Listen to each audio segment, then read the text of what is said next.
event crew untuk tournament-tournament yang ada dekat Malaysia ni ya.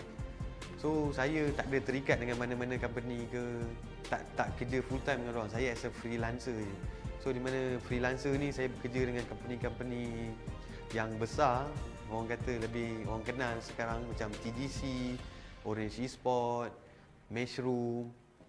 Semua ni kita orang mereka ni akan anjurkan tournament yang besar, tengok pada game apa yang diorang buat, saya akan jadi macam event crew diorang lah. So saya pun macam shock lah, aku pun dah jadi macam sting aku lah. Sting aku, yahoo! So bila di mana dalam tahun lepas, hujung tahun lepas, saya ada kawan saya ajak, Syak, aku ada satu tempat baru ni, IRL Asia. So aku kata okey, boleh, aku boleh join, tak ada masalah. So aku pun datang masuk IRL Asia. So aku tahu IRL Asia ni adalah multi-tainment company. Dia bukan fokus on e-sport je. Dia ada macam-macam. Dia ada orang kata dari segi music industry. Music industry, kau boleh main gitar, main piano. Kau boleh jadi penyanyi, kau boleh jadi pengubah lagu, kau boleh jadi producer lagu. So aku pun tak lama lagi akan jadi penyanyi, tak silap aku rasa. Apa lagi? IRL Asia. Aku dah masuk dalam ni, aku antara salah satu produk daripada IRL Asia. So apa lagi? Mainlah join yang kita orang sekali. Tak ada, orang kata tak ada apa-apa halangan. Kita pun tengah mencari bakat-bakat baru, talent-talent baru, player-player baru ataupun nak jadi belakang takbir yang baru. IRL menjemput anda. Rooftop party, jump party, bomb party, rooftop party, jump party, bomb party, rooftop party, jump party, rooftop party, warehouse party, rooftop party, jump party, rooftop party, like to get naughty, rooftop party, jump, rooftop party, jump, rooftop. Make it clap.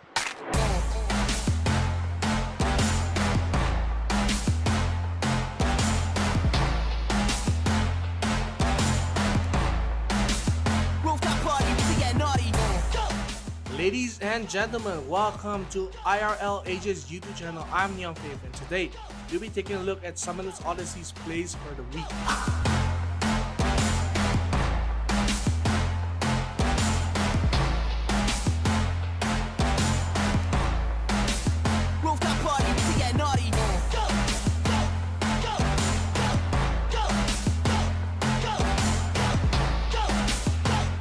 Here we can see Ziggs from the side of Daiwans. He will steal the Baron here as Fiora tries to salvage the fight. She won't be able to as the Baron and the fight will slip away from their hands.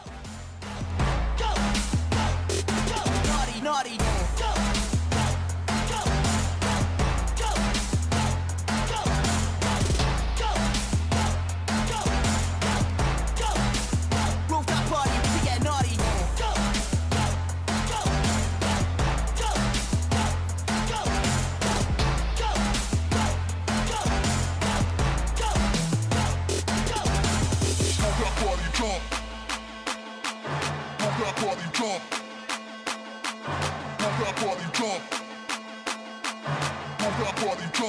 That was some fantastic plays this week for Summoners Odyssey. Remember to subscribe and like our YouTube and Facebook page for IRL Asia. This is NeonFaith signing out, and I'll see you in the next video. Make it clap.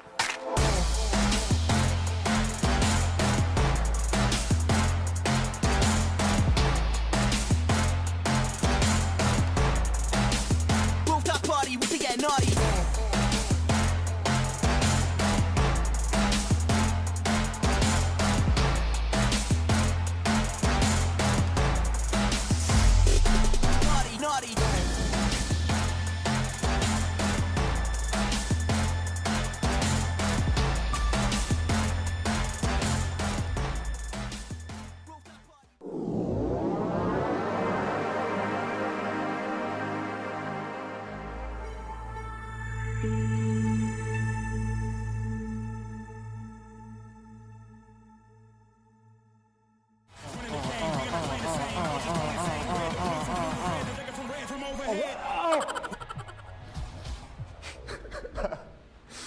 Can I turn off the fail?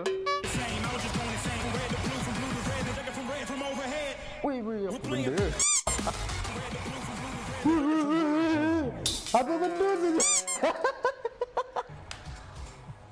missed both? What?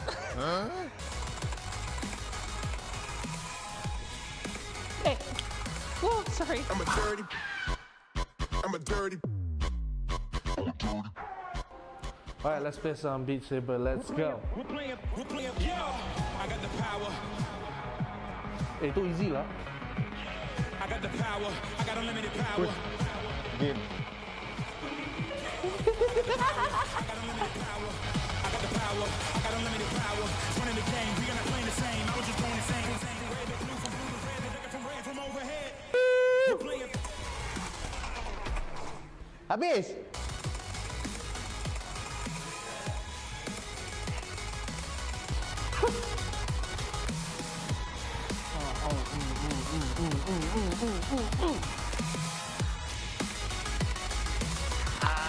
Missing betul ni. Okay, I'm missing out. Okay.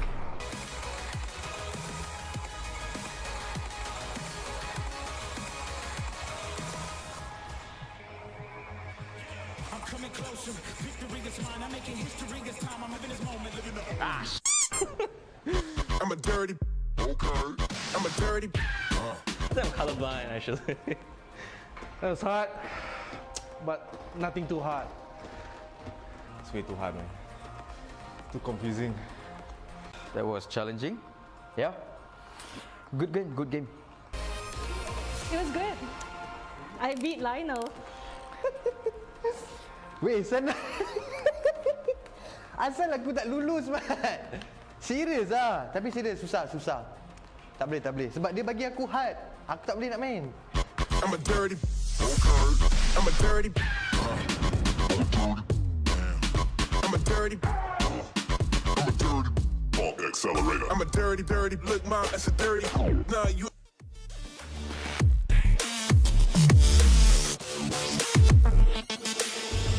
Burn 'em. Whop a nigga's bucket, I'ma serve 'em. Spinning on a block with a mop, I disturb 'em. I never killed a nigga, but I'm ready to spit a hollow right on a person. And the curse, I'm about to merge on a nigga's turf. I'ma let a nigga burn, let him burn. And these bitches better learn when I pull up on my birds. Make a nigga see stars, finna leave him on a curb. Oh hey, I didn't see you there. And welcome to Warriors Summoners Odyssey. Today we're gonna have 32 teams. We're gonna be playing for the prize pool of 332 ringgit. So not the normal 172 ringgit on the weekdays. And today, my name is Chef. And I'm downright fierce. Yeah, so how are you doing today lah? It's very cold today. All the A bit rain, lah. everything. A bit lah. I like A bit too hot cold. Malaysia, okay? I'm a bit weird. Yeah. But- It's way too cold lah. It's way too cold. Boy, could use some of that hot water right now. Yeah, and this tournament is organized by IRL Asia and partnered with Homie. Sorry. And sponsored by H3. And don't forget the co-sponsors Spangcha Sunway and PayX. All right, and of course we can't go on without talking about Mad Tech. You know, we don't see any Spider-Man, we don't see any Stormtrooper here again. We have here the nice Sadie's gear, we have their plushie, this nice headset, and this cap, right? So again, Sadie's Malaysia, whoa, life of its own. Life Be of very its careful own. about it, you know? Alive, you know, the one. He's gonna hit you back. Be very careful. No. Alright, yeah, so Okay. thanks so much to Sadie's Malaysia and MadTech for giving us this nice gifts. We did see an unboxing yesterday. Oh yeah. NeonFaith was he really wanted to get into it. He done I feel- drama and something. I Everything feel was like one he tick was to gonna him, rip you that know. box. Everything was one tick to him, but of course today we are gonna have a weekend edition of Warriors Summoners Odyssey. The format will be different, no longer a best of one. It's gonna be best of threes throughout every round, and the grand finals will be a best of 5. So it's gonna be long sets. We're gonna see teams being able to adapt mid-set compared to the best of ones that we've been seeing. So you do have a game to play around with. You do have games to experiment here and there. So this is where the teams get to show their abilities in the longer sets for the tournament. Yeah, and just thinking about the competition, I think we're gonna have some returning people, of course, in this bracket, right? And I remember you talking about an earlier match, you know, when I was just trying to figure out the meta, and you were talking about the 1-3-1. And then, of course, you couldn't go on without mentioning, I believe, one of the teams that we might be seeing today. Was it? I mean, that one cannot spoil it lah. We have to wait for the brackets. Sorry. Yeah, we have to Sorry. wait for the brackets. It's just like, it's when I think about Wild Rift, I think about these crazy fast games, and then of course you brought that one up. I'm like, I can't wait, you know. Yeah, I really want to see it. Of course, yesterday Tender Juicy did take the first place for Wild Rift Summoners Odyssey. They came out pretty much nowhere. We have not seen them before at all, and they just sweep through their competition, got to the grand finals, and beat it 2-0 as well. So very, very well played coming from them. I want to see them. Hopefully they're coming today. We don't know yet. We don't see the brackets. We haven't seen them in the brackets yet. But yeah, again, they were super strong. Like, there was so much support going for the other teams, right? And nobody knew who this Tender Juicy team was, right? All the information that we literally got was like, it's a brand in the Philippines, they make hot dog. then NeonFaith and I are like, that was me. It was you. Oh yeah, you were like, okay lah. I NeonFaith. Sorry. Again, replacement, not real. Hey, no, because he made the Tender Juicy joke because they were fighting Western G, you know? And then it's like the Western food. I think we were just hungry. Yeah, I think we're always hungry. Always hungry lah. Nowadays also the mama open 24 hours, so we get to go mama lah. You know, nowadays. No have to wait. Because you know, it's a pandemic, man. Hopefully you guys are all safe, and of course, please do wear your mask if you're outdoors. It's a small PSA lah, PSA. Yeah. Make sure you stay safe and you keep everybody else around you safe, yeah? Because you need to make sure you have that going on, because don't be so reckless outside, yeah? You're gonna put a lot of people's lives in danger. One more PSA, get the page to 10,000 likes and follows. You think I forget? No lah. We have to get IRL Asia to 10,000 likes and follows to give you more content, more tournaments, more games for the tournaments as well. So please do support us, share our posts, like our posts, comment and everything. And of course, you can get the supporter badge as well. We have it already available. You can flex to your friends. Just show your friends, hey, I am a supporter of IRL Asia, and they'll be a bit jealous lah. Yeah, but okay. We cannot go on without saying that every time you guys send stars in the chat, there is a promo video, right? And I'm not gonna give any more spoilers of what the promo videos are, but we recently hit a 2K mark, and it's quite nice. Yeah. I'm just gonna say it right there. The promo video is quite nice. So please, if you guys want to see that video, be sure to donate those stars over in the chat, and we can thank you with that video right there. Yeah, and let's take a look at the comments. We already have one comment by Elena Low. It's D.R.Fierce. See, everyone thinks your name is Doctor, you know. Not my fault, eh? It's really your fault, eh? At this point. How many years, you know? Why would they think it's downright fierce? That's the first thing in my mind. I'm like, D.R.Fierce? Okay, like you doctor and then you fierce, okay? But no, I think downright fierce. Like, what does downright fierce even mean? Like, give me the origins of your name. Oh, okay. Let me back it up here. So, originally, I play a lot of fighting games. You know, you got the Street Fighter, you got Tekken, you got all the anime one, Guilty Gear, more. All of this have the downright motion. Downright, you know, fireball. And then Street Fighter, fierce punch. Downright fierce. Yeah, makes sense, right? No lah, cool. Just all I still see is D.R.Fierce at the end of the day, you know. My name not as complicated as yours. I just wanted to have a simple name. I just say Chef. Then people remember me, Chef. Yeah, true. See, no need complicated name. No need complicated name one. Like, you see yesterday, Tender Juicy, the name was so damn long. Mandarambong.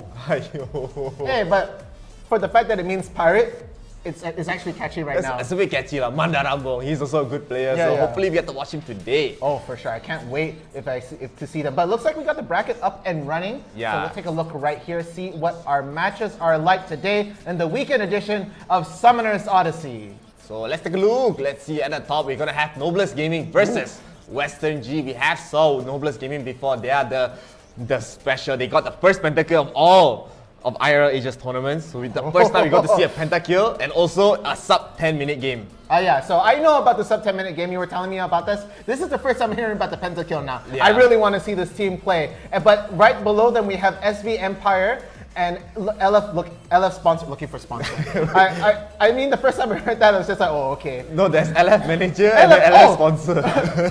Okay, threw me through the loop. I know LF manager, but LF sponsor is okay. It's different. And below we have Tender Juicies are back in here, and then they are going against Yoku Annie, Philippine team again, and now LF manager. And Sina Sina Apolaki. Okay. It's not that hard to pronounce, bro. I cannot read. But stop with the nonsense lah. It's getting old, okay? We're gonna have HNI Reapers versus Tamara Esports. Tamara Esports, another strong team. We have seen them make it to the top 8, to the top 4 as well. What Rose Kings yesterday was the grand finalists. They fell in the grand finals too. Yeah, very, very close. The second game was especially close. And Burgos Reef, we have not seen them yet versus Sinak Sitan. So many Sinak teams, man. Sinak Sitan. They were a bit dangerous to say like in BM, but play all day as well. Gonna be in this tournament. And so many new names, and on the other side we have RTZ Underrank PH going up against Caballero Arisers. Both very, very strong teams. They have made it to the top 4s, top 2s, Oligarchs as well, MGF Aces, Wild Rose Monarch, Nova PH Shigure, Berjaya Dragons.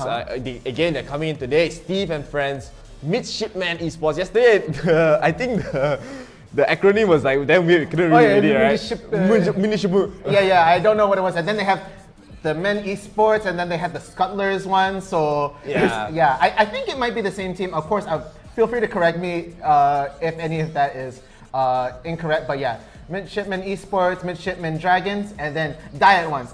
Diet Ones sounds like a familiar team right there. Yeah, they are the ones that have Bangladeshi players in their team. So they came in very, very strong, got into the grand finals and won everything. They even beat Geek Fam, I believe. So very, very, very strong team coming from their side. But they haven't really been performing as of late. They haven't really even made it. They barely made it to the top 8.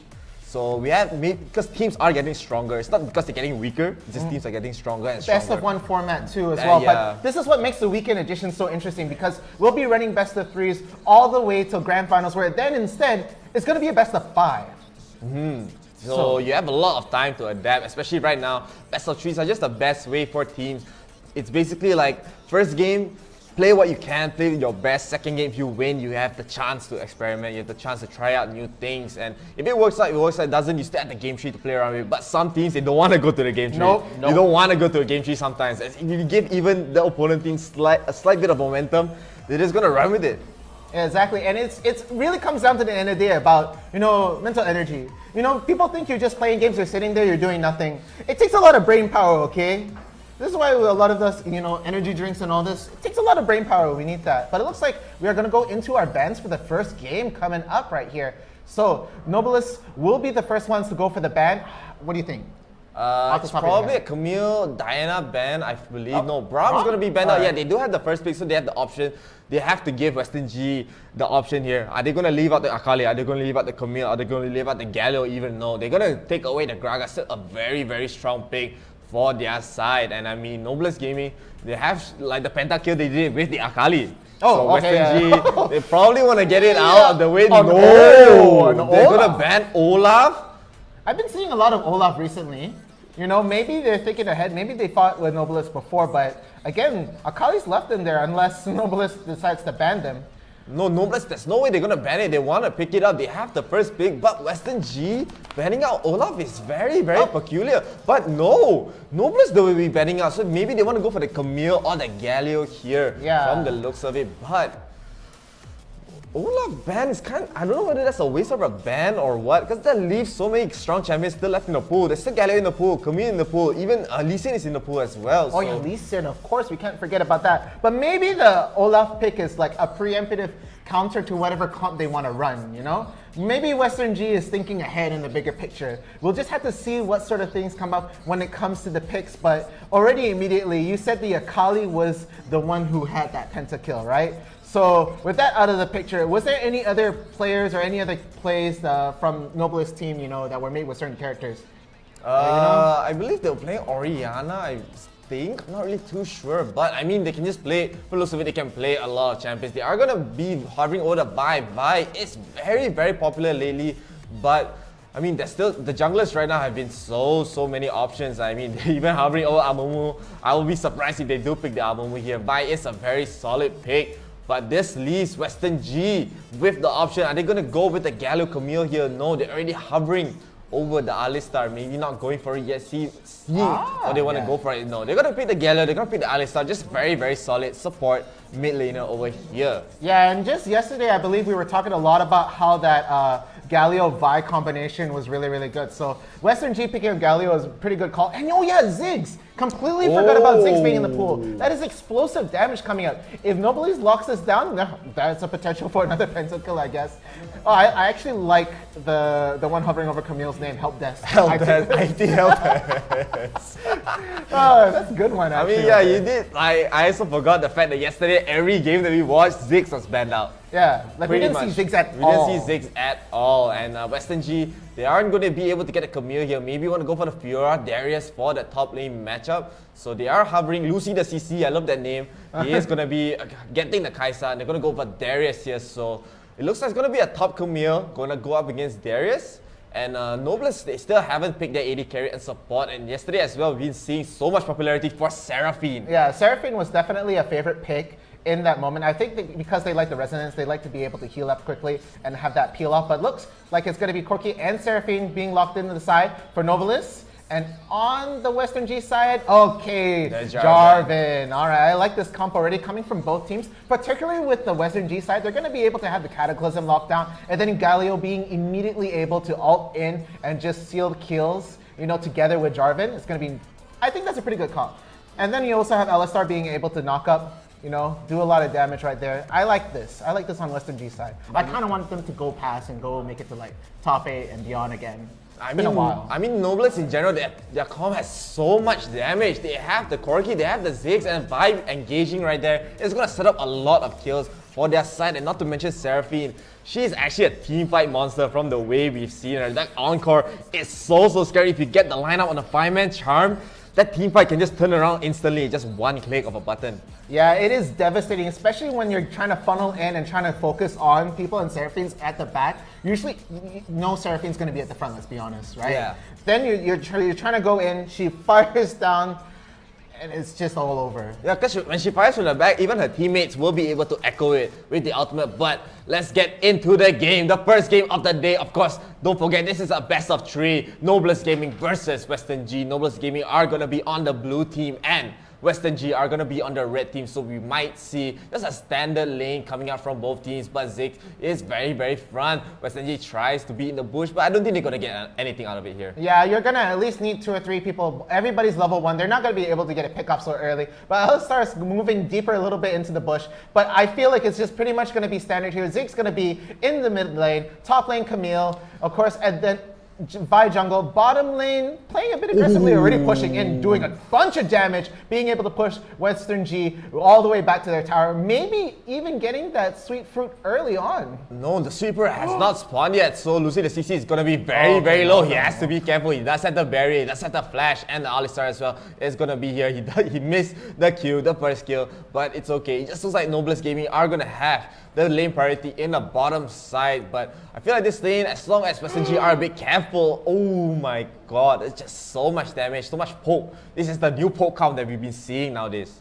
Yeah, and it's really starting to add up, because once you start slowly getting that money advantage, when you're slowly phasing your enemies off lane, it does add up in the long run. So these poke comps really doing a whole bunch of work. And yeah, Nobilis will be able to shove this lane really close to the tower and make things very uncomfortable for Western G down at bot. But at top, it's pretty much a stalemate. Yova gonna be able to just look through the river, you know, trying to maybe get some wards down, or was trying to help out Jarvan. But yeah, they're gonna go back up top, and I feel like this lane, you know, it's always... Oh, and Jarvan is going to get a pickup onto Vi. Vi already has to flash away, and the first blood will go to Blue Claws over here. Very nice pickup coming up from Western G, but they are chasing him down. But look at Darius in the back. The flag and pull is going to let Jarvan escape in this fight. So a very good start coming from Western G. That it was all because of Yova getting that one ward in that blue.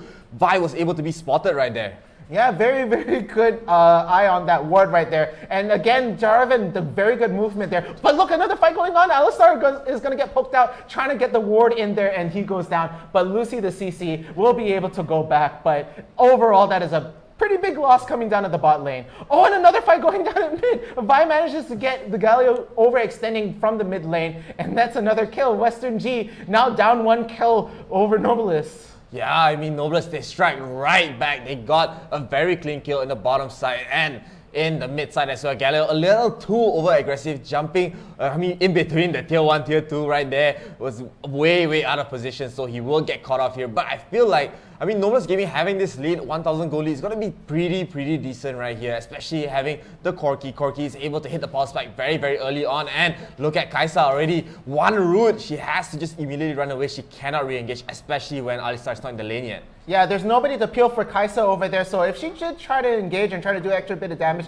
it would not have been so great. So right now, it looks like they're trying to go for something going up on top. There is the bait. Hextech Ultimatum will go down. Darius is going to get 2 men right here. Vi is going to use the ultimate, and there's no escape at all for Yova as he goes down in the top lane. And now, oh look, another engagement going down the bot. Seraphine landing a nice skill shot right there. Alistar's low on health. The shot from Corki being able to finish it, but no! Jumping from the back, Jarvan does get the Cataclysm, but it's not beneath the tower. He almost dies for it, and he has to escape. And now the team is starting to collapse in, but it's going to be too late. Jarvan will be able to go back safe and sound. Yeah, SNG did get a return kill in the bottom side. Jarvan had to go in, tried to go for a tower dive and got the kill onto Corki, but wanting to go for more, had to spend the Cataclysm onto Seraphine right there, but not catching the mark. He was so low. He was running away from the Ziggs ultimate mega death bomb. And Nobles Gaming are still very well in the lead. 1,000 gold lead is not, it doesn't seem like much, but having it right now, the dragon will be spawning very soon. It will be the mountain dragon, and Nobles, they want more.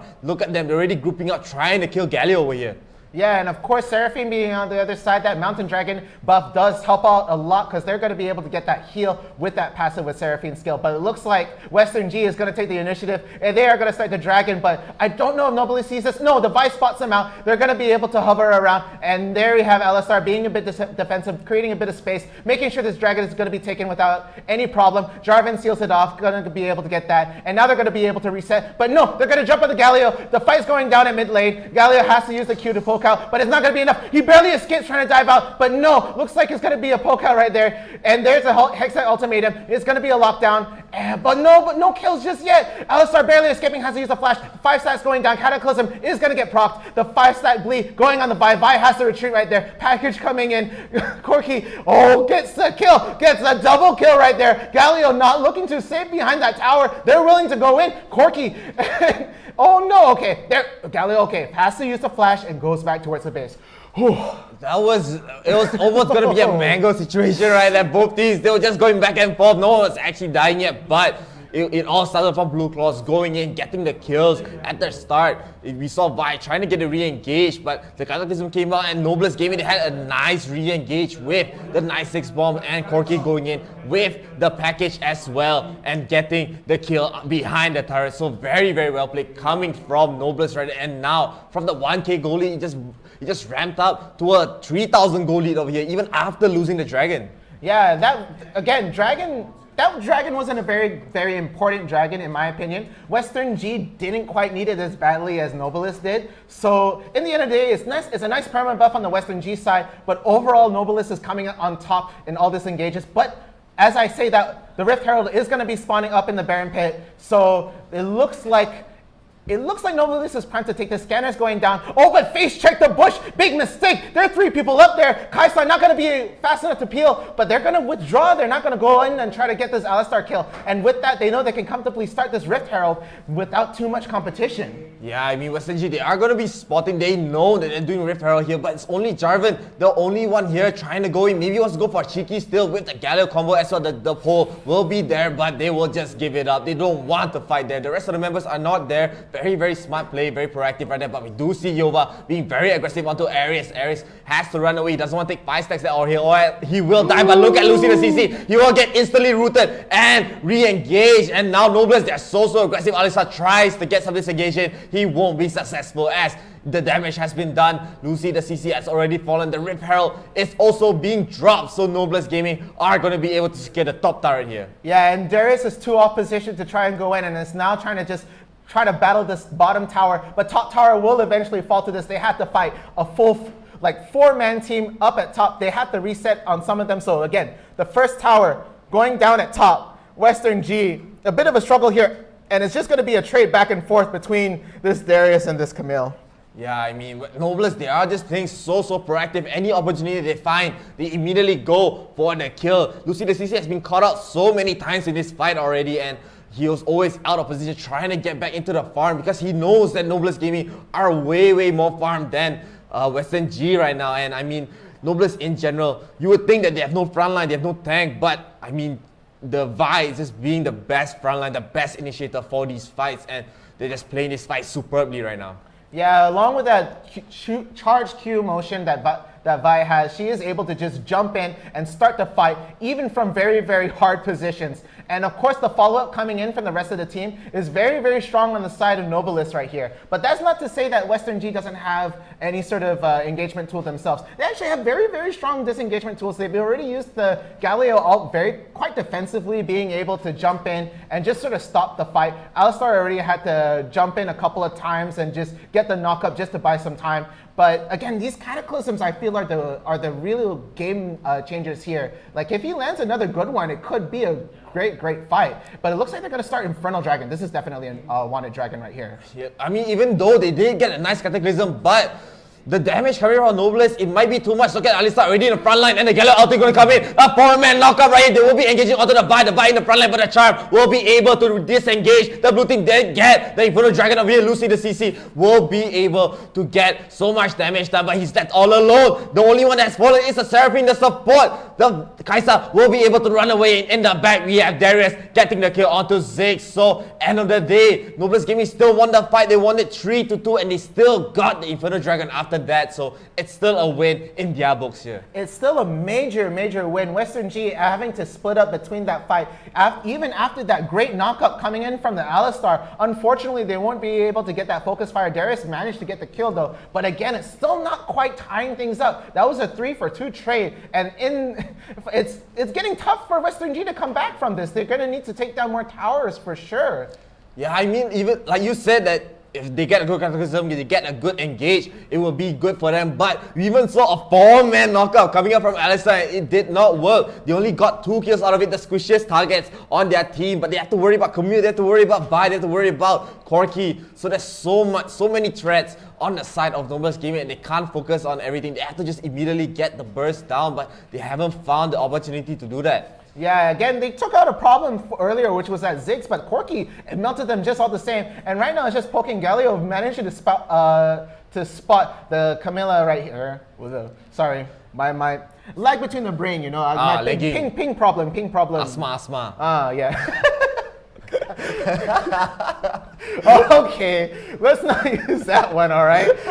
It won't affect in that. real life. No. In real life lag, huh? Yeah, okay. Don't give your excuses. Western G are going to be dewarding around the Baron pit. They are worried that Noblest Gaming might go for a sneaky Baron over here, but I don't think they have to. They can just constantly pressure the waves. They are still very farmed out. Look at Corki, 10,000 net worth right here, 3,000 above the Kai'Sa. So we are 10 minutes into this game. Where did this money come from? I mean, it's just from all the towers, all the kills, and he's 6-1 and 2. He already has the Triforce, has the Infinity Edge, and he's already dealing so much damage already. Even Ziggs having the Infinity or having the Liandry's, they have to worry about so much damage that they don't even really need to beat in the fight. They can just poke from a distance right here. We do see Yova trying to get some damage in onto Camille, but Camille is so slippery. It's very hard to catch her out. Yeah, no matter how many stacks Darius is going to get, he won't be able to finish off in the dunk in time unless he tries to bait the grapple hook. But let's be honest, that sort of mobility is very hard for Darius to fight. But it looks like they're trying to go for something happening around the Baron pit right here, just trying to set up and, you know,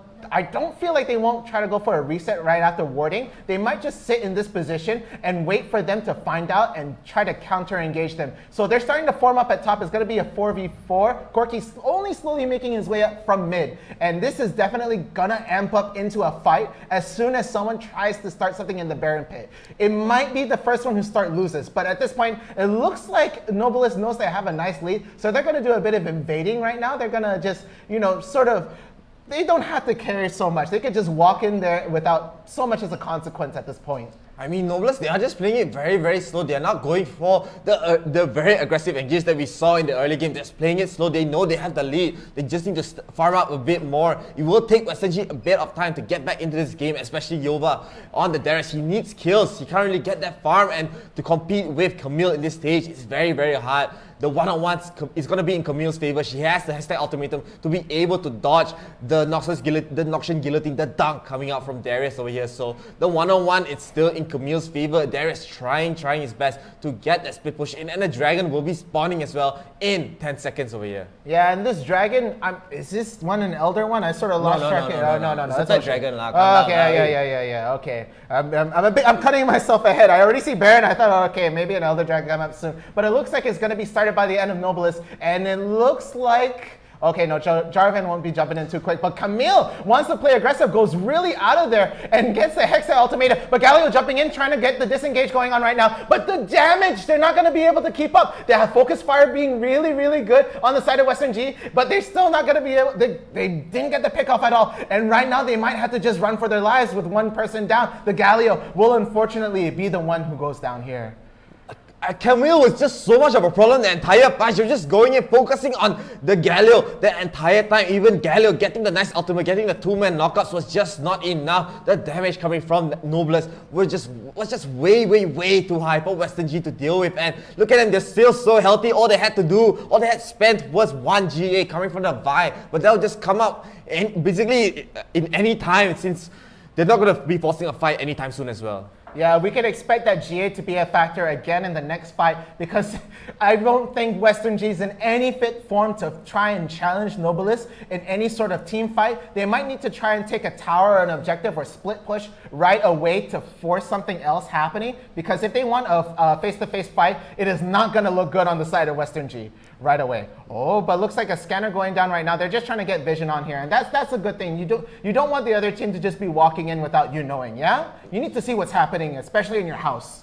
You know, get that CCTV going on. I mean, Nobilis right now, they just, as I said, they're not taking too many big risks right here. They're just waiting for the objectives. They want the fight during the objectives here, but Galio charging up the taunt won't get anyone. We do see Galio trying to go in, trying to get some disengage, but he's taking a big chunk of damage just from one Corki right there, so he has to be careful. He wanted to go for something there, but he just was not able to get anything. And Nobilis, once again, not taking any big risks. Like you would, any other team that are a bit inexperienced will just go all in right there, but you even see Aries just being so aggressive on the bottom side, but they will be aggressive in the mid side as well. Vi already getting engaged onto Kai'Sa. Kai'Sa already has to run away. She is very low. Remember, she has no GA, but a nice 3-man jump will be able to stop the disengage, the re-engage. And right now, Vi will be able to fall. Lucy the CC has also fallen as well. A double kill already for Corki right here, and Blue's Claws already has to spend a GA. He's taking so much damage, he will also fall. 3 already down just for 1 Vi, and with this, it looks like Nobilis, they are going to group up, maybe go for the Baron immediately. They know Western G have no manpower to even try to contest it right here. Western G had excellent CC right there.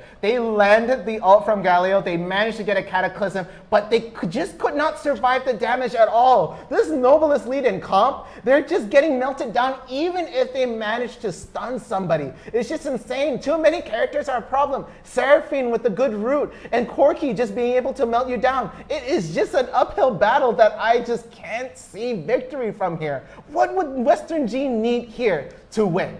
They need their specialty probably. They just need one Baron steal, and that could just turn the game around. But as you can see, the Baron has already been taken by Nobilis, so no Baron steals for you. I mean, Western G, they're known for getting these nice Baron steals and completely ending the game. But in this situation, it's so hard to come back. 10,000 gold behind for Western G. Nobilis Gaming are still so aggressive. Look at Camille, just going in the front line, flashing it immediately, aiming the ultimatum onto Kai'Sa as well, taking a lot of damage from the Ziggs spell. She has to run away. The Charm as well won't be able to connect onto the rest of the members, but we do see a nice re-engage coming out again for Nobilis Gaming. They want this kill. The flash will come out Darius, but they won't get any more, but they're just forcing out so many resources here. And again, in the mid lane, they just keep going. Blue Claws has to run away as well. Nobilis Gaming are just slowly but surely just running them down here. Western G, they can't even fight back at all. Yeah, and they're not pushing their luck here with the push as well. They know that Baron buff, they need that more than anything. So, oh no, but the good engage coming from Alistar on top of the Seraphine. So there we have the Galio follow. They're going to get the pick off on Seraphine right here. The knockup coming from Galio with the taunt, but no, he's not going to be able to survive. Being melted down by Corki, but the Cataclysm will go down, and another character will go down, but no, the GA is going to proc on that side though, so that's not going to count. And it looks like it's going to be an ace here. No, the Zhonya's coming down. It's just delaying the inevitable, and there we have it. The ace coming coming in from Nobilis with the Baron buff. They're not going to be able to do anything here. That is GG's. Nobilis will take game 1 over Western G. Really well played coming from the Nobilis Gaming side. I mean, you saw Seraphine getting caught, you were getting a bit worried there for Nobilis, but it doesn't matter. There's just so much damage coming from Nobilis right now. Corki just melting Galio. You saw Galio's HP is going down and down and down, and like there's just no way for them to handle this amount of damage. They don't have the front line. Even Alistar was melting to the damage of Nobilis. These are tanks. Yeah, these are tanks that are just melting to the damage right here. I want to see the numbers. Let's take a look at how much damage these guys did, yeah? So again, MVP will be going to Pain right here, coming in from the Nobilis side with the Corki, of course, and then the Cataclysms really didn't matter. So again, on the other side, we will have Blue Claws on there. But I really need to take a look at this damage that came on right now. Oh, but look, that's a lot of blue. That's a lot of blue. We do see the graph, you know, this is the graph. Then we can see how the thing progressed upwards. But here we will be able to see Pain doing 24,000 damage right there. So much damage, and even JW on the Ziggs as well, 20k. That was just no real way for Western G to be able to deal that much damage, and the nice engage coming in from G. But yeah, it looks like Yova actually did quite a bit. I saw the bleed stacks really adding up a lot of damage, and it forced the disengage at one point, but it still does not hold a candle at all to the other team. Look, 20k on 2 characters on the other side. That is just a ton of damage. Maybe this is why they've been banning Ziggs lah. It has to be why they're banning Ziggs. I mean, with Ziggs in general, we have been seeing so much popularity in the previous patch in general, right? They had just picking Ziggs. They like the Pokemon Go, Ziggs Ezreal, Ziggs Corki. Just so much damage from the outside. You don't even have to commit into the fight. Just slowly chipping them away. But like we see here again, this is why Ziggs is so strong. So much global pressure with the ultimate, dealing so much damage, and Corki is still one of the best AD carries in the game lah. He is just so oppressive. He can just hold Gatling gun, and it works like a Braum shield. Imagine a Braum shield where it just hurts you, you know. This opens a cone of damage. It's like, walk in, come. You want to die? Or just walk in, and he's just gonna slowly back off while that Gatling's gun coming down. But here's the thing. This is a best of 3. Yes. So what have we learned? We don't want Zigzag. Maybe no Zig. So maybe the Western G is gonna get the first pick. I mean the first ban, sorry, and first pick. Yeah, both lah. Both. They're gonna be able to pick and ban the first one. So maybe the Zig was a problem. Maybe they don't want Corki. Maybe they ban the Zig and take the Corki. We've seen the teams, you know, sometimes I like what he did. I want my turn. You know, my turn to Galio. I mean, Galio hasn't really been showing up that much. Like we always thought that Galio, especially when he came out on release, he was just so strong. But that nerfs really got to him as he's not able to get that much damage in. Let's take a look at the replays and see how well Nobilis Gaming played this first game. We do see a nice first blood coming out of Western G, but immediately traded it out. Jarvan was able to run away. Very nice kill, but we do have Nobilis Gaming again being so aggressive, getting the pick up onto Alistar right there, and we do see as well in the mid lane, Galio trying to go for some kills. This is the first great fight coming up from Nobilis. Look at Ares just going in so aggressive onto the tank as well. She was not able to run away.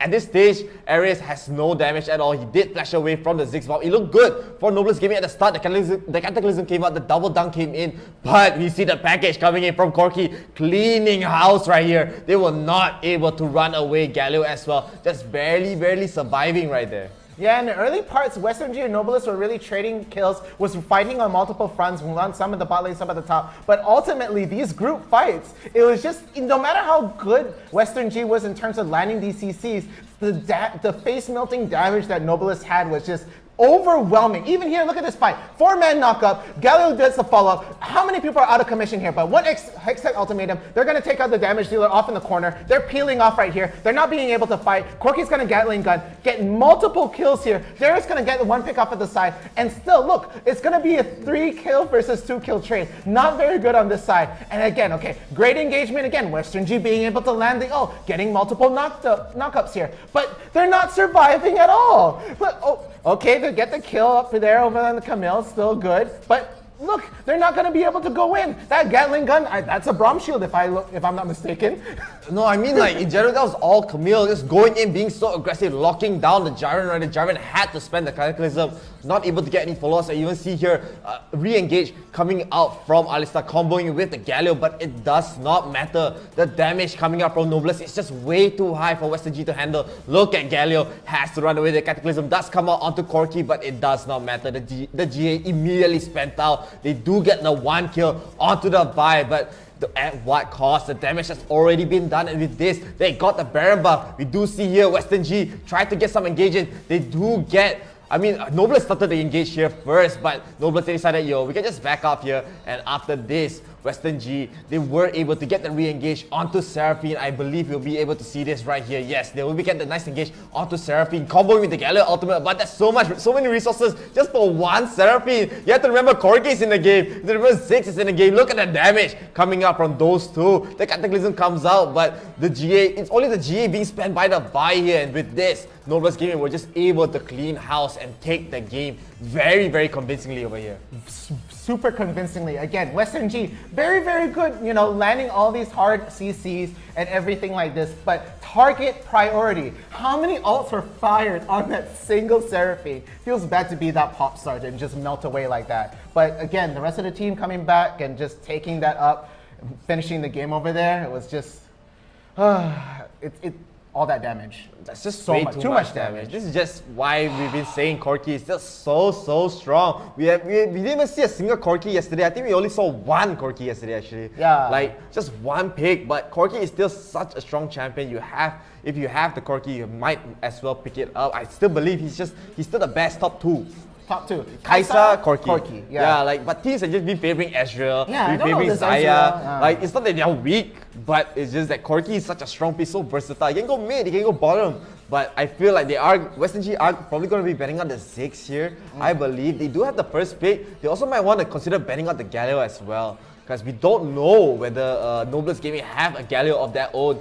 I mean, Galio Camille is still a very, very strong combo. Very so true. I'll be very, very interested to see how they'll work out for the next draft. Yeah, now I'm thinking on the Western G side, their engagements were very good. They just were lacking that damage. Maybe they want the Ziggs themselves. They are going to get that first pick. And that first pick means they're going to be able to sort of organize their comp a little bit better. But let's say they don't ban a Camille or ban a Galio. That's going to be ultimately on the other team's side. And it's very, very difficult. Do you want the good engagement? Do you want the good damage? This is what the ban and pick phase is very important for. You have to already start planning your comp around this, and it's just, what do you feel might just be the thing? You think it's going to be Ziggs still? It has to be Ziggs to be banned first? They have to ban Ziggs, because if they don't ban Ziggs, they have to pick Camille as well.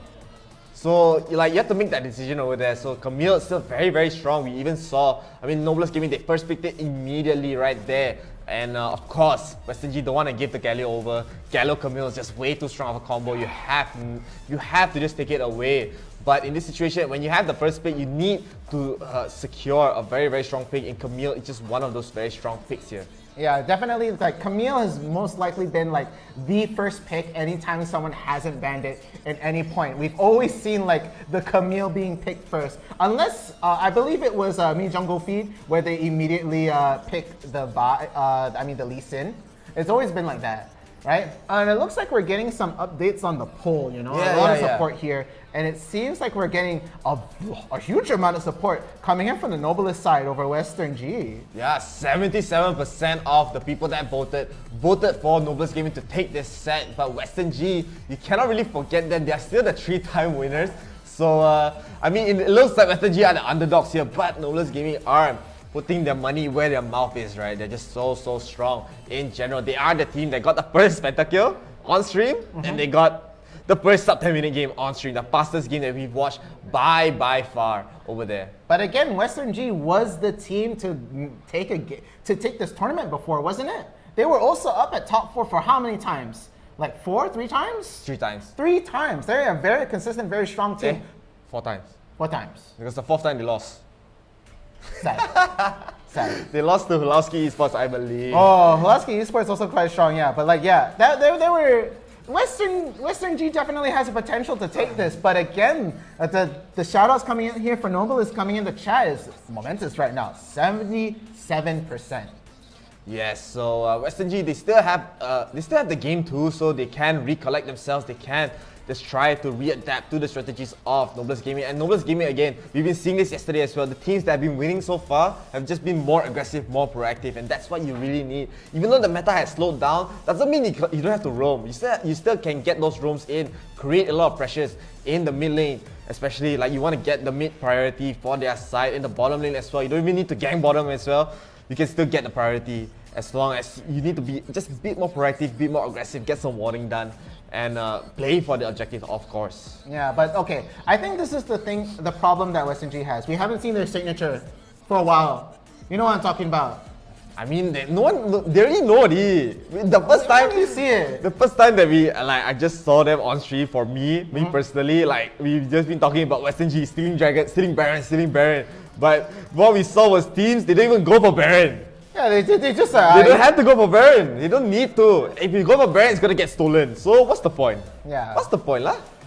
Maybe that would have been the turnaround point if Western G had gotten that, but at this point, I think everybody knows. Everybody and their team managers knows, huh? So it's like, well, you get paired up with this Western G guys, like, don't start Baron, don't do anything with Baron. You know, take the Dragon, do other stuff, take tower. Just leave the Baron alone. He's a cool guy.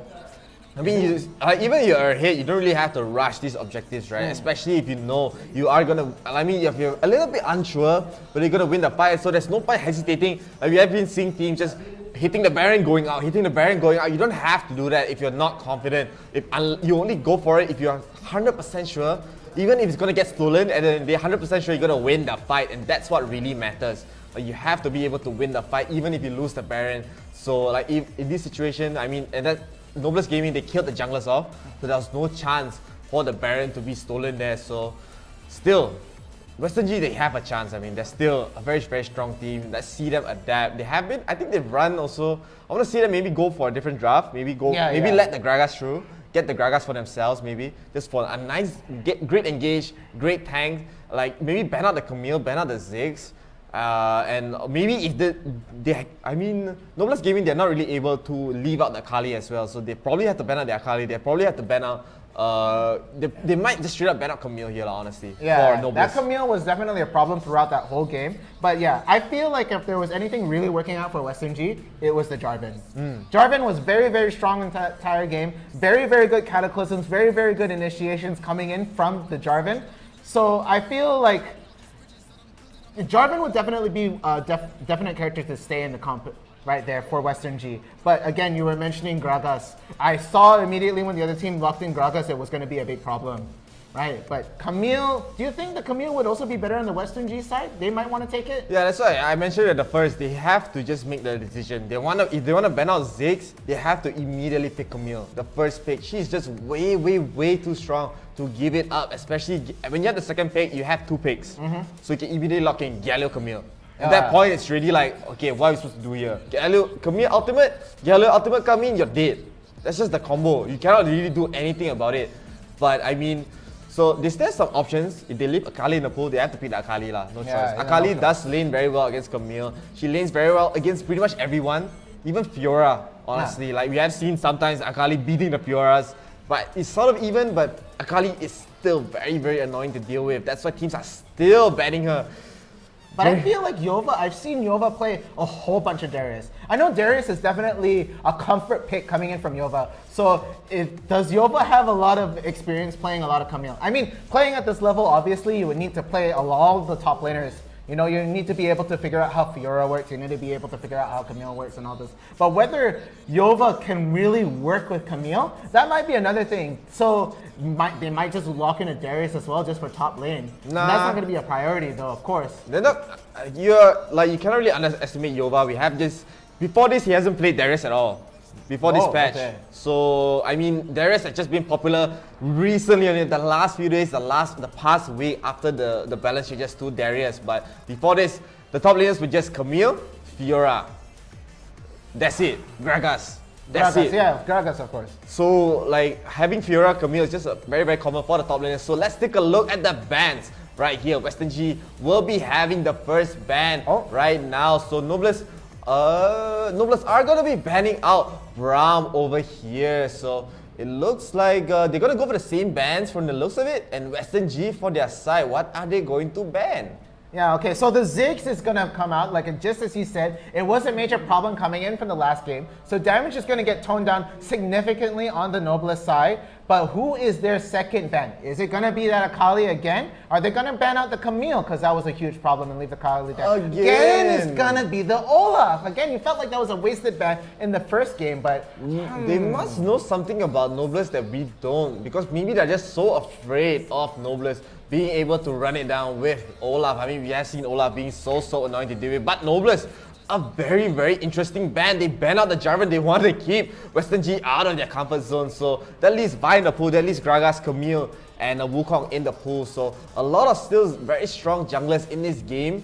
But I'm very interested to see how Western G will go for the first pick here. Don't forget Lee Sin. Yeah, Lee Sin, but Lee Sin was in the pool the last game, so both teams didn't even touch it. They didn't even bother picking it up. So right here, we will be seeing Noblesse. They will go for the Vi here. So yes, once again, they're going to go for the Vi, and Western G, they are going to be able to get the second pick. And they're going to go for with Camille Galio once again. Yeah, that comp is already right open. You have two things to pick. Oh, but they're gonna look over the Gragas. A very good idea here. Not bad at all. Not bad at all. Gragas, and then what other lane are you gonna be deciding on here? So that's pretty much your top lane. Yova's probably gonna be using that Gragas right there. And there we have the Camille. Okay, Camille coming on the Western G side instead. And now help desk. What's the pick here? What you gonna pick?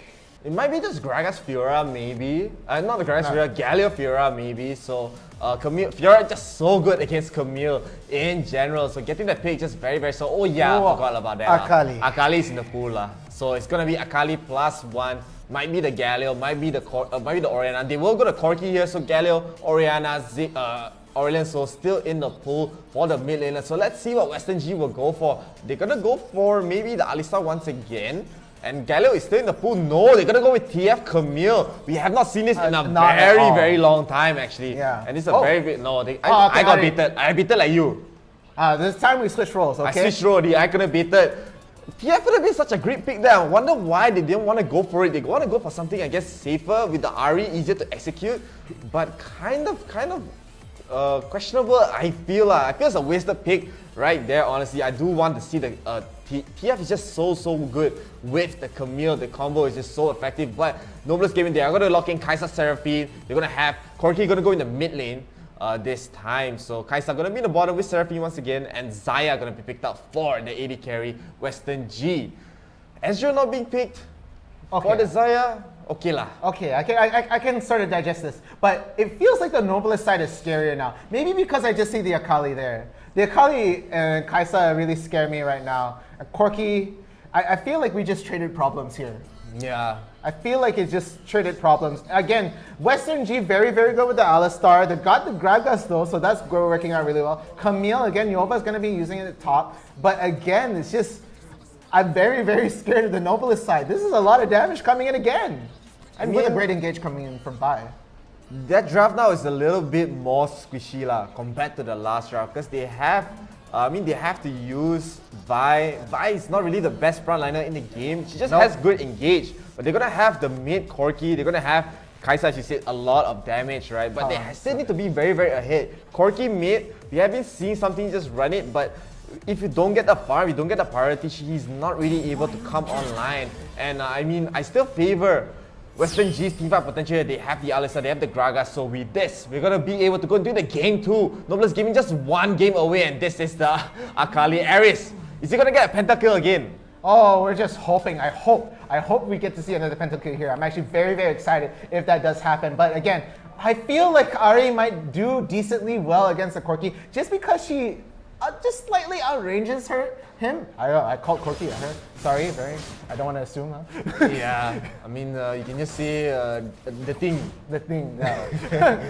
Jet plane. I like the skin though coming in from Novelist side on the Corky right here. But again, Yova, the top laner coming in from Western G side, gonna have to fight an Akali now. I feel like it's just, the close landing of the charm coming in the mid lane. And now they're chasing each other down right there. I don't feel like there could be a kill anytime soon. They're just chasing each other right over there. It's still too early in this laning phase for a one-on-one kill, unless they really overextend it and get greedy, honestly. Yeah, I mean, this lane is still going to be very, very decent. I think Western G are going to be way okay with this compared to the last lane. I mean, Seraphine just so annoying as the folks. You can think of it like a Lux, like a Sona, able to just spam out ability, just deal so much damage, especially with the double cast right there. So Western G have to be a bit careful in the bottom. It looks like Nobles again are going to get a lot of bot priority with this lane since Western G decided to go for the Alistar as the tank. This mid lane, as you said, they're not really going to amount to many kills early on. Maybe the only one that will actually get the kill might be Ari. She has to take the initiative. She has to try to get a solo kill here. But it also depends whether Blue Cross can get a nice rotation. Nobles Gaming as well. In the top side, we already see. I mean, we know Akali is just so strong in the lane. She wins pretty much every lane here. So Nobles Gaming are just looking good in the laning phase right now. Yeah, and I really like the Noblest side right there. He saw that the tower was really pushed up at top, so he decided to help with the Scuttler. That's going to get a faster rotation coming in from the Noblest side. So Vi is going to be able to come down and help out bot lane a little bit faster with the Scuttle already in the pocket, much faster than Western G was able to. So really, really good. Again, this is some of the stuff that you really need to pick up at the higher level play with the map awareness and all that. If you know your lane is pushed, help out your other lane really quick and you won't be able to lose a lot of that XP right there. So Iris gonna be able to sit very comfortably knowing that he helped out the jungler. Oh, but it looks like the small engage coming in here. But it's all gonna just be pokes and fun now. There's not gonna be any kills coming around anytime soon. Yeah, just small trades right there, but Ares will be able to get the ultimate. We will be seeing that Akali they have to be very, very careful, especially Western G. But right now, they're just farming up. They're just leaving Corky to scale, they're leaving Kai'Sa to scale here, and I'm not really too sure this is the right call. I mean, Xayah is pretty strong, she's a very strong late-game champion, but in the early game, both Kai'Sa and Corky are able to hit the power spikes very early on, so Nobles Gaming are gonna be happy with this. You don't have to go for a re-engage. The ward will be spotting Gragas here. Gragas is all alone in the middle of two. The Bar Ultimate will come in right there, and Kai'Sa as well. Two people here alone. Alistar is going to come in, try to get a knockup right there, but Blue Cross is still taking way too much damage. He will fall. Akali as well joining the fight. Immediately a double kill. Losing the CC joining the fight as well. 3 kills right there for Nobles Gaming and Western G. They do get 1 kill in return, but losing 3 kills, especially 2 kills for the Akali right there is very, very big. That was a huge loss coming in from the Western G side. An overextended jungle invasion coming in from the Gragas side was quickly spotted out and met with that ward and was resolved. The whole team collapsed in, but it was no avail. They were not able to come out top on that fight. 3-1, this gold lead will slowly add up. If there is no equalizer, Dragon coming up in 20 seconds, they will have to fight this one out. Yeah, especially the Inferno Dragon. So many times we say, please no. This is the strongest dragon in the game. Of course, minus the Elder Dragon lah. But having this dragon is just gonna boost up the damage output, especially for Nobles Gaming side. They're just gonna be so strong. As I said, they already have so much damage from the Corky, from the Kai'Sa, and now they're scaling, and with this Inferno Dre not even being contested right here. Gragas is all the way at the back, so Western G, they have to try to buy some time. Akali already in the front line, Alistar is already in the front line, trying to get some vision in, but the root will come out. Corky will come in with the package as well. The blue team already slayed the dragon right here, and a nice charm as well coming from Western G, coming from Nobles. They're going to be taking so much damage. Already 2 falls over here. Kai'Sa will be able to get taken away, and Akali will be able to take away as well. And in the back, they want more. Camille also fall. 4 kills for Nobles right there, not just 4 kills. They do also get the Inferno Dragon. Oh, that was such a heartbreaking fight. Even though Western G tried to peel off after knowing that the dragon was already taken down, trying to peel for them, it was just not working out. Now this is a huge losing battle. 7-1 early on in this game. Already a 4K lead in gold. Even with this kill, they won't be able to equalize it right there. Ari managing to get the pickup on Corky, having to have 3 people back him up and barely coming out with her life right here. Gonna be able to just reset. Again, it's gonna be a huge uphill battle. Yeah, 4,000 gold behind. Novelist Gaming did lose the Corki in the mid lane right there. So a nice pickup coming from Western G. They are going to be able to use that maybe to get back into this game. Their team fight is still very, very strong, but Novelist Gaming are just getting the upper hand in the engages, in the damage as well. But Western G, you have to be careful. As you can see, the body slam once, he's waiting for a Knight's time to body slam there, but won't be able to get it. So Western G, right now, they're still in the back foot. As I said, 4,000 gold behind, and it looks like they have to fight for this Rift Herald here. Yeah, they're already going for the scuttle. They've already killed that off, making the Vide like disengage right there, forcing them off position. And right now, this time they're all formed up. They're all ready to take this Rift Herald. It is going to spawn right now, and everybody's primed towards mid. They might go for this fight early on, but let's just see. Xayah gets poked out a little bit. They don't know they're in the bush. Camille with a great Hex Tag ultimatum going in right there. Going to be able to get the lockdown, but Camille going to be able to take down the Corki. Big damage to the God. They're going to peel off for the Seraphine over here, but don't line up in a straight line. They're all going to get caught out there, and right now, Noble is forced to disengage, but the Ahri wants to know the edge of the charm landing right there, but Akali at the back going to try to take out the, oh no, but it's not going to happen. The Ahri's going to run away. Graga's peeling off for him, and no! Melted the Alistar right away. I blinked. How much items does she have right there to do all that damage? But Akali not going to be able to run away from these 4 people. Going to try to eat the mango, trying to stay alive. Will she able to run away from this 4? No, she re-engages, knowing she has backup. Vi going back in, the ult going down. Will they get another pickup? Xayah, the main damage dealer, is going to go down. And now Western G is forced to go back. Oh. Yeah, it all started really, really good for Western G right there. They got a great pickup, especially with Ahri getting the tip of the charm onto Seraphine right there. But Novelist Gaming were able to really engage. Akali bought so much time for the members of Novelist to get back into the fight. And with that, Novelist Gaming are going to be able to start the Rift Herald here. Western G, they're still behind. Just now the gold lead was 4,000, now it's going to be 5,000. Even after getting that many kills, it's not enough. Right here, the Blue Cross is going to try to steal the Rift Herald. He won't be successful over here. It looks like Novelist Gaming, they want the back off. Western G are not going to be able to get a re-engage here. Yeah, Noble is very smart. They know they have this nice healthy lead. They do not want to give it up in another pointless engagement. They already have the Rift Herald, so they're going to back away. But a Hex Tag ultimatum is going to go down mid. They're going to get the pick off really early on. And look at that. They're going to try to go for a disengage right here. Novelist, no, they might just try to go in all in. But it's 3v4 right here. No, Akali's coming in from the other side. There might be a flank. Akali slowly catching up. No, they're going to recall back here if they don't want to disengage. But the Ahri might get cut off. A Charm going to be able to land, but she does get root. She's going to have to disengage. She has to go away, and now she's just left around that area near the dragon pit where she wants to get primed to get that dragon. Very close call coming up from Western G's side. I mean, losing almost. The charm almost hitting onto Ahri over there, wasn't able to get the kill right there. So Novelist Gaming, they are just gonna be, Ares gonna be in the bush waiting for an unsuspecting victim hiding there, but Western G are immediately gonna start the dragon right here. Vi is on the top side. They're not really in the pit yet. They're waiting for the dragon to be a little bit lower. But in the back, we have Iris going in, trying to get some kills in the back line. But Blue Cross taking a lot of damage. The Gragas has already fallen. No more jungler for their side. And Ahri as well will be falling. And Corki doing so much damage. Alistar is able to run away. But Xayah won't be as lucky. They will be able to get 4 people once again and getting the dragon. You would think that Western G, they are trying to come back into this game, but you have to remember the damage from Novelist is still way too high. Way too high for Western G to handle. I love the Corki's map movement right there, being able to go past the front line, go straight for the back, dealing with the problems, dealing with the roots, dealing with the ones who would deal the CC and the damage, and just taking them out. That was a huge victory coming from Novelist.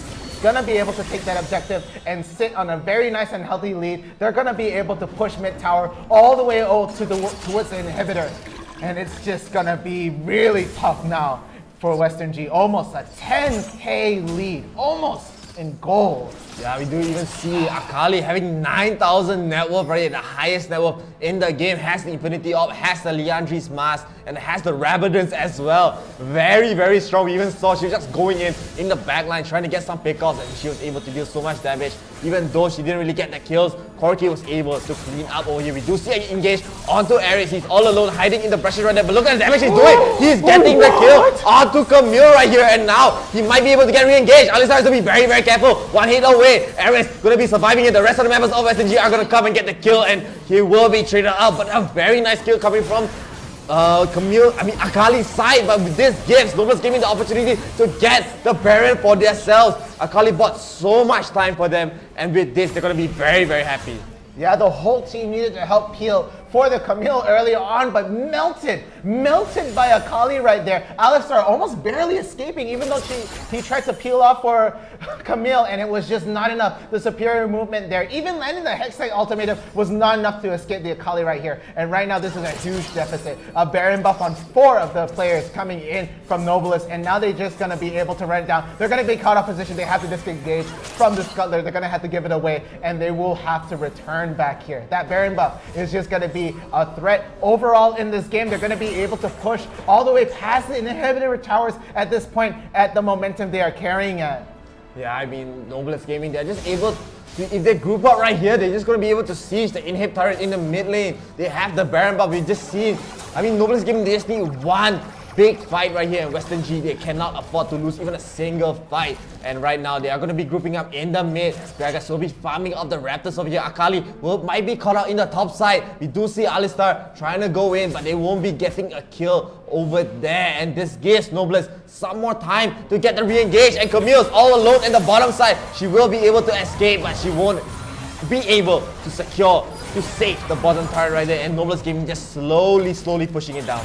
Yeah, these are just battles at every front, and it looks like Western G can't afford to fight and commit to any one of them, knowing that if the full man dives at the bottom, Akali will just split push at top and take down that tower, and then inhibitor tower comes down after that. So this is a very, very scary moment right here. They have to pick which fight to front at, which front to fight at, sorry, my bad, and have to commit to it, otherwise they lose this game entirely. And right now they're forced to help bot to try and push out this lane against the Baron buff, and they're just suffering the poking damage coming in from Nobilis. Yeah, I mean, look at Vi just going and getting a charge, and this causes Western G to be able to use so much resources right there just to defend that bottom inhib turret. But the dragon will be spawning very, very soon. Nobilis, they are aware, they want to reset, they want to get their items, whatever they can. This is probably going to be, they want this to be the last fight, especially still having the Baron buff over here. But Western G, they're stuck in their base. They can't even leave their base right there. Look at the inhib turrets, all very, very low, half HP. Around half HP right there, so the Cloud Dragon will spawn, but no, they have no time for that. Blue Claws will be getting engaged on, it's very, very low. The Seraphim Ultimate will get the last hit, but Akali right here will be able to take away the GA from Camille. And look at Alistar, not going to be able to tank this. The Hextech Ultimate will come out, get the kill onto Corki, but immediately traded out. Nobilis Gaming already got 3 kills right there, and with this, now they're able to get the Cloud Dragon for themselves. Yeah, this is a free Cloud Dragon for them. They weren't able to take out the main damage dealers, the Ahri, the Xayah, but that doesn't matter. They don't have any engage right now. They don't have anybody to peel for them. Yova going down immediately with the Camille. It is gonna be heartbreaking right here. This is just really, really bad. They need a Baron buff of their own right now to be able to push in and rush. If they manage to get an ace and just be able to push them down, that would be their chance of victory. But right now, this gold lead is huge. This is almost 10K. This is pretty much 10K at this point. Yeah, 9,000 gold lead for Nobilis Gaming. Look at the items as well. Already a 4th item coming in, probably going for the Lich Bane, I believe. Coming up from Akali, but I mean Corki as well already has the Manamune. Kaisa has the Blade of the Ruin King, the Infinity Age, the Last Whisper, the Executioner's Calling as well. So Western G, look at them, they're trying their best, but the most farm on the team is Ahri. She has 3 items, but Nobilis has so many more. Kaisa might be getting caught here. Alisa wants to get a kill, but misses the hit, but does get the stun though. But then the backup is here. Look at Vi going in straight to the back onto Xayah right there. So getting a nice re-engage. Alisa's all alone. The Hextech Ultimate will come out onto Corki right there, but a nice charge will be able to disengage to win the fight. Xayah getting re-engaged over here, and Zodiacs will come out, but it looks like Western G are winning this fight. They already got the Corki away, and now they're gonna look for more, but Kaisa getting the nice kill onto Xayah right there. She's still alive. I don't know how she's still alive in this fight, but right here, Western G will be able to barely win the fight. But look at the base. Akali is just pushing the Nexus right there. She's all alone. Western G are not able to defend this, and with this, Nobilis Gaming are gonna take. Okay. Baited. I got baited. Baited again. I got baited. He could have ended it, no? He could have ended it if he stuck with it, but I don't know, man. Maybe he disengaged, he didn't want any part of it, but Zonya going in again. Maybe he wants these kills, just buying time for his teammates to respawn. But he gets a kill anyway. Bye-bye, Yova. Oh, still bad. that's still a bad trade over there? This fella giving me a heart attack, man. I thought it's gonna end the game already, like 300 HP left, you know, the Nexus. What? I thought you would sit there and commit. My apologies, guys. I really thought the game was over. I've been seeing this happen so many times today. But, of course, we do.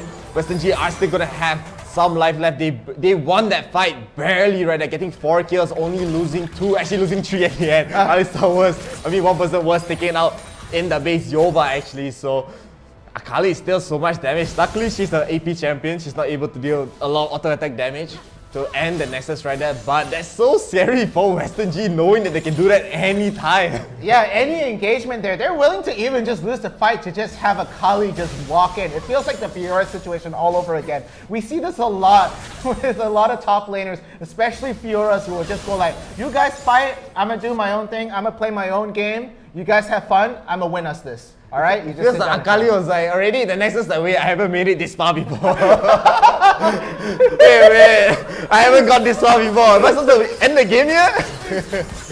I do believe she can end the game there, but maybe she wanted to play it safe. She did get a kill, but she did get traded out immediately. So Noblest Gaming are still in the upper hand. They have 9,000 gold lead. You see how strong Ares is. She can just be alone right there. And look at Western G. They have to split out their forces. We have Camille in the bottom side trying to defend, and Noblest Gaming are going to be looking to the Baron over here. Western G, they have to contest it. This is the one fight that they need. This is the Western G thing that they are known for. They have to try to get this steal here, but instead, they're going to go in the mid lane as instead, Akali pula will be getting taken away, but gets the trade immediately onto Ari. So 1-for-1 so far. The blue team is already slain the Baron Nashor over here, but this gives Noblest the ability to just push it down if they wanted to. They are gonna reset, and the next fight, it might be the last one for Western G. Yeah, solve one problem, get another one. You got rid of the Akali very good. Now let me just take this Baron, okay? It doesn't seem like there's a winning front coming in from the Western G side, and it is just heartbreaking right here. The Gragas might be caught off right there, gets the knockup by coming in. He has to flash out. The disengage coming in from Alistar, but losing almost more than half of his life trying to go for there. He's gonna have to recall, and they're not gonna be able to take this dragon. Oh, but okay, no. The Gragas is trying to go for the steal. Are you kidding me? That's no way to get the steal. We do see a package coming up from Corki, trying to get some damage in, but the dragon is being so low here. Are Western G able to see it? No! The blue team will secure the Elder Mountain Dragon here by Dust getting engaged. The GA will already come out of Camille over here. The charm as well. Alistar has to just run away, just tanking everything up, but they're not. They don't care about the Alistar here. They want to get the damage dealers. Already poured down Ari coming as well. Tries a large stage efforts, but now it is definitely the end for Western G. Noblest Gaming will be able to take this game. Very, very well done from them. Oh, very, very well done indeed. Western G knew they had to go all in on that dragon at that point. Gragas hanging around there. It was only delaying the inevitable. And congratulations, Noblest. You'll be able to move on further into this bracket. 2-0 over Western G. Oh. I thought they're just going to end it for the Nexus there, but I got baited. Yeah, I think it's something wrong with this chair, you know. Me lah. Something wrong with this position. This position is for the people who cannot beat it. Cannot. This one cannot do math. We had to get another chair at this point. So me, I cannot read. Today you won't be able to read. You'll get baited. All the problem. But let's take a look at the polls actually. So we're gonna be able to see the polls and the stats as well. So we do have Pain being the MVP on the Kai'Sa, but it was just really the whole team. Ares could have been the MVP, Shingy could have been the MVP, JW could have been the MVP, anyone on this team could have been the MVP because they played it so well in this entire game. Maybe a bit iffy in the beginning. They got caught up a little bit by the side of Western G, but Western G, they're just not able to ride that momentum. They were not able to get back into this game. Yeah, but Ari, with a good attempt to try and take things back, manages to get the MVP on the other side over there. So Byun will be able to get that over there. But again, look at the amount of damage Aris was putting in and the money. All the gold in the world, huh? Yeah, I mean, Ares dealing the most amount of damage right there, but look at Ari as well. Very, very close right there. 23,000. You wouldn't think that she would be that close to Akali, but it was not enough. Pain is doing 20,000 damage, 19,000 damage coming from Corki, and the only one doing a significant amount of damage from the side of Western G is Ari, and you need more than that you need to be able to do more, especially for the fact that's why Nobles, they have this kind of comp. No need to have frontline. If I just go and use GA, that's not going to be any damage. Yeah, we don't need a front line, you know, if you don't have a back line anymore. We're just going to go in and melt everybody there. And again, I really like JW's good positioning there. Just, I'm going to take this package over to your good friends here. Hi Zaya, bye Zaya. Yeah. You know, don't need this character anymore. Just melt her down, and that was end of the problem. Don't need to worry about damage being dealt. We can just slowly melt these tanks away as they try to run away if they can. Good 4-man knock up. Now die, please. Thank you.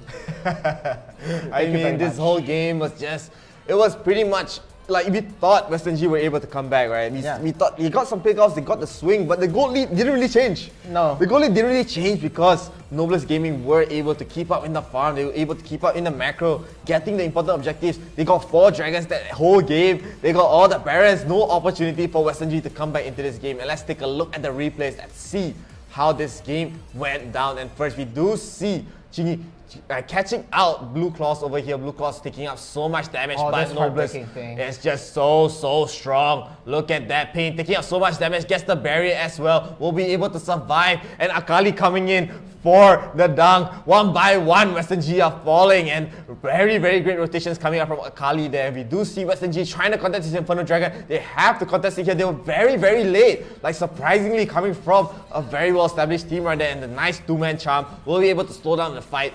Nobles Gaming were able to just clean up 4 kills right here. Yova basically in the front line, jumping into her death, was not able to get away. Way too much damage from Nobles. Yeah, and again, like, these were very heartbreaking, you know, fights coming in from the Western G side. That early fight, a huge amount of momentum shifted there. But again, they weren't completely down and out. They had some great engagements coming in over here. Hextech Ultimatum gonna be able to land, got rid of the Corki early on. Big damage gonna go away. They were trying to focus on the Seraphine, but they lined up for that route, and unfortunately that would be the only pick they were gonna get in that game. Oh no, that's right, the charm at the edge was gonna take that, but I think someone is gonna swoop in and kill. Yeah, it's the Akali, of course. Deleted, no more bull here.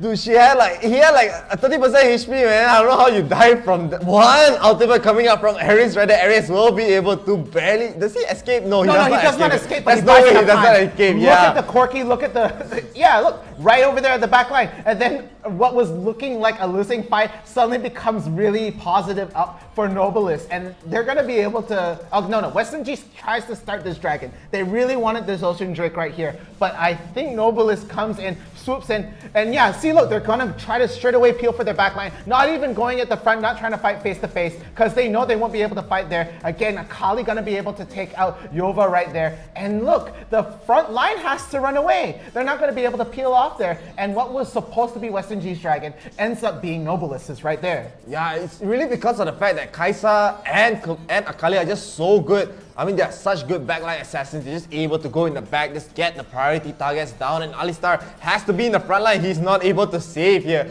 save the members of Western G. Nobilis did fall as Ares were caught out, but this gives Nobilis the opportunity to get the Baron here for free. Western G were not in position at all, and he just bought so much time. He created so much space for his team, and we do see a nice re-engage coming up from Vi. Blue Cross taking a lot of damage, and he is the tank of the team, just melting right there. Western G just have to back up. Look at Alistar. He has to run away. No more frontline left for the Western G side, and they have to back up. This gives Nobilis the 3rd dragon of the game, uncontested once again. Western G, they were not able to find a footing back into this game. Yeah, Nobilis was really good overall in this game, giving Western G an ultimatum. Do you want to win this fight? And look at this, they're doing really well in the fight. Western G, plenty of good ults right there. The Hextech ultimatum, forced to burn the Zhonya's on Corki, but unfortunately not going to be able to survive long enough. And while this whole fight is going on, look at the top lane. Akali going to be able to take out the top inhibitor. Again, and the team realizes this. Half of them are trying to disengage, and suddenly the fight starts shifting. They're going to get 2 kills over here, and they realized they had to just finish this off. Ari has to come back in, and the fastest recall they ever had to make, because they know this Akali. Look, you thought you were baited right here. I was baited right there. I think there was no minions lah, so I give you chance, Iris.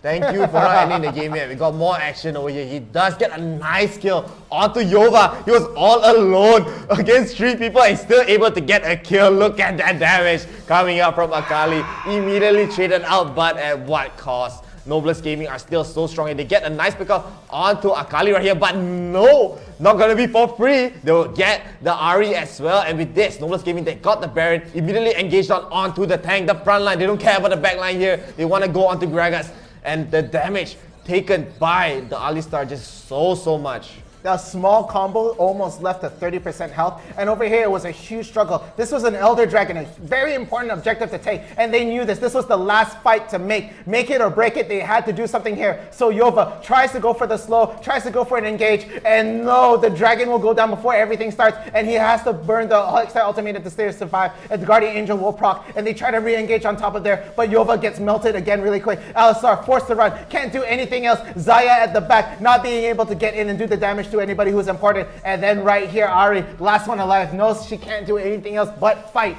ends up dying, and they run it straight to the Nexus, and they win this game. Noblest 2-0 to Western G. Very clean game coming up from them, man. I mean, even the last time we saw them, they're just so good, so aggressive. Bai might be the star of the show today, honestly. Like, teams are gonna be picking Bai every single time. She's just so strong at getting the engages, and like, teams have to be worried about the backline in general. Maybe they wanna go for Janna, maybe they wanna go for the Gragas to get the nicest engage. But with this, of course, we are gonna go into the top 16 after this, so do not go anywhere. We are gonna be right back. And go get some drinks, you know. Hopefully, if you haven't makan, go makan. But until then, we'll be right back, and we'll see you soon. What are you looking at?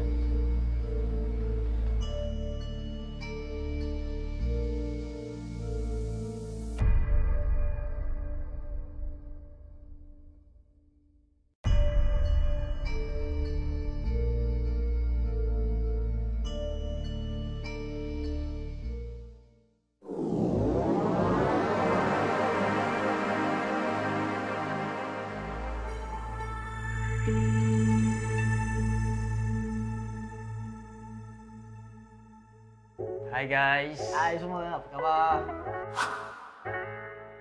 Apa benda kita nak buat ni? Aku pun tertanya. Producer, apa kita nak buat hari ni? Kita ada Spiderman kita hari ni. Ada apa? Spiderman ni untuk apa ni? Ada apa, kita check dulu kepala dia ada apa. Ada lah ni, producer nak kita buat benda bukan-bukan. Surprise ni. Ada soalan ke? Soalan yang producer kita minta kita jawab hari ni adalah bagaimana anda bermula menceburi bidang e-sport?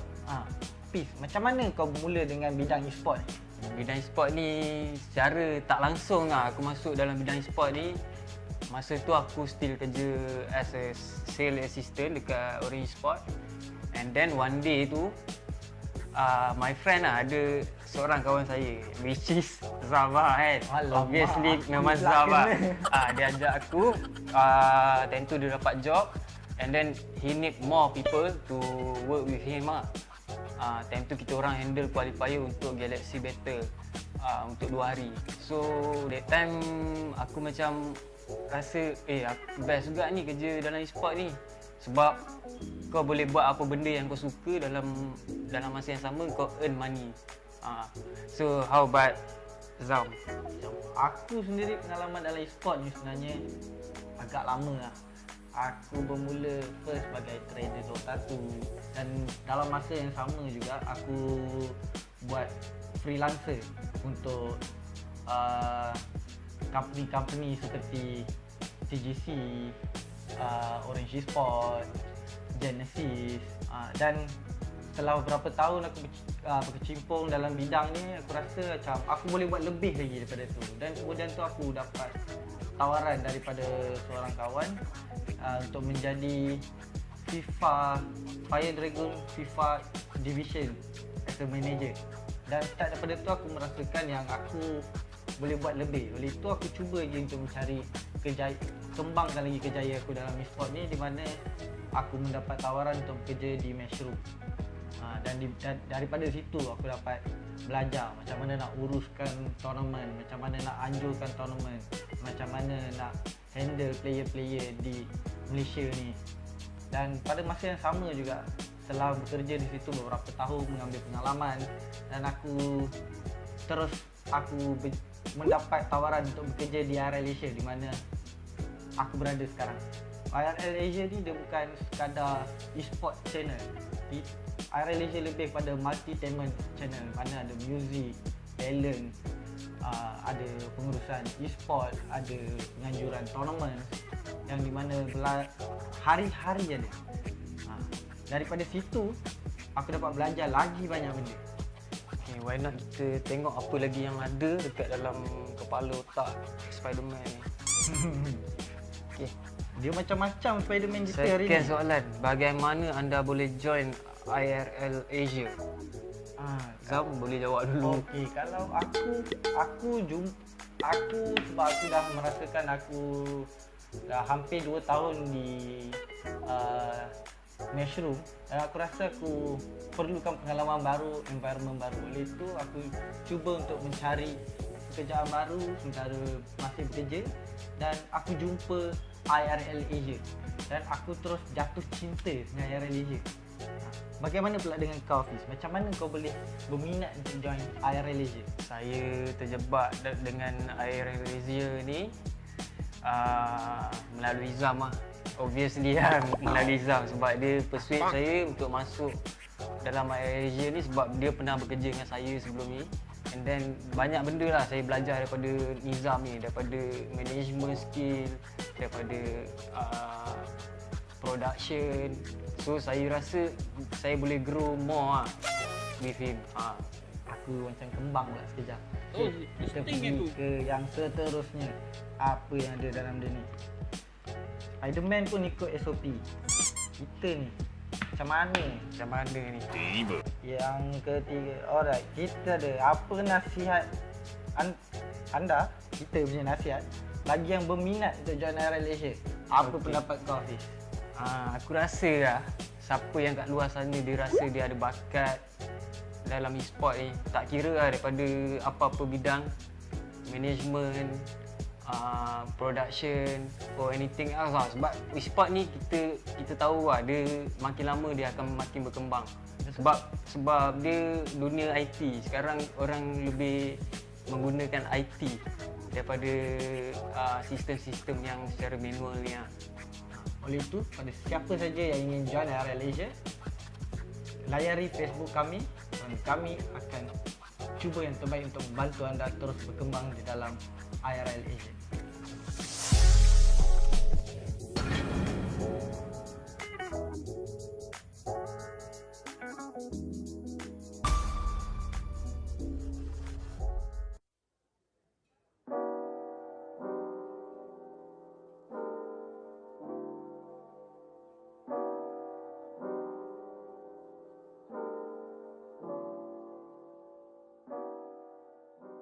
Hey yo guys, Victor Cax here, or as my friends know me, I'm just Victor Ang. My full name actually is Victor Ang Kai Xuan. I'm actually East Malaysian, but I actually grew up in KL. It's kind of complicated, but safe to say, I'm basically Malaysian. So I've been a professional esports commentator for 7 years, and it's quite a long time when I think about it. I think I first started off back when I was still working part-time at Gizmo Arena, which was a cyber cafe in Kuching, Sarawak. And at the time, we were doing an esport event in Unimas, and their main caster needed to take a break. So my boss actually pulled me aside, sat me at the caster's table, shoved a microphone into my face, and asked me to fill in for the caster that day. And the worst part about that thing was that at the time, I didn't know anything about gaming. Like, I barely played Dota 2 at the time, so I literally had to improvise because I didn't know the name of the heroes or the skills. But somehow, as I was doing the commentary, people were actually enjoying what I was doing. So that's when I figured that, hey, maybe I should try to pursue this. So around the time I left university, I accepted a position in Genesis Cyber Esports to become their full-time caster. And at the same time, I picked up a lot about live shows, about production, and I eventually carried these skills to my next company, which was the gaming company. and there I worked as a production executive for 2 years before finally I met up with Jay and the boys over here at IRL Asia and decided to join up with them as well. I think what esports has really done for me is really opened up my horizons because there's such a diverse group of people who works inside the industry, you know, from all different kinds of backgrounds or different kinds of games. But no matter all our differences, we're all united by the same thing, which is just the passion that we have for esports and gaming. And what's funny about that is that, you know, even though a lot of us will have disagreements with each other, we always agree that we always want to see gaming just rise up to the top. After having met the people here at IRL Asia, I could tell that they're a group of, even though they're relatively new into the industry, they have a lot of enthusiasm for gaming and esports. And what's important to me is that I can see that these are people who are not only willing to learn, but they're also willing to discover new talents or people who are looking to have their start in gaming and esports. So I guess if you're someone who is thinking about making that leap or thinking about trying out or just trying to see what you can kind of bring to the table, I'm pretty sure IRL Asia has got a spot for you.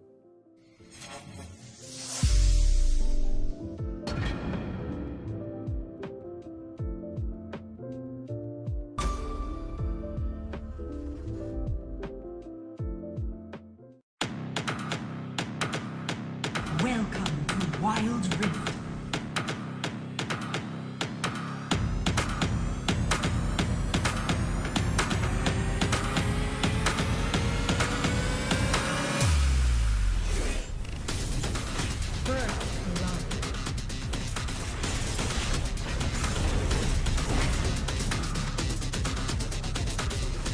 The enemy team has slain the dragon.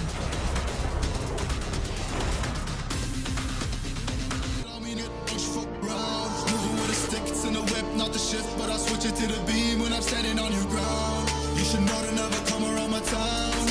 You're not welcome in the hood cause you a clown. I got shooters ready just to let you down. And they not afraid to waste a couple rounds. Burn 'em, burn 'em. Welcome back, ladies and gentlemen, to War with Summoners Odyssey. My name is NeonFaith. And I'm downright fierce. Welcome back. So interrupt me. But then you leave me to say my name. Talk.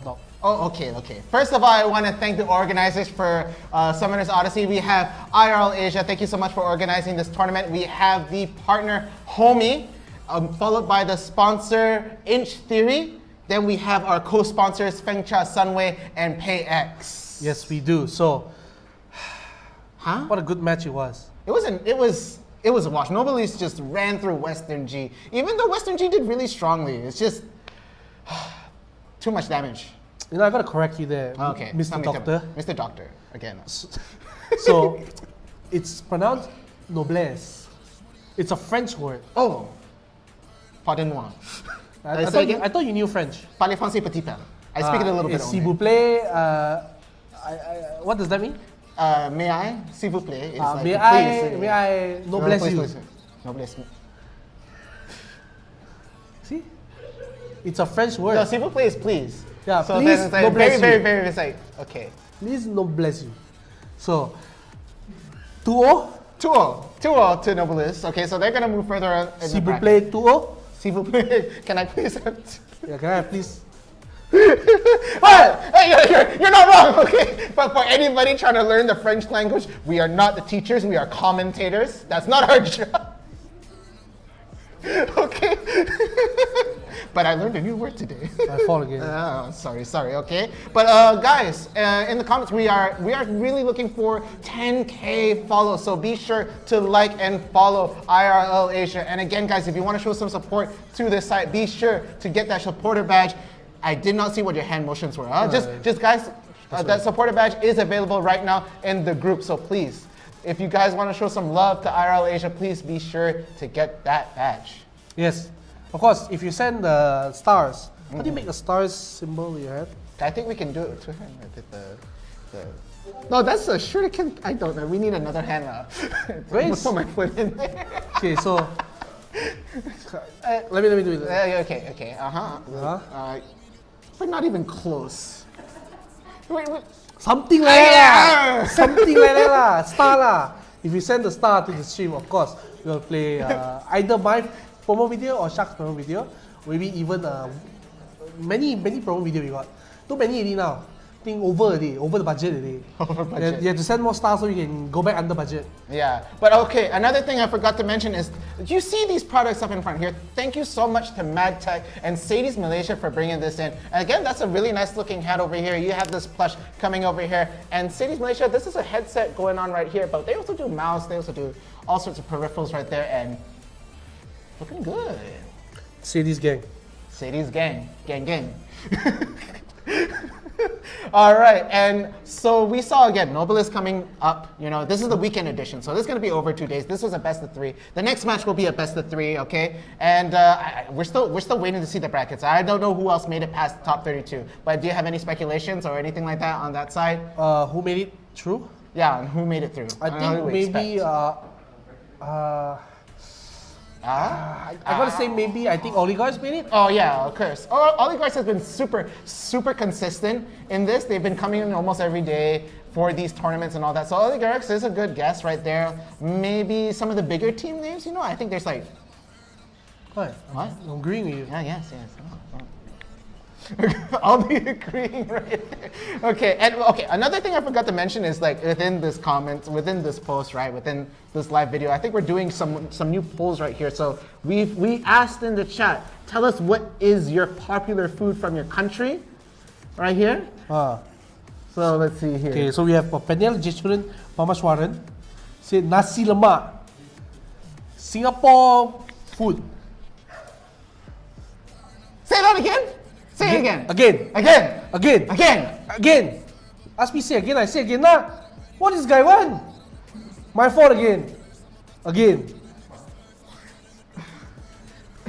I'm running out of energy here. Let's see the bracket again. Please, I'm done with this conversation right me now. Again. Oh my goodness gracious. Me again, you know. I say again. I kena scoring. Okay, you know what you see again? You see Noblesse on the top left going up against SV Empire War Rift from the Philippines. You also have Yokuani. I think that's Japanese. Oh yeah, I think it's Japanese, yeah. And then looks like our previous champions, Tenjo Juicy, did not manage to make it through right there. So, wow, okay. Drama over there. Looks like Yokuani, quite strong. Looking for manager, also going to have to meet them further up in the bracket. Then we have Tamarao Esports having to fight Wild Road Kings, the previous grand finalists of yesterday. Burgos Rift at the bottom. Again, you told me that's how you pronounce it. Huh? Were you lying to me? Were you lying to me? I love Burgos. I feel like I'm a joke here to you, okay? No, you know, life is a big joke, you know. We're getting existential and deep here, aren't we, okay? So they play all day at the bottom here. Wait. What? Okay, wait. Huh? See, the chef stealing. What are you doing here, huh? So we have another team, play all day, every day. Okay, all play all day. Then we also have, like I said, Caballero Arises and Oligarchs. My prediction so good. Okay, of course, I knew Oligarchs go through because they have a bye. So they say bye. Bye. I'm in here at the top 16. And they have Aces, Nova PH. They win over Wild Bros Monarch. So once again, all kings are monarchs, but not all monarchs are kings. Yeah, and the kings will ultimately come up top right there. And further at the bottom, we have Steve and Friends making it over Bajai Dragons right there. Midshipman Esports, also the competition over in that side of the bracket. Midshipman Dragons will also be fighting Die at Once at the bottom side in that part. Die at Once. So maybe you won't hear enough. Okay. So Die at Once actually, you know, I gotta say, Die at Once. They were actually a previous champion before. They are Philippine team. Inside got Bangladeshi players. Oh, okay. I like the variety here. Again, this is a Southeast Asia tournament right here, so I like that. Philippine team? With Bangladeshi players. Okay, and they won. They took it. Not today lah, haven't win yet. Last time win lah. Last time win. Okay. I'm gonna look at the comments here. I can't. You keep beating me at these conversations right here. Okay. Let's do it.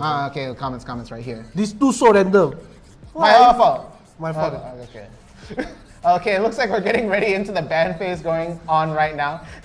Me again. Every time also my fault. No. Okay, so Caballero rises. They're gonna get the ban. The first ban, I predict Ziggs. Okay. You predict Ziggs. Yeah, Ziggs has been. Oh, Ali. Alistar. Alistar. Okay. Alistar. So the star again. We're not gonna try that again. I don't want. I'm sorry. I Give can't. up. I literally don't know how to form my Hey, fingers why right now. bot? But they get two Galio, pens. Galio, They Galio. get two pens, so right, the Galio Galio. also there, and then who else are you gonna ban? You think the Camille? You think it might be- Ziggs. Ziggs? You think it's Ziggs? Ziggs Akali. Ziggs Akali. Ziggs Akali. Ninja? Or what? Oh!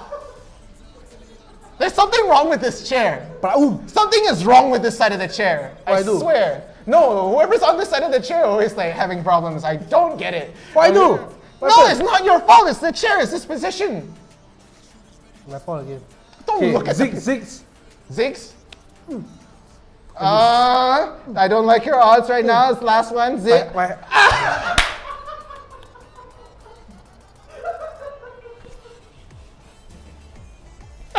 Purposely. Yesterday, all the game banned Ziggs. This game, 0 Ziggs. Zero Ziggs. I just don't get it. You just. Oh. Me again. Always baited. I just don't get it. Oh my goodness gracious me. It's okay, so it looks like they don't any of these tanky boys up in the fight, alright? So none of this, maybe we'll just see everything, just frontliners, just all this damage. Maybe an Akali definitely coming in right here. It's just Why? Alistar, Gragas, Braum, Galio, okay? None of this happening over here. And I'm not gonna speculate. I really want to see what kind of comps either of these teams make without any of these characters up here. Champions, heroes, things, people. A big gargoyle person. Correct. I mean, they're all actually really big characters. They're very big. Alistar, Braum, Galio, Graga. All big characters. All big characters. So, let's continue our questions that we asked earlier.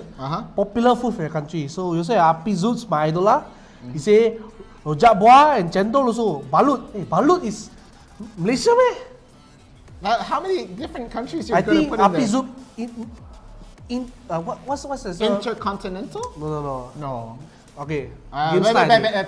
Pick. No, I'm trying to figure out what I want to say. What is the botak man that sing the song, what? The 305, what's his name? You completely lost the me. The 305, the botak one. Pitbull. So, they'll pick Akali. Okay. What is going on? What? Pitbull? No. What? No. Pitbull says something about international. What does he say? Mr. Worldwide. Api Zoom, Mr. Worldwide. So Balut also boleh. So Lee Sin, Camille, very good picks. What's so funny about Pitbull? What's so funny about Pitbull? Lee Sin, Camille, other side. Hey, help me a bit. What's happening? I'm trying to recompose myself. What's happening today? Okay. All right. What's happening today? Let's talk about the picks. The picks are happening right now. What do you think about this only a pick here? Okay, so Javan, Kaisa, Akali, very good. Yeah, very good. Hey, he really crying, He's not acting, He's a bad actor. See, he really crying. Need tissue, Hey, get tissue for you crying, Don't bring production into this. It'll be fine. I'm crying, I'll be fine. No, don't. Stay there. Don't move. Okay, so Kaisa, Javan, Akali. Very good. Very good. So we have Camille, Jana, Korki, Lee Sin. A lot of front to back so far. You have Ziggs, like I said, they didn't ban, so he picked. So they don't make fun of me too much. And Lux at the bottom with Kaisa. Lux, very popular now. A lot of teams like to play Lux. So that's why we see a lot of Lux. We have Chaozu. Katarina, okay. Okay. So it will be a Korki, Jana bottom, Camille top, Lee Sin jungle, and Kata mid. Okay. Dakata. Dakata, the Garrix already said. That's going to be their pickup for there. And then, of course, I'm going to have problems pronouncing the other team's name right here. Caballero arises. Calabero arises. Say again? Say again? Just give me some. I had to breathe after that one. I was already crying. Okay. Caballero arises. Okay. Lero. Lero. So Caballero. Okay, I cannot. Caballero. Alright. Say again, Caballero. Arises. Caballero arises. Why? Caballero arises. The English so good, you know. Caballero arises. I'm trying here, guys. Guys in chat, I'm trying so hard. Please. While we're waiting for the game to load, let's read the question a bit more. Okay, thank Siti you. Aisyah say, mi rebus and rendang. Okay, good answer. Rendang right there. Yalah, balut lah apa. Mr. Worldwide.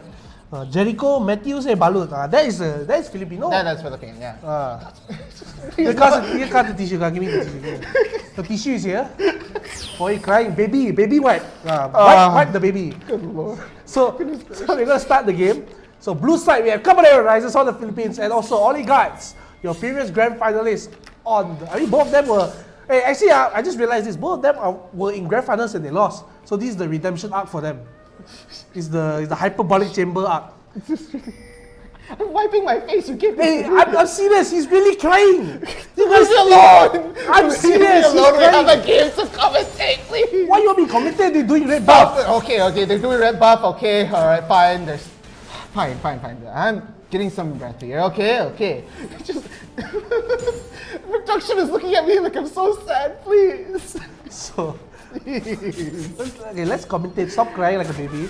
Let's commentate. So, early game, nothing too different for both teams. Caballero, they're going to be relaxing, just farming up. Same with Oligarchs. I think really both teams will start to fight a lot when they're level 5.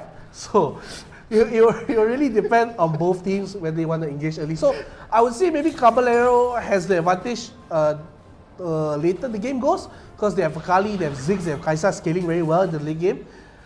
For the side of Oligarchs, of course, if Katarina gets the early lead, it's going to be very difficult for them to fight. So it's not very easy just to walk here, walk there. It's so easy to do that. And I want to say that really, I can't really put a favorite here because if Oligarchs really snowball during the first dragon, the first with Herald, big problem. But if they don't get it rolling, Caballero, settle everything done. Okay, I see what you're starting to talk about right here, but I feel like Oligarchs right here has some really good disengages going on right now. But like, see, it's mesmerizing. Okay. Since nothing happening, I saw a comment, right? Catch my eye. I want you to say it. Okay. I'm not going to say the word. I'm not going to attempt to say the word first. You read what this word. You want us to say this? Say. Please say Nakakapagbag. Say again. I feel like I just had a stroke trying to read this. Don't care about Nakakaba. They're going to go for the fight here, but nothing happened. Actually, they actually just went in with the Valkyrie, but then nothing really materializes for the side of for Oligarchs. The back end. Oh, look at Camille going in. They spot him out of the shroud. They're trying to get the kill. But both they're super low. Look at both there. Ignite flash. One more kill. We'll get the kill. Oh, Caballero exploding like Nakakabarang. Okay. Wait, look at another fight happening. So at the bottom side, Lisi will get the kick onto the Lux, but cannot get the hit. So not really Nakakapalbak from them. I think I'm singing it right. It feels like you're saying it much better than I could ever try and say it. I am really just failing in language in general here. I can't read at all at this point. But looks like the lead in terms of kills will go down to Caballero with that top really neck and neck fight happening between Akali and the Camille. But again, that bot engage was so close to materializing to a kill, but it was just not gonna happen right now. Yeah, not so, anytime soon. In a while I'm probably gonna say nothing happening, I'm gonna try to pronounce that word, then something's gonna happen. So I'm just not even gonna try, I'm not gonna push my luck. So here, well done for Oligarchs here, they do well, even though they lose that kill. So it's just very, very well done for that. And hey, correction. So John, Earl, you sure? Is it? I don't want to pronounce really. Every time you give me the word, it's getting longer. Okay, Hextech Ultimatum is gonna land. Lee Sin's gonna come in. They're gonna try to take this Akali out. No momentum for them. And down goes the Akali. Two people having to take him down right there. I really feel bad for Kurimiao here. He got a sick 1v1 onto the Camille. Then Camille called the best friend come, and the backup is here to help them out. So, it's not easy being a Camille, especially when you're fighting against Akali, one of the best top laners in the game. So that's why you call for your best friend, Mr. Lee Sin, caught MF in 4K. So there is no MF, so you can't catch MF in 4K definition.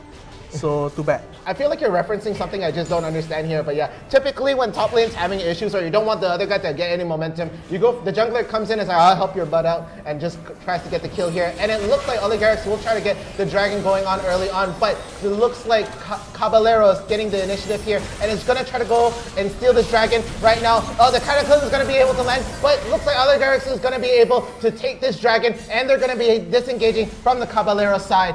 No kill's gonna go on, but again, Oligarchs gonna be able to take the dragon. So well done for Oligarchs here. I mean, they equalize, they get the kill onto the Akali, then they rotate into the dragon, get that very, very delicious Olsen Drake to get that additional Omni Vamp. So well done from them, but we are not done yet. We see they actually swap lanes here. So Lee Sin and Camille will actually walk into the bush. They will see both of them. X ultimately will land on the top. Then they do get the Lee Sin off, but they can't run away. Ignite will land on top of Kaisa. He'll try to run away. Then the Sunning Wave into the flash, into the kill. Lee Sin survives. No problemo for Oligardo. No problemo. It looked like Lee Sin was gonna die for the tower, but a sliver of health right there. Camille and Lee Sin being able to get the kill down at bot, and now it looks like an attempt from the Ziggs to try and get the Lee Sin, but Lee Sin will just recall closer to the tier 2 tower right there. That was really a nakaka-pa-bag-bag-bag. Let me try again. Nakaka-pa-bag-bag. Nakaka-pa-bag-bag. I swear that's how you pronounce it, I swear.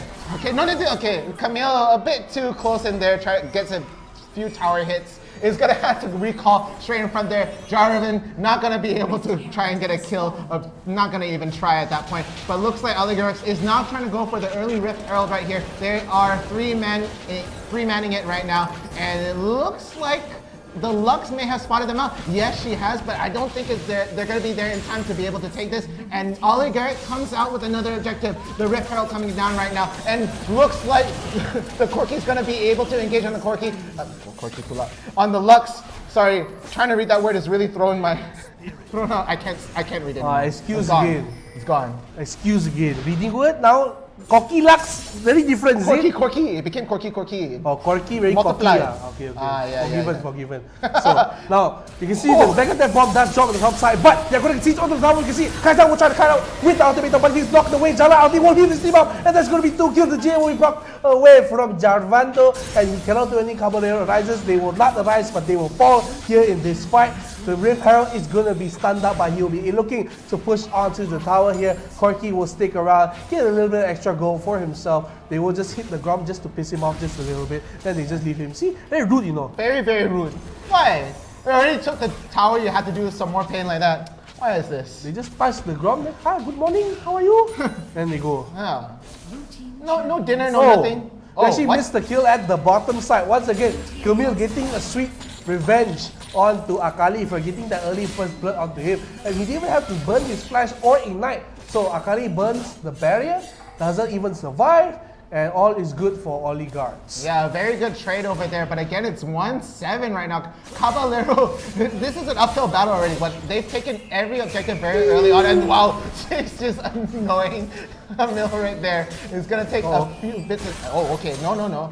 No minions over there, gonna take a few tower hits, has to disengage, uses the grapple hook to get out, but Corky gonna peel, Akali forced to retreat, and the Shuriken not gonna be able to land, so no dashing back in at that point. Oh, but look, Jarvan Cataclysm on top of the Corky, but again, gonna be able to go out, re-engagement coming in right here from Camille, gonna be able to get the kill, no, Lux gonna get the ult down, and Akali's gonna be able to take Camille, Corky again gonna take out that Akali though, so it's an even trade.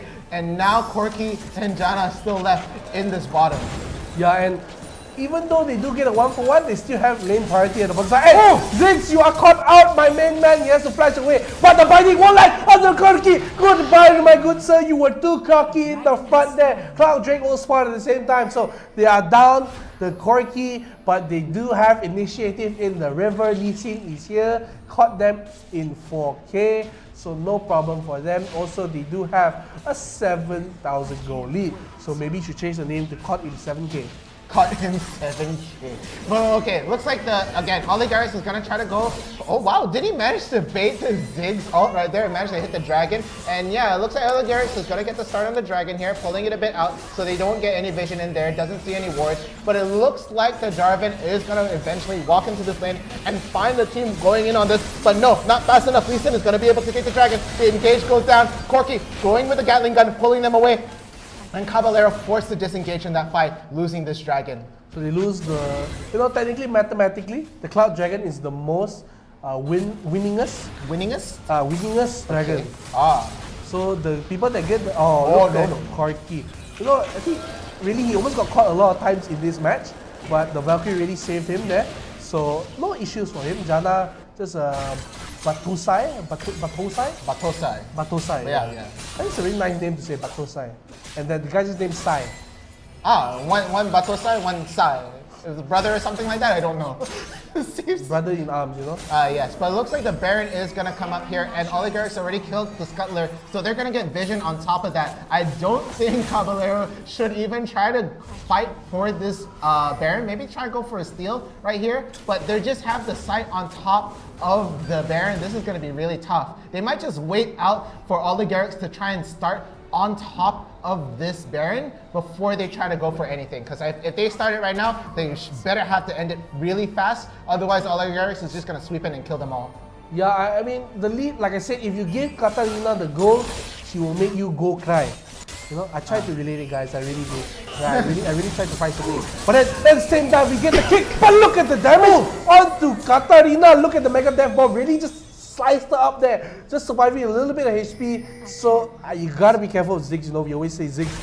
We say Katarina so strong, but you just saw the damage coming from Ziggs there. Akali should be fine there in her own shroud. No problem there for her. She'll just be backing under the tower, and Camille actually being so aggressive here. But once again, they are looking for the top side. Kaisa is really low. That's throw out her second skill. Third at the mid lane will be taken down by the Lee Sin. So not much issues here for Oligarchs. They're just pushing the advantage now. 11,000 gold quickly up for them. They're going to look at the top side, look at everything. And really well done. And another kill coming in for the side of Oligarchs. They get the Akali. She is not able to survive this Kali. This Kali. Okay. So Akali, I feel like she's been isolated the whole time. Oh, and attempted a Cataclysm for Janna, but she's going to use the Blast Cone as well as the Flash to try and get away. And now they move back. So looks like Oligarchs is going to just disengage from this fight. And it is gonna be, oh no wait, they might be able to catch this Lee Sin now, but no, another fight breaking out, and Lux will land a beautiful ult. The Zonya not gonna be able to land in time, but no! Katarina goes down in that fight really fast, and there we have it. That is actually gonna be a very big kill coming in from Caballero. Yeah, I mean, that's a lot of kills. Actually, they almost catch out I think Lee Sin there just sleeping on the job, but he does get away with the recall, so well done for him. And I mean, it's just very scary for the teams just to do that. But like I said, look at the damage coming in from Ziggs. So he does get the shutdown onto the Katarina. Katarina wasn't really the main focus of the game. Even though she does have a lot of gold, she has the Gunblade, she has the Death Couple. So, I mean, she's still very strong. Very strong indeed. This is still, I thought it was already a landslide coming in from the Oligarchs, but Caballero still in this. They can definitely take it if they pick their fights very carefully and they eliminate the problem right here. But right now, Camille is just being a nuisance in the bottom lane, and Akali is constantly getting bullied for trying to just push back to Camille. And right now, Oligarchs is starting on the Baron as we speak. It's just going to be a free Baron for the side Oligarchs. Caballero, they're not able to contest. So now they're going to look at Camille, actually just being so aggressive. Does go into Lux. You would say goodbye to Lux, my good friend. She does go down. Corki, we're going on to the side of Ziggs, and Ziggs will go down. Kaisa just watches her friend go into peace. So you can see that the tornado does knock two people up. They're looking for the mid in front of the dragon spawns. I don't think they really care. Actually, they do. I'm lying to you guys. They are going to go to the dragon right now. Yeah, Ken, they're going to have to deal with all the push from the towers right here. No, it looks like someone's going to go for a split push while they get the dragon. Lee Sin going to be able to solo this dragon. It's not an Elder Dragon. It's not going to be very painful for Lee Sin to deal with. So we're looking at a split push. Katarina getting bot while mid is getting severely pushed in by 3. The Baron buff really working out right now. They have 2 cannon minions really dealing a whole bunch of damage on that mid tower. But there we have, bottom tower is gonna go down, and they're gonna regroup back at mid with the dragon with them. Corki's gonna just jump in, no one peeling for him. He's just gonna melt people down, and they had to disengage from him. The damage too huge. Akali almost dying in 2 hits, and there we have it. Oligarch is just running them down, not being able to fight back. At this moment, Caballero really having a hard time defending this right now. And look at that, Lee Sin, got the kick in, but not gonna be able to get the kill, and they're just barely fighting this out. The Cataclysm attempt goes down, but again, dodge right there. They're gonna get a pick off right there, and Janna is gonna get killed, but doesn't matter. Lee Sin is gonna get rid of the Lux, and there's the game. Bye-bye, Nexus. Yeah, Nexus goes down, the cannons help and say, can you defend? Cannot. You're hurting me. You're physically hurting me, friend. What I do?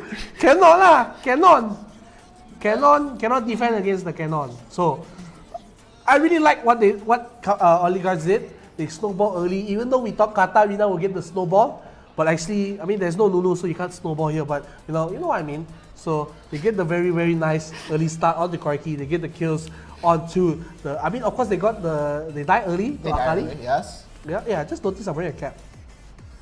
You were wearing that the whole time. Can a cap wear a cap together at the same time?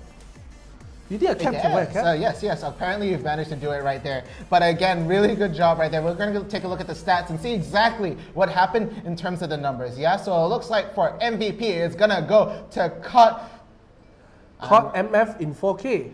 Okay. Misfortune. Okay. Relax. Okay. I didn't want to assume, I didn't want to jump in. I know you were... Okay. Caught Misfortune in 4K. Will be the MVP, the Lee Sin. Of course, he had so many nice insect kicks. You know, so well done setting up the gangs. He has a perfect KDA 05. So that's a 13.0 KDA for him. Also on the side, for Caballero Rises, they have the SVP onto Veldora, has the Ziggs there, a lot of damage done. And now, just, you know, even the Kurimeow got the early kill. Just wasn't enough to deal all the damage. But of course, the damage does go to Callus on Oligarchs there. So well done to him. Veldora, we saw the Death Bomb dealt a lot of damage. Tons. Just not enough. Just not. Veldora couldn't sustain the damage. And even though we saw Katarina, Chazu didn't deal a lot of damage. Like, he wasn't participating in a lot of fights, but the late game where he just jumped into the backline, spun around, very pain. Very pain indeed. And it was just enough. I mean, the Ziggs ult was just enough to deter some one-on-one fights, because he did like to throw the ult from far away and sort of just force a disengage. But at the end of the day, it was just not enough damage to stop any of those fights from happening. Again, Sai was able to just jump in with the Camille and just get the slow and just slowly push them back and deal enough damage for them to force them back or get the kill. Again, this Akali was getting bullied. Only not even 9,000 damage to be used right here. She doesn't get enough to really be a factor or really important in the fight at the end of the day. Yeah, I mean, just well done for the side Oligarchs. Of course, it is the best of three.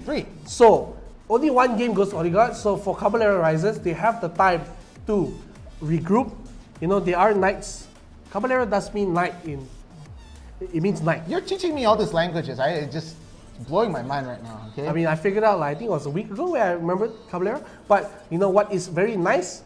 The replays that will be coming up right now on your screen. So let's take a look at what happened between Oligarchs and Caballero the first match. So this is the very early kill. We saw just flashing and getting the heal back onto Akali, so not dying, but the revenge here. You can see Lisa coming into the ultimatum. We'll get the Sonic Wave, we'll kill her away, and Kabir will walk away scot-free.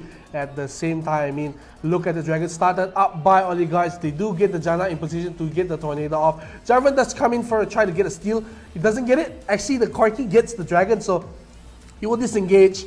And Oligarchs, they are very happy with that. And at the same time, once again, they do catch both of these people in the bush because they had a ward earlier. And they catch the Kaisa. They also catch the Lux. So well done. None of them die here. Just barely safe for Lee Sin. And it's just snowball one after now. The Rift House also taken. So well done to Oligarchs so far. Yeah, again, Oligarchs from here, they're slowly just started being ramped up over time, and Akali paid in karma. She got that first kill up at top lane through the skin of her teeth, but every single engagement that Akali had, it was just being bullied. And right there, Janna with a good ult, being able to push them off position so they're not going to be able to retreat. And again, from the Jarvan, he is not going to be able to run away, gets picked up by the Corki, and then it's just all downhill from here for Caballero. And Oligarchs, again, using this lead, they managed to get the small knockup with the tornado just long enough to be able to get the Lux right there. And again, like this Corki just dealing so much damage, just being able to push back. But Ziggs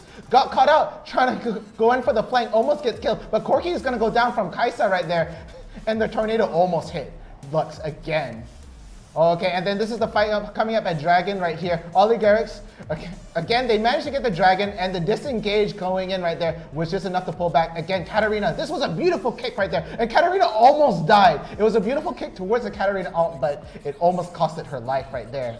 Yeah, it's very, very difficult for the side of Caballero to come back here to get another kill on the unstoppable for the Lee Sin. Caught MF in 4K. So, but this is the kill. You can see Death Bomb will land onto the Katarina. She tries to super away, but it's just out of range. So she does fall down to the Ziggs. And this is the fight after they get the Baron. They straight away spot the Lux. They go for the Ziggs. They all go down and they start pushing. And they go look for the tier 2 in the mid lane. Then immediately after that, they do go for the Infernal. So, like I said, they just steamroll one objective after another. And now they're looking for the bottom side of the map. They will take the tier 3 here with all the cannons. So, very well done. They kill off Kaisa, caught up with the tornado, means she cannot run away. And just really domination coming in from Oligarchs in the first game. 20,000 goal lead, ending the game in 14 minutes, sub 50 minutes basically.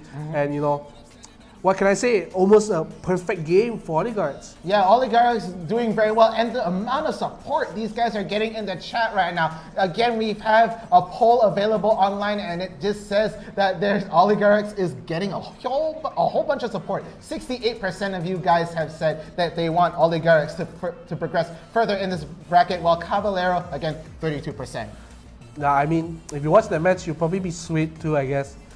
It was really a one-sided beating, I would say, for Oligarchs. But if you are Caballero, I wouldn't be too afraid because it is a best of 3. So you got time to adapt. Maybe you can ban out the Corki. Or pick Corki yourself, I don't know.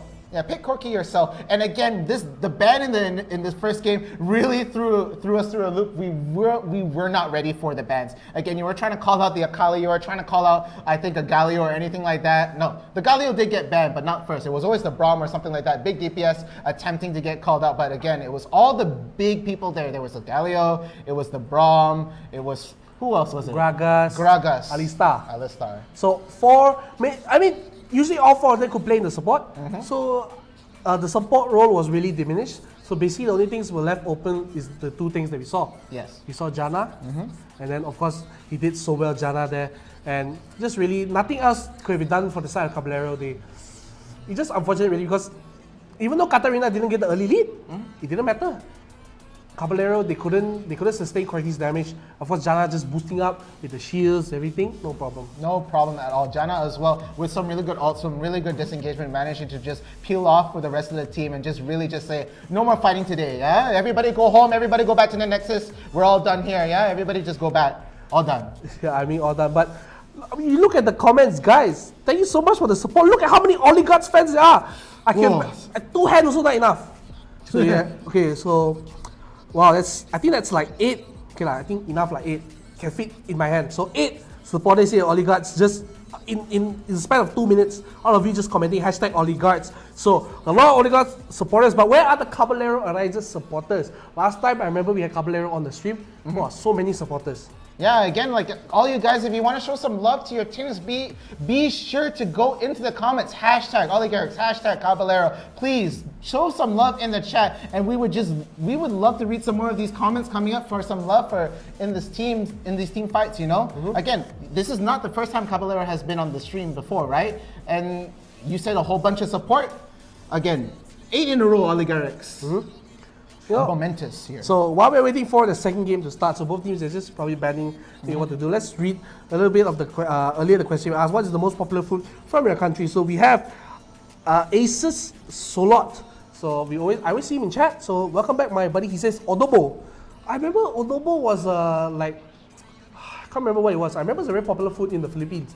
So Odobo. Also another person, John Iprodura, also say Odobo. Jericho also say adobo. Tamti Barbosa also say adobo. So everyone loves adobo. So Penel Jeshuran Pamaswaran says biryani is Lionel's favorite food. That is my favorite food. I wouldn't say it's my favorite. I say it's my Least hated. Least hated. It's tolerable. It's not your go-to food. No, it's my favorite. It's beating me. My fault. Least favorite, least hated, most favorited lah. The bestest. You're baiting me every single time. I cannot. I can see the big smile on your face when it's getting So- to this little plushie hiding it here from So, Cindy's Chef. Yeah. Go on. Ira Kalum says tocino is her favorite food. I don't know what tocino is, so maybe in chat, could you tell me what tocino is? I'll be glad to share with the class. We also have Rose says sinigang. Sinigang is we talk pork broth soup thing. Yeah. Okay. Remember? I remember someone said they want to promise to bring me eat sinigang when I go Philippines. Oh. So I'm gonna make sure that person buys me sinigang, and we're gonna enjoy it together as bestest of friends from Malaysia and Philippines. So also, Penel says Tose Masala 1 for Orewa Chef. So yes, if you guys know, Chef steal my Tose Masala, which I stole from one of our producers. So it's a stealing chain, you know. It's like. No, I think the story was like one of the producers ordered it and he was like, hey, that looks pretty good. That looks pretty awesome. No, I'm gonna I get said one." that. Then you took it, right? And then he's just like, one of that one. And then it's been like that every single day. I don't think I've seen a single day where Orewa Chef has not gotten at least one Tose Masala. Even tonight he had 2. I wonder how his belly's feeling. Yeah, and Ose Solot says hashtag CA win. So the Caballero Arises fans are here, but let's go. Reply straight away, bye, Oligarchs. I mean, you know, still I can see so much Oligarch support. It's crazy here. Whoa. I mean, they are pretty favorite here. I mean, the favorites here to win because they do get the first win. But don't forget, both of them are grand finalists, so they are not easy games. Yeah, but looks like I'm getting a message telepathically from production. It looks like obodo is soy, vinegar, pepper, marinated. The last word is coming to me. Chicken or pork. Okay. Pork. So it's marinated chicken or pork. Yeah, it's adobo. Adobo? Yeah. Okay. Not obodo. It's adobo.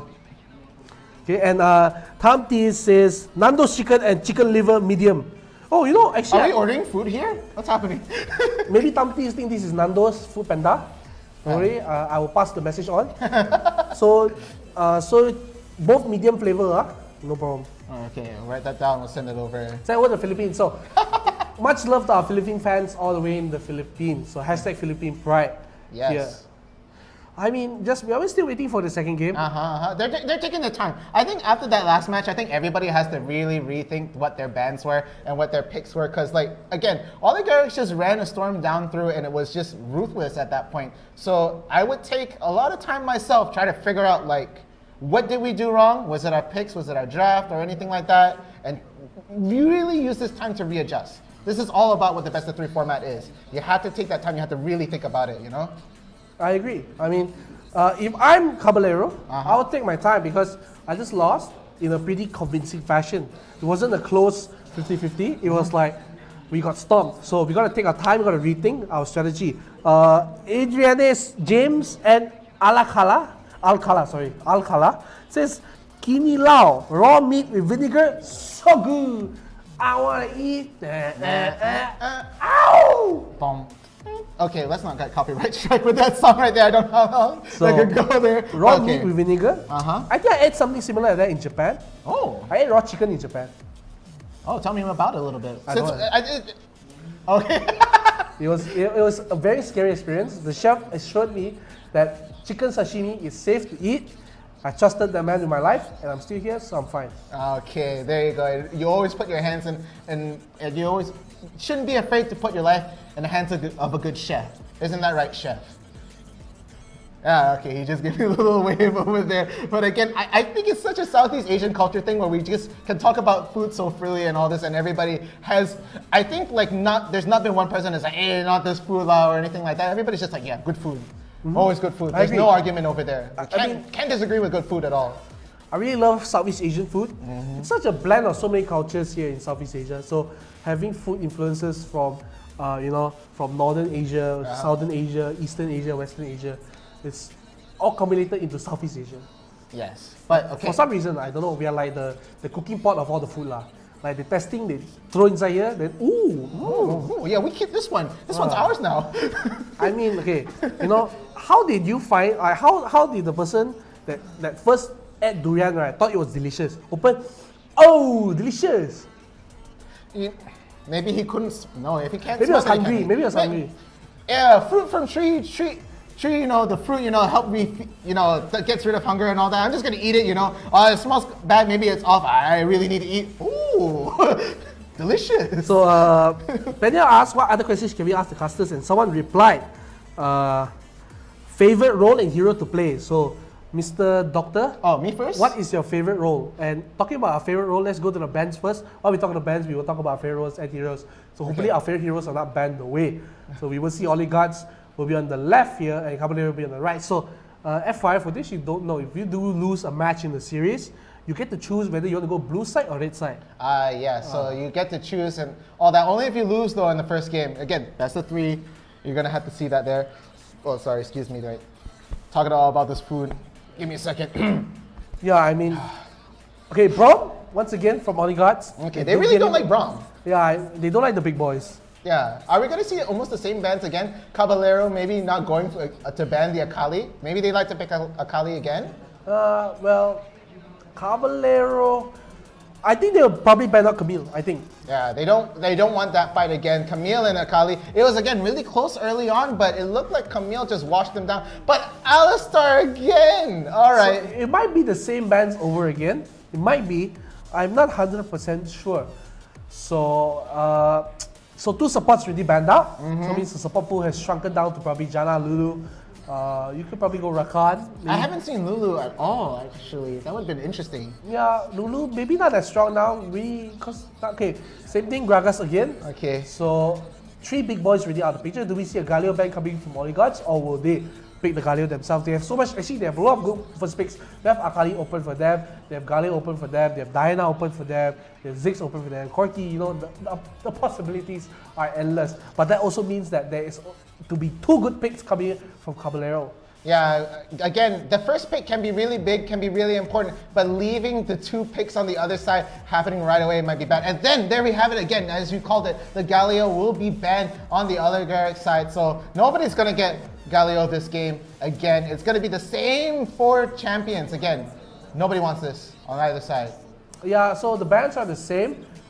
Maybe I think it's exactly the same for both teams, so no differences. Or maybe I think they just swap around a bit lah. But yeah, it's overall the 4 same bans. So they both mutually shake hands and agree. Okay, let's ban these. Yeah, whatever we play in our game, we can all agree we don't want this anymore. So again, no more big boys in this competition on either side. Composition. I said competition. Same lah. Same lah. Okay, so let's go back to our question here. What is your favorite role, your preferred role, and your favorite champion? Okay, so my preferred role is actually jungle. Okay, and I like to play Vi a lot, but I learned Warwick first. Why? Why? Because I like the Q. No, Vi. Vi. You're beating me again. Oh. So look at this. Vi. So I like to play Vi. Into pick and ban. Oligarchs will be on the blue team, and we have Caballero Risers on the red team. So looks like Lee Sin might be the pick once again because caught MF in 4K was really good on the Lee Sin. He did a lot insect kicks. So well done. If you have another supporter, Rose, go Oligarchs, heart. So Oligarchs, you have a big fan in your midst. Very nice. So yeah, already Lee Sin pick. And speaking about immediately, why they pick Vi? Because Vi is the way. Yes, Vi is the way. But again, yeah, caught MF in 4K was the MVP on the Oligarch side, I believe. And he did, again, the kicks were really good, managed to get everybody off position. So that pick, I really agree with. Kaisa on the other side, along with the Vi. But what is the pick going to be on Oligarch side here? Are they going to lock down the Camille and Janna right here, Sai and Batosai? Yeah, I'm surprised Akali's not picked up. I'm surprised Fiora is not picked up. Ziggs, so... Oh, Seraphine straight away. Wow, okay. Yeah. Caballero, they look like they really know what they want to do. You know, and talking about seeing Seraphine, my favorite role is support. Oh, I did not know that. Yeah, I love supporting my friends. I'm the best supported player in the world. Everybody who's playing in this group playing with Lionel's NeonFaith here just looked at him when he said that statement. I'm sorry, I cannot contain it. So give us game 3, hashtag CA win from A says Solot. So he's hoping for a CA win. And Narco Polo says, good luck, Caballero. Good luck, my shining knights. My knight in shining armor. Oh, but a Fizz might be a pick here. I doubt it. I don't think that would be okay. The Ari makes more sense. Don't play with my heart. Again, don't bait me. It's been happening so many days in a row. Please don't do this to me. All right, but we didn't talk about the Ezreal and the Ziggs on the other side. Yeah, so Ezreal and Janna and Ziggs, so means very poke heavy, and they're gonna try to catch someone out with the Lee Sin there. So well done. I mean, I like the comp for the guards. For me, it's a well done draft. No big glaring issues there for me. You have the Janna for disengage, have the Lee Sin and Camille for the engage. You have a lot of backline damage. On the side of Caballero, they have very, very good team fights with the Vi. They can go in, the Seraphine, they can land a charm. Ari also can land in her own mini charm. Fiora also very, very strong side lanes. I think Camille is going to have a bad time in the side. Oh, yeah. And also Kaisa.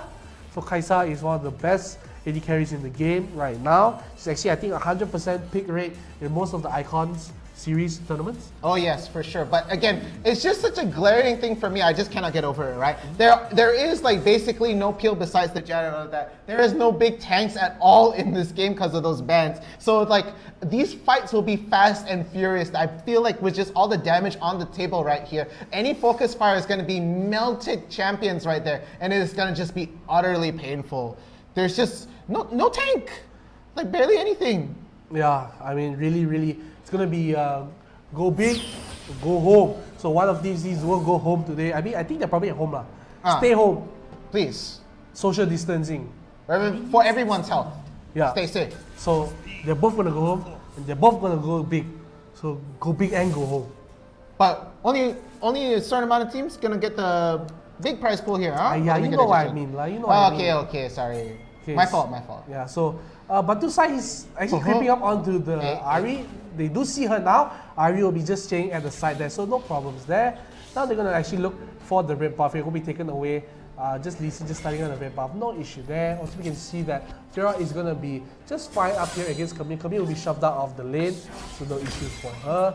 And actually, early game, we can see that Camille has the advantage just because of a passive shield. So Fiora has to just be maybe level 3. That's where Fiora will start taking over the lane with her riposte, with her third skill. So dangerous for Camille as the later the game goes. But bottom side, you can see Kaisa and Seraphine just having a fun time. They're actually gonna have a good time against. I cannot again. I don't know. It's something to do with this chair, you know. It's just sitting on this position here. But anyway, while the matches slowly ramps up, I kind of want to read some more of the questions and comments here. It says, "What is your fave hero in Wild Rift?" We have Apis Zupis saying Wukong pentakill. Okay, I mispronounced. I cannot read. Please. Wukong ah. Wukong. Oh my God, Wukong. So don't know how to say ah. Wukong. I said Wukong. Am I blaming me again? King Kong, you know King Kong? Yeah. Kong. Wu. I thought I said Wukong. Am I hearing the why wrong? are you asking me if you know you can say Wukong? I feel like come on. All right, okay. Please. Okay, so Vi will be taking the bottom scuttler. No issues there. Lee Sin actually just go on the gank onto the mid lane. Does burn the flash of the Ari. So dangerous there. Dana Tornado will hit them up, and now Ziggs and Lee Sin will be coming for the bottom scuttler. So they can't really answer because Ari will be burned away. The flash isn't there. So bottom scuttler will go to the side of the guards. They'll be fine here. You can see slowly that the lane pressure will go to the side of Oligarchs here. So Caballero, they really had to start getting the Fiora online here. But look at the top side. Looks like a very even fight. He has to burn the flash on the side of Oligarchs. Side won't have that flash for the coming fight here. So very mirrored the same thing earlier when it happened, where we saw that Sai died 1v1 against Kuri Meow. But after that, he came back with so many kills. Level 5 here, gotta be very careful if you are Sai, because if you get hit by the 4 vital procs, you're gonna go down. Which is gonna be difficult, but you can see already mirroring the side here. Vi will be looking for a gank onto Oh no, there goes the ult, and there will the first blood be. Vi will take Camille down at the top lane, and that is gonna be, it's enough to get the ball rolling. Caballero not looking down and out, looking to try and get this game started right away. Yeah, so well done but this is the same thing that happened last time. They get the first kill on the top side, but then they start losing grip. So you have to see if Calavera can hold on to the lead. Of course, it's not a humongous lead. It's just about a 600 goal lead here. So I wouldn't be too scared if I was on the guns, but I'll be pretty scared if I walk into this bush. But Jana wisely walks out of the way just in time to evade. No problemo. So no issues there. Yeah, again, rule number 1, never check the brush with your face right there. Always try to get a ward in if possible, or at least throw a skill if you can. And again, that was going to be a very deadly exchange had they just walked in. But again, both teams will be able to just walk away. But right now, it looks like 15 seconds from now, the Dragon will be spawning at the bottom, and the Scuttler will also be respawning. So they're probably going to try to take that just for the vision at least. And yeah, it looks like they're going to reset to try and take this Dragon. But right now, it looks like Caballero is primed and set to set up first to get the Dragon coming in now. Yeah, so you can see Camille, right? She's going to try to rotate away. Vi will go for her blue buff since he just spawned around 4 minutes here. So she's probably going to take a melee rush towards the Dragon. So because they already have the risk color there, not much of issues for them. So you can just do that, no problemo. So Ari also clearing out the mid wave. So well done so far for both teams. I mean, it's just very hard to call it right now. The Tom does not land onto the Zig. So Chazuk will be fine. They're going to start up the Dragon here. Lisa is not in range, so he won't be able to steal in the attempt coming in. That's going, but Vi does come in. But then he's awaited immediately with the arcade ship. And now he walk away. He did very low here. You've got to be careful for the Ezreal. He won't eat up the honey fruit. He will be fine. But that was a close call. He did have to burn one of his summoners there. So not ideal, but not that bad. Yeah, that was almost a pick off with Kaisa. Already melting and doing so much damage. These guys are only at like level 7 down at bot lane, and it is slowly going to ramp up. So they have to maybe take this fight down at bottom. It looks like it's going to be a group up down at bottom. It's going to be only 2. A Caballero down here, while there's 3 of them. And there comes the Lee Sin. He's going to get the kick all the way to the tower. Kaisa goes down immediately, and it looks like Ezra almost dies, but they're still going to go for the pick off here. I don't think there's anything Seraphine can do. And there we have it. Oligarchs is going to get the clean kill down at bot. But look at mid. Ziggs is not Ziggs. Is it Ziggs? Yeah, it is Ziggs. It is Ziggs. The skin threw me off. Okay, Ari tries to go for the kill, but no. Ari is gonna get chased down and said, "We'll have to fight this Lee Sin, and the health is low." But no, Vi is coming in for the rescue. The kick comes down. Vi is gonna be able to go in, but no. Lee Sin snipes her out, and is gonna get that hit. And there we have it. Oligarchs now taking that initial lead. This is exactly what we saw in the last game. Oligarchs is bringing it back. They don't want them to get any more leads here. The COD MF is crazy on the Lee Sin. You give him the Lee Sin, they first pick it straight away. No questions asked, they get it. And he just playing so well. I mean, honestly, what kind of player does that splashy moves on the Lee Sin other than COD MF? So, very dangerous for him. I mean, honestly, it's not that easy to play Lee Sin. He has a very high skill ceiling. So I would not be surprised if he is a Lee Sin master at this level. That gotta hurt though. Yeah, and then Oligarchs again is going to be able to take the Rift Herald here. So again, big objectives coming in on the side of Oligarchs, and they're going to be able to drop this at top lane. All 4 of them, not 4, all 5 of them are at the top lane right here, and they're going to be able to push this down. But it looks like, okay, the True Strike being able to irritate Ari right here, and Janna just, the charm! They really wanted to kill here, and the tornado is going to be going down, but at top lane there's also another fight happening in here, and Ari might be looking to peel to try and support the teammates coming up at the fight at top. But no, I don't think it's going to happen. Fiora will get the pick off on Ezreal.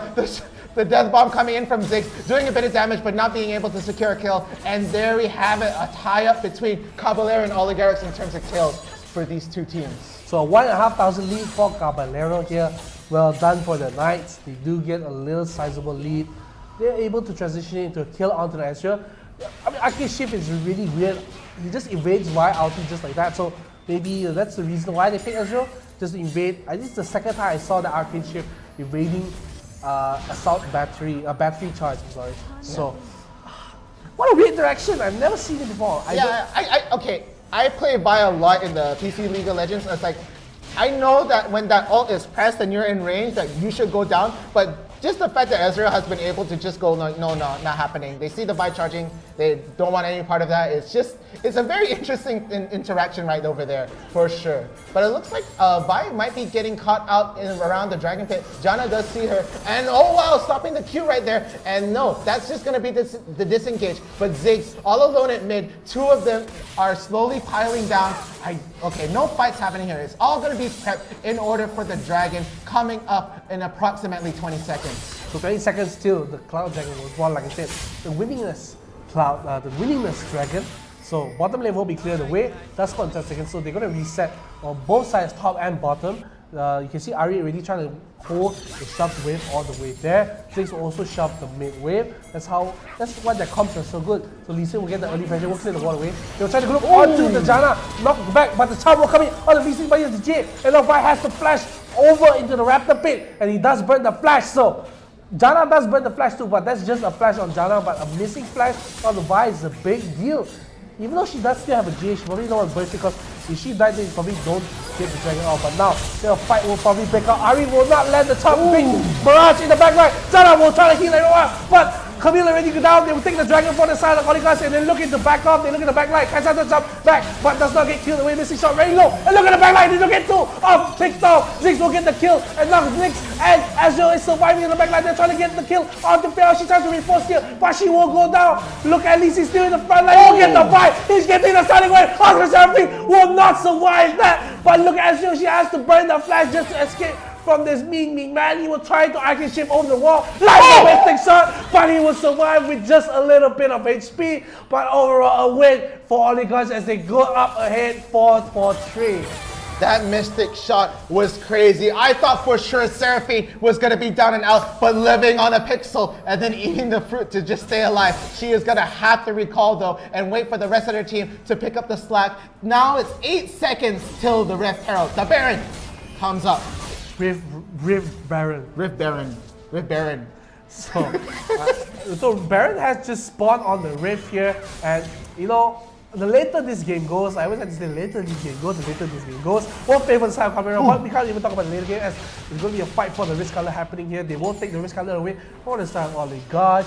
You see the top turret right now is the main focus for Caballero. Ziggs will be defending, he will just push out the waves with his skills here, no issues for him. Lee Sin just take out the Sky Rooms to check it out. Barrage just fly through, hitting no one, just a pacifist barrage there, you know. Space created. And I know in like most mobile games that you have that ping that says space created. That's just a warning shot. Yeah, what's the cooldown on that? Ice War Rift, everything, Ezreal gets the kill, but at the same time, Leicester gonna fight. There's no GA, all the is extremely low, but the Locket will come in clutch by, will get a kill, but Janna will not just go in the back line, get the ulti, and they will trade off junglers, so no junglers TP coming from the bottom side. He has to flash away, but get the kill on the Kaisa. Look at Seraphine, once again surviving a little bit HP, but gets stuck away by the Ziggs with the bombing bombs here, and now Ari tries to go back in, does not let the charm, Ezreal being so aggressive with the arcade shift forward, and now the barrage will also just whiff once again, very close, but Sniper is coming in from the Ziggs, gets the kill, they get advantage once again, they go 2-3 for 1, just losing the Lee Sin. They'll head out the tier 1 mid, and a big win for Odysseys. Yeah, at this point they can afford to reset, get some vision going down into the Baron Pit, maybe looking at the Dragon more. They'll probably get the vision up, reset first so that they at least can get their items and set up for the next big fight that will happen at the objective. But that is surely going to deter Caballero from making any big plays for the next while.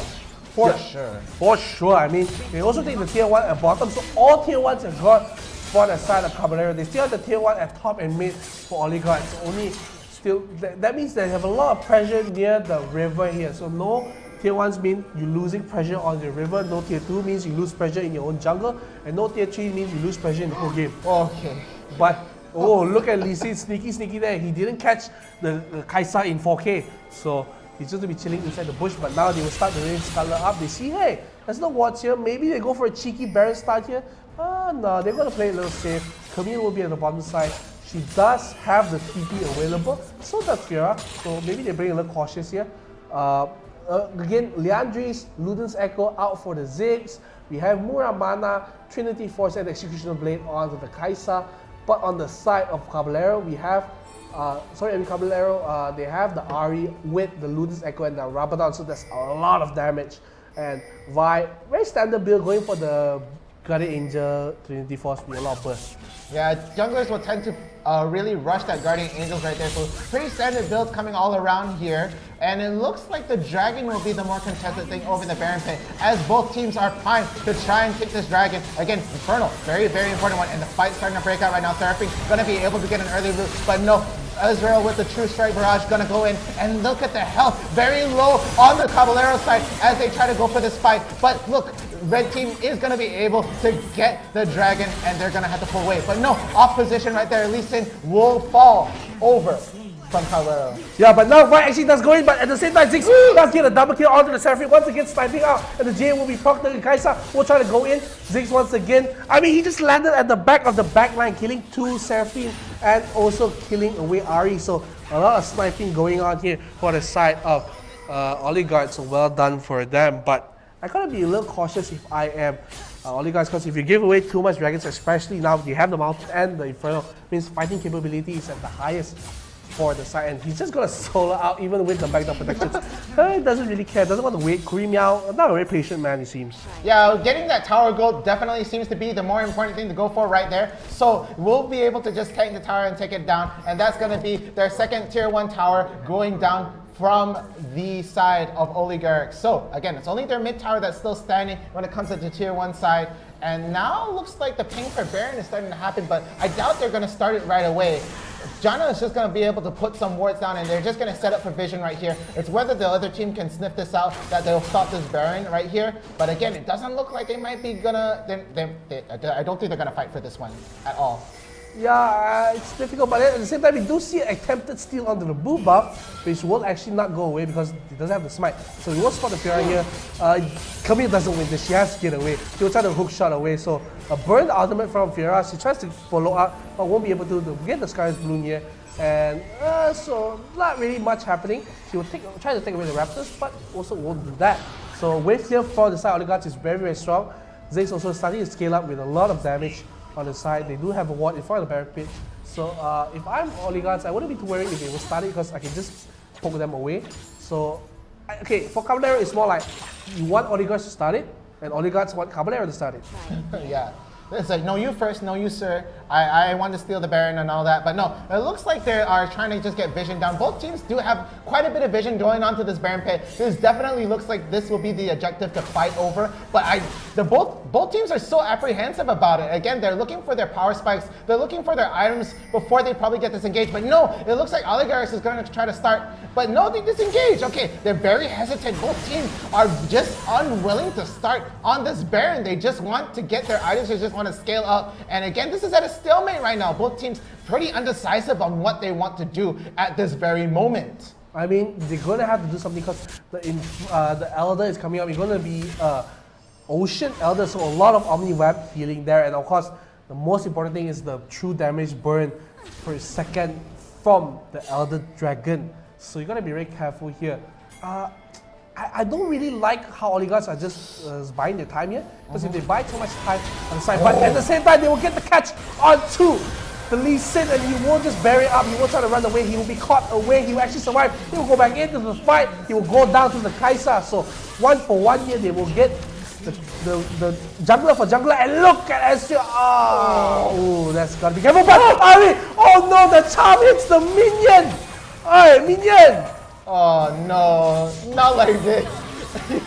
There's always moments like this. Blitzcrank also has this problem. Everybody has this sort of problem with the minions. Oh, that you hate to see that happen. But the orb also, the charm gave it away, and they managed to dodge the orb. And now Oligarchs is gonna fall back, but they're gonna lose their tower at mid, and it looks like they're gonna try to go for the dragon instead. This Baron has been untouched. They look like they were setting up for it for so long, but it's definitely gonna be this next dragon. This will be the objective that both teams want. And now let's see as Caballero sets up to start it first. So no jungler for both teams, but Caballero decide they want to start it. So TP is bought by Lee Sin. So does he look for a quick TP here? They are going to disengage because they know that they can't really take it. Garage will check it out. They know they're not doing it anymore, and they reset. So like I said, it was very difficult for both teams to go for that because they both don't have junglers. And Lee Sin, he specifically bought teleport. He waited in the base. Oh, they're not doing it. Let me just swap it back.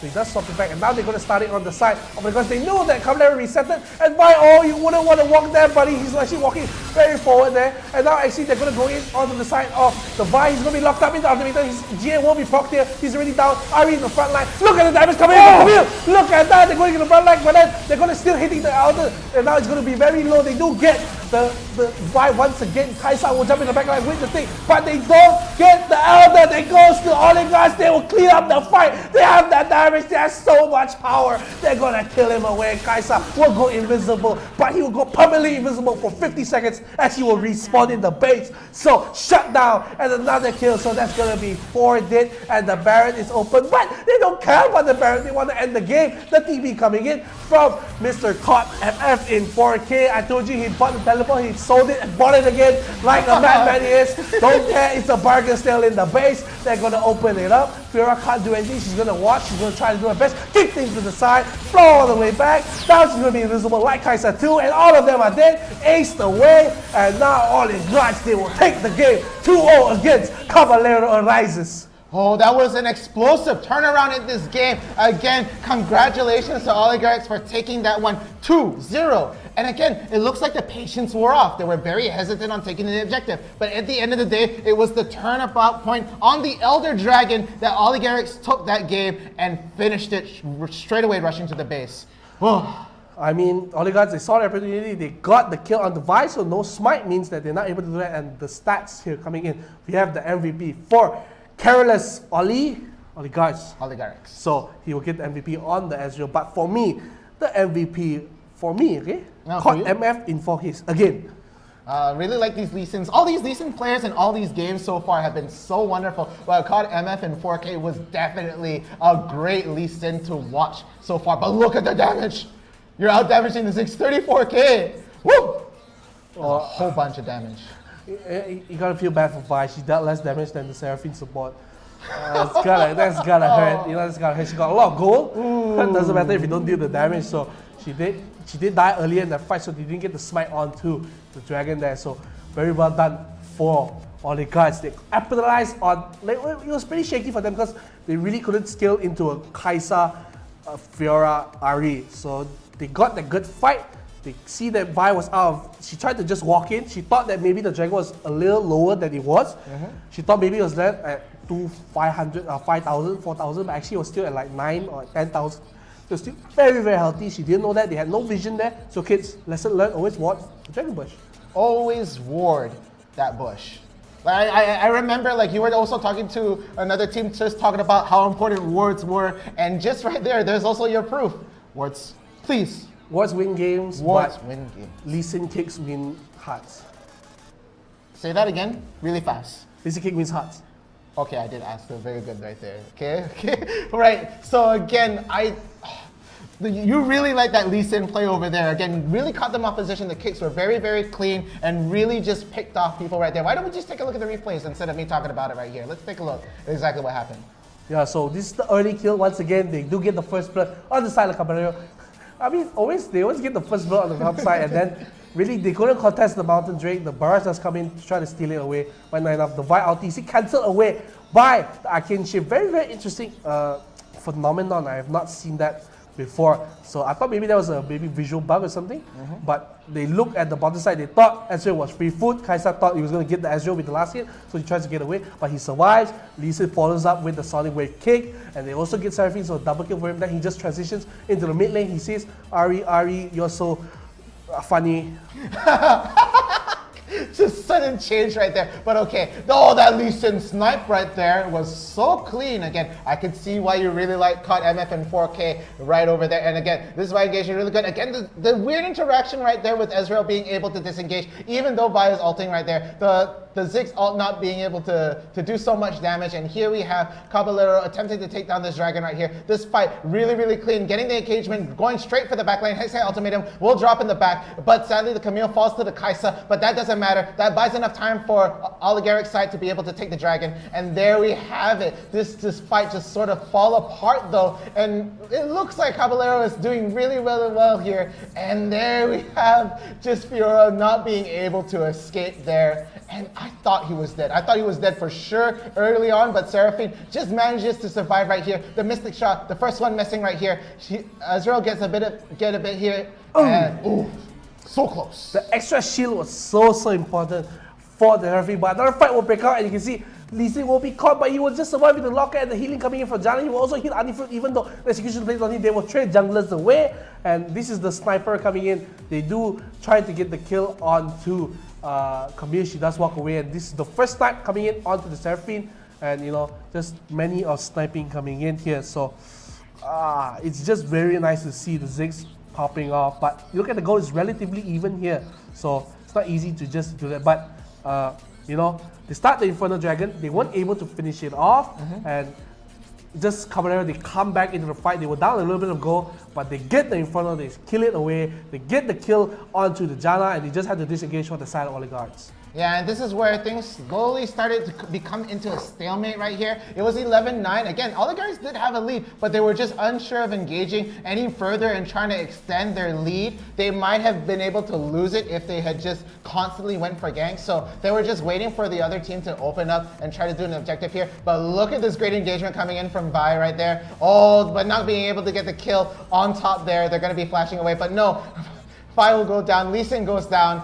And right there, I believe Camille goes down further at the top of this off of the screen, right there.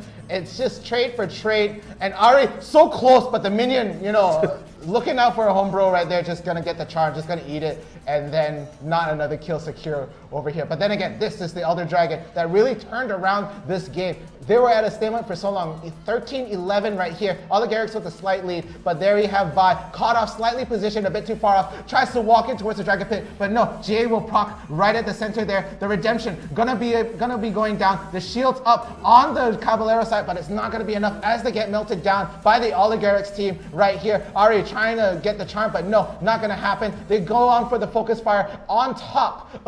And there's the GA gonna proc on that side right there, but no escape. Kaisa will not be able to run, and there we have it. This was the part that the game turned around. Fiora was the only one left, and she was not enough to take out the rest of this team with that Elder Dragon buff right there. She tries to get out of the way, but no, there it is, a delayed ace, and they just rush the Nexus down, and they take the game. Oligarchs 2-0 over Caballero. And then again, you see Caballero, they lose out.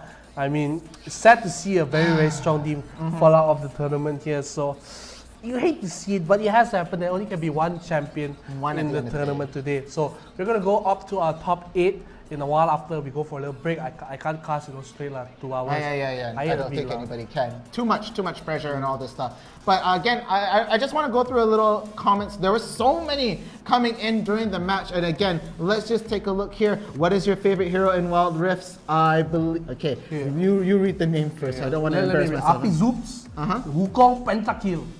So is he saying he got a pentakill or he wants a pentakill? I'm going to say my Idola got 100 of pentakill already. So we have Peter Brian Sarino saying Fizz. Am I reading that one right? Awan E. Maggi Goreng is the... I don't know what game you're playing. I think maybe it was the popular food lah. I think so. Penya Jeshuran Pamaswaran says, I love the Black Dragon. I think the Black Dragon is Oriental Soul lah. Okay, yeah. Blitzcrank, okay, yeah. Rainier Justin Del Cesoro, Blitzcrank. Tam T Barbosa says Lux. Okay. Siti Aisha, what is hero? I didn't know champion. Yeah. That also one Piki. Very smart. Misfortune coming. So Pendel got a lot of character. He's multi-tainment. Multi-tainment. Multi-hero. Multi-hero. Okay. So Misfortune also. So Jeffrey Luce here on the board. What? That's your for hero. Give me food. What? Favorite hero Adobo. Adobo. In Malaysia we got this thing called Apollo. So Peter Brand says Fierce also. Ira Kilum says Lulu. Clitworth Barbosa says another Lux. Hey, another Barbosa also Lux. So Pendel says Api Zoops Lee Sin. So yeah, Trindomir also for Wilfred L. Dima Yak. We were trying here, guys. Dima Yak. And again, there are a lot more answers here, but guys. So okay. I thought I could scroll more. Okay, I'm sorry, cannot see. My fault, guys. Since nothing else to talk about, why don't you support us? Click the button up there, follow us and like IRL Asia. Get us to 10,000 followers and we will love you very, very much. Also, if you want to support us even more, get a supporters badge down there so you can support us and get exclusive access to exclusive content. Exclusive. So also, if you send stars during the stream, you'll be able to play our very, very popular promo videos.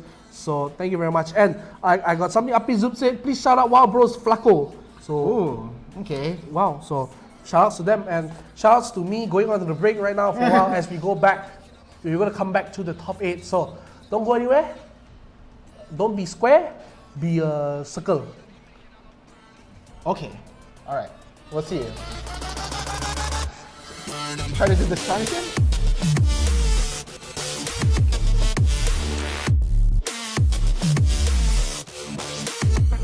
Smoke it up.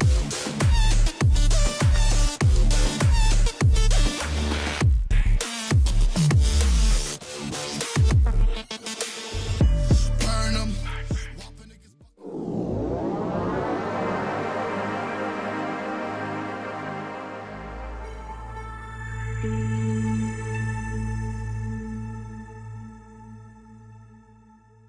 Hi guys. Hai semua, apa khabar? Apa benda kita nak buat ni ah? Aku pun tertanya. Producer, apa kita nak buat hari ni? Kita ada Spiderman kita hari ni. Ada apa? Spiderman ni untuk apa ni? Ada apa? Kita check dulu kepala dia ada apa.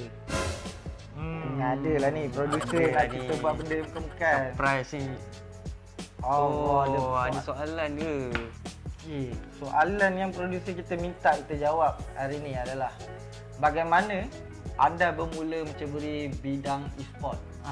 Peace, macam mana kau bermula dengan bidang e-sport ni? Bidang e-sport ni secara tak langsung aku masuk dalam bidang e-sport ni. Masa tu aku still kerja as a sales assistant dekat Orange Sport. And then one day tu my friend ada seorang kawan saya which is Zava kan. Obviously nama Zava. Dia ajak aku time tu dia dapat job and then he need more people to work with him time tu kita orang handle qualifier untuk Galaxy Battle untuk 2 hari.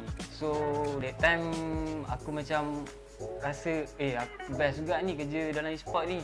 Sebab kau boleh buat apa benda yang kau suka dalam masa yang sama kau earn money. So how about Zam? Aku sendiri pengalaman dalam e-sport ni sebenarnya agak lama lah.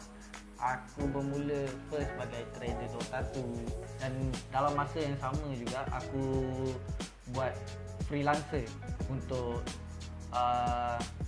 company-company seperti TGC, Orange Sport, Genesis dan setelah beberapa tahun aku berkecimpung dalam bidang ni, aku rasa macam aku boleh buat lebih lagi daripada tu. Dan kemudian tu aku dapat tawaran daripada seorang kawan untuk menjadi FIFA Fire Dragon FIFA Division as a manager. Dan start daripada tu aku merasakan yang aku boleh buat lebih. Oleh itu aku cuba lagi untuk mencari kembangkan lagi kejayaan aku dalam e-sport ni, di mana aku mendapat tawaran untuk bekerja di Matchroom. Dan daripada situ aku dapat belajar macam mana nak uruskan tournament, macam mana nak anjurkan tournament, macam mana nak handle player-player di Malaysia ni. Dan pada masa yang sama juga setelah bekerja di situ beberapa tahun, mengambil pengalaman, dan aku mendapat tawaran untuk bekerja di IRL Asia di mana aku berada sekarang. IRL Asia ni dia bukan sekadar e-sport channel. IRL Asia lebih pada multi-talent channel, mana ada music, talent, ada pengurusan e-sport, ada penganjuran tournament yang di mana hari-hari ada. Daripada situ aku dapat belajar lagi banyak benda. Okay, why not kita tengok apa lagi yang ada dekat dalam kepala otak Spiderman ni. Okay. Dia macam-macam Spiderman kita hari ni. Second soalan, bagaimana anda boleh join IRL Asia? Zam boleh jawab dulu. Okey, kalau aku sebab aku dah merasakan aku dah hampir 2 tahun di Mushroom, dan aku rasa aku perlukan pengalaman baru, environment baru. Oleh itu aku cuba untuk mencari pekerjaan baru sementara masih bekerja, dan aku jumpa IRL Asia dan aku terus jatuh cinta dengan IRL Asia. Bagaimana pula dengan kau, Fiz? Macam mana kau boleh berminat untuk join IRL Asia? Saya terjebak dengan IRL Asia ni melalui Zam lah. Obviously kan, melalui Zam sebab dia persuade saya untuk masuk dalam IRL Asia ni sebab dia pernah bekerja dengan saya sebelum ni. And then banyak benda lah saya belajar daripada Nizam ni, daripada management skill, daripada production. So saya rasa saya boleh grow more lah with him. Aku macam kembang pula sekejap. Okay, kita pergi ke yang seterusnya. Apa yang ada dalam dia ni? Spiderman pun ikut SOP. Kita ni macam mana? Macam mana ni? Yang ketiga, alright, kita ada apa nasihat anda, kita punya nasihat bagi yang berminat untuk join IRL Asia? Apa pendapat kau, Fiz? Aku rasa lah siapa yang kat luar sana dia rasa dia ada bakat dalam e-sport ni, tak kira lah daripada apa-apa bidang, management, production or anything else lah. Sebab e-sport ni kita tahu lah dia makin lama dia akan makin berkembang. Sebab dia dunia IT. Sekarang orang lebih menggunakan IT daripada sistem-sistem yang secara manual ni lah. Oleh itu, pada siapa saja yang ingin join IRL Asia, layari Facebook kami dan kami akan cuba yang terbaik untuk membantu anda terus berkembang di dalam IRL Asia.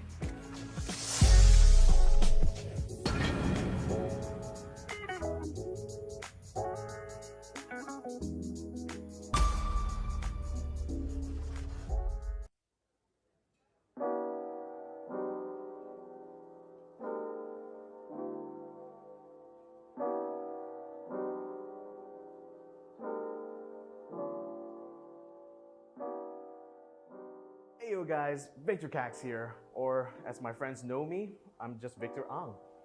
My full name actually is Victor Ang Kai Xuan. I'm actually East Malaysian, but I actually grew up in KL. It's kind of complicated, but safe to say, I'm basically Malaysian. So I've been a professional esports commentator for 7 years, and it's quite a long time when I think about it. I think I first started off back when I was still working part-time at Gizmo Arena, which was a cyber cafe in Kuching, Sarawak. And at the time, we were doing an esport event in Unimas, and their main caster needed to take a break. So my boss actually pulled me aside, sat me at the caster's table, shoved a microphone into my face, and asked me to fill in for the caster that day. And the worst part about that thing was that at the time, I didn't know anything about gaming. Like, I barely played Dota 2 at the time, so I literally had to improvise because I didn't know the name of the heroes or the skills. But somehow, as I was doing the commentary, people were actually enjoying what I was doing. So that's when I figured that, hey, maybe I should try to pursue this. So around the time I left university, I accepted a position in Genesis Cyber Esports to become their full-time caster. And at the same time, I picked up a lot about live shows, about production, and I eventually carried these skills to my next company, which was the gaming company. And there I worked as a production executive for 2 years before finally I met up with Jay and the boys over here at IRL Asia and decided to join up with them as well.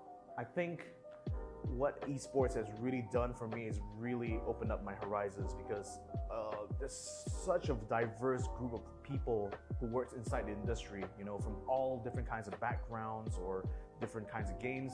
But no matter all our differences, we're all united by the same thing, which is just the passion that we have for esports and gaming.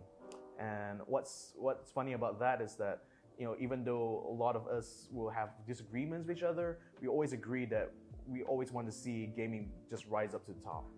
After having met the people here at IRL Asia, I could tell that they're a group of, even though they're relatively new into the industry, they have a lot of enthusiasm for gaming and esports. And what's important to me is that I can see that these are people who are not only willing to learn, but they're also willing to discover new talents or people who are looking to have their start in gaming and esports. So I guess if you're someone who is thinking about making that leap or thinking about trying out or just trying to see what you can kind of bring to the table, I'm pretty sure IRL Asia has got a spot for you.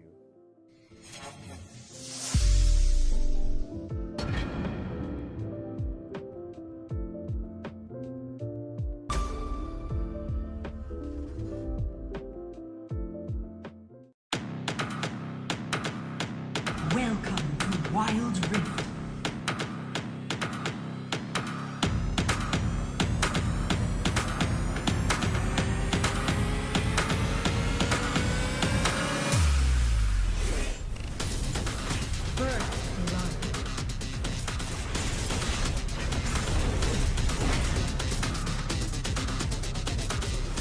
The enemy team has slain the dragon.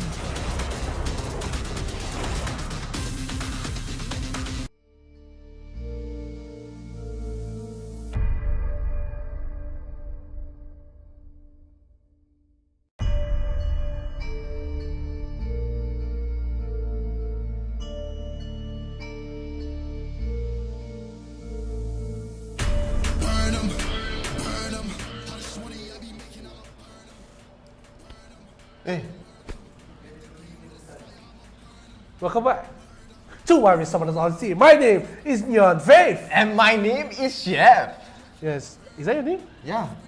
Okay. Just nice to know. Nice to meet you. I'm NeonFaith. I'm Chef. Alright, First time. First time we're meeting here. So this tournament is organized by IRL Asia. We are also partnered with Homie. And sponsored by Inchtheory. And don't forget the co-sponsors Franchise Sunway and PayX. And lastly, don't forget Sadis Malaysia and MedTech. Sadis. Sadis. What? Say what? Sadis. This. Box. You don't overcare now. You every time so over already, you know. Ask Today me damn this. over, you know. How do I say this? You say what? This. You think I'm dumb, is it? Yeah, as gullible as D.R.Fierce. No, Mr. Doctor. Mr. Doctor.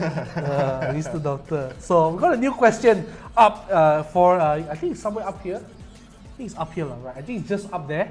So make sure to answer the question. So I wait for a little bit more answers before I read out the question. So make sure to answer there. While we are waiting for that, let's talk a little bit about what has transpired just now. So we saw our league guards. They just absolutely demolished our Knights in Shining Armor Caballero Rises. I mean, Caballero is one of my favorite teams to watch, so it hurts me a little to watch that happen to them. I mean, they did have some fight in the second game. It was very, very back and forth, but it all came down to that one Elder fight, right? That one Elder fight, it was just, they just lost it. Vi was so desperate. I'm surprised they actually resetted after that, even though they were in prime position to go for it. They were afraid that they were near, but there was no one near yet. And then when Oligat saw, no one here? Okay lah, we take lah, out 10. True. Sorry. Coming in. I say true. Say this. Say what? Me. Hey, Kingdom nonsense lah. But of course, before we can get into the quarterfinals, we are going to be watching the quarterfinals after this. But this tournament is, as you said, it's organized by IRL Asia. IRL Asia is a multi-tainment channel. We do games, music, education. So if you are interested, please do like our page. We want to get to 10,000 followers as well. And of course, our partner, Homie. If you need a place to stay in the Sunway, Subang or JB area, very, very nice lah, the place. You saw the place before, right? I think I sleep. No, I never sleep before. I wanted to sleep, but always, you know, too premium for me. Too premium lah. But of course, if you want to check it out, it can be your home, away from home. Yeah, and also, don't forget our sponsor, Inchtheory. Every inch matters. So make sure you check out my friends at Inchtheory. They got the perfect solution for your problem. See, theory, maths, solution, problem. Yeah lah. Quite nice, right? Do the upstairs, downstairs. Yeah lah. For them, every inch matters lah. I didn't say, don't say again. Oh, you said yeah. Come again, never pay attention. So our co-sponsor is PayX. So your one-stop payment solution. So make sure, you know, you go and you know, if you got a Facebook business, Instagram business, WhatsApp all, it's your chat payment lah. So you can board all, then you got auto recurring payments. So you don't have to worry. You have to keep your mind. I need to pay. Automatic. Like that, it's all auto.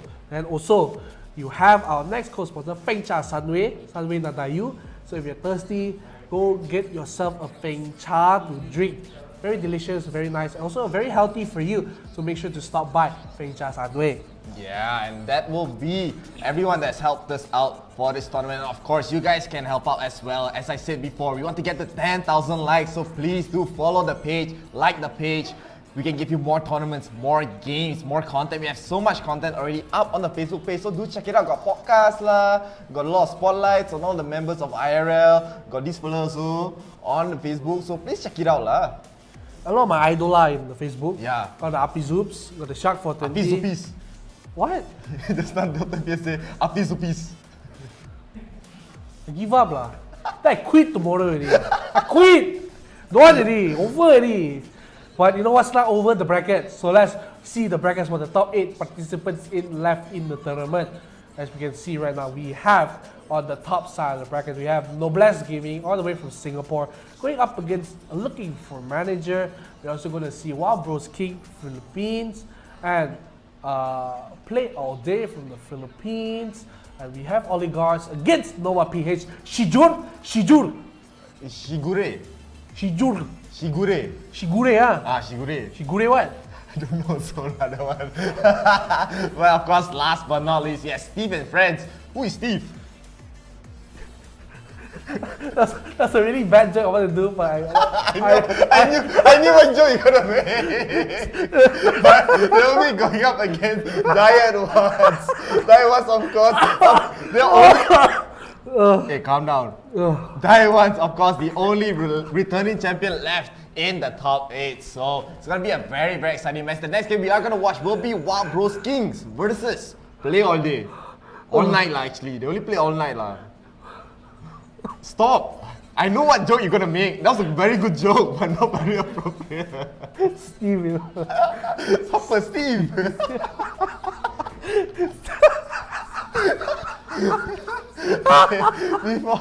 Before we can get into the match, I know we have some shoutouts to do. NeonFaith, can you do the first one? First shout out.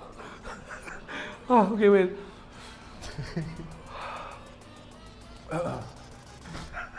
Okay, I do first. So, Wild Bros Blasphemy wants a shout out from. Is it asking specifically from me? Yeah, specifically. He wants you. Me? Only you. Me again. You again. So, Wild Bros Blasphemy says a shout out. What? Shout out. Oh yeah, shout out lah. Shout out lah. What else For me, one of the players asked me to say Palau Tog. I actually googled it before. I wanted to make sure it wasn't a bad word, but turns out it means sleepy lah. Palau Dog. Palau Tog. Palauta. Palauta kau. So, you know what that means? It means your head. Your head, basically. And yeah, shout outs to the guys of Wild Bros Kings. They did make it to the grand finals yesterday, falling a bit short to the juiciest, the most delicious team. Tender juicy all. Tender juicies lah. Damn juicy today. They didn't make it to the top 8 today, so Wild Bros Kings, they are gonna have another shot to make it to the top 4 after this lah. Yeah, so make sure, once again, there's a question up there. Oh, you cannot put my finger too high. There. Up there. All the way up there. There make lah. sure. Here. Shut up lah. Up here lah. Okay? Up here. So Me make again. sure. Oh, okay, make okay. Sure. Got some answers already. So the first one is top right lah. top right lah. Sorry, On mobile is down actually. On mobile down. So Mobile down. Then Upstairs, downstairs 2. 2. Okay, so we have panel Jeshuran Parames Baran says the one thing you can't live without, just one NeonFaith laugh lah.